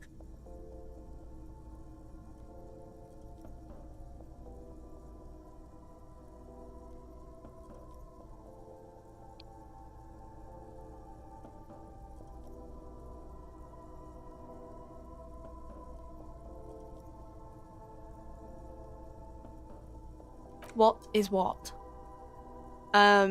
It's a raincoat. If you want to buy one, then it's only 4 real.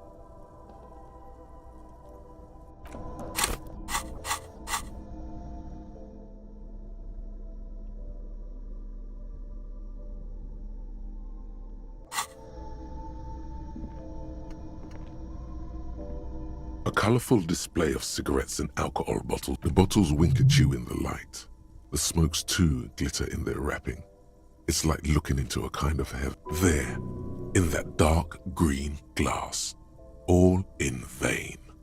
The great flowing river of warmth, wine, alcohol, beer, alcohol, love, alcohol.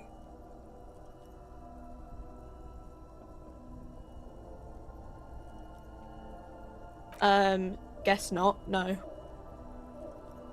I'm obliged to inform you that both alcohol and cigarettes damage your health, but I guess... Don't ask, don't look, don't do anything here. Just go away. Get back to work.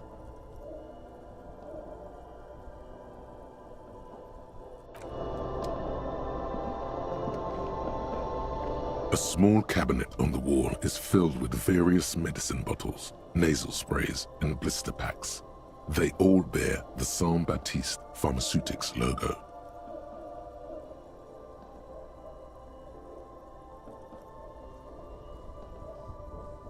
Their logo is the bloodless rose, pure white, untouched. Just ask me if you need anything from Saint Baptiste. We don't stock prescription meds, but we do have Nosafed, Duramine, magnesium. I don't know. Let's see.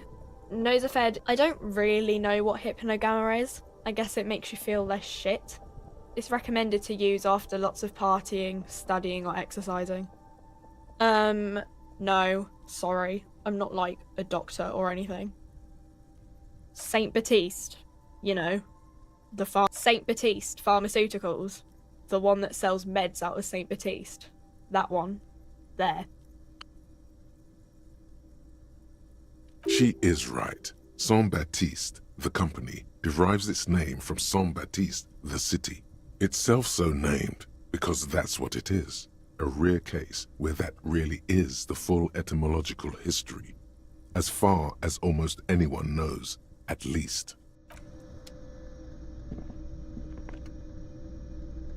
Welcome to Frit. Feel free to look around or something. Everything is out on the shelf. What's that magazine she's reading? I don't know. Frit? A 7 to 11 grocery store. I think they think that the extra tea makes it funkier.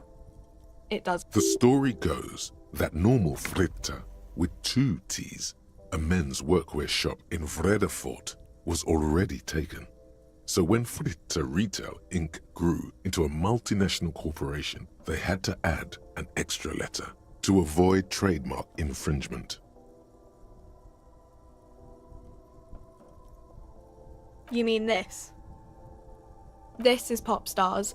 It's got, like, famous people in it.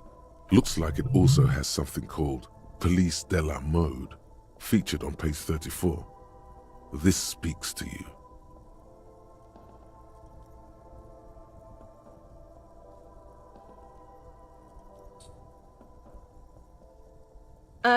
It's where they rate different outfits famous people wear. It's kind of funny. They're kind of mean. It's about who's the most stylish.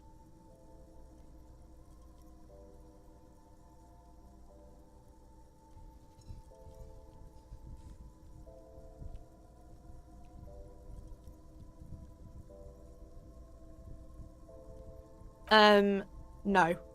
We are not the fashion police. We're... You mean this is... Looks like it also... She pops her raspberry. The lieutenant frowns at you before turning to the clerk with an apologetic half-smile. Okay. I'm not really supposed to be chatting to anyone, but... A warehouse? I don't know. Maybe. I don't really care what Frit does. She looks up from under her brow. Fine. Frit doesn't have a warehouse. Just a little back room here. Okay? I don't really know anything. I mean, I know it's there, but I haven't seen it, so... Not really. No. I didn't know him at all. I don't know, really... long.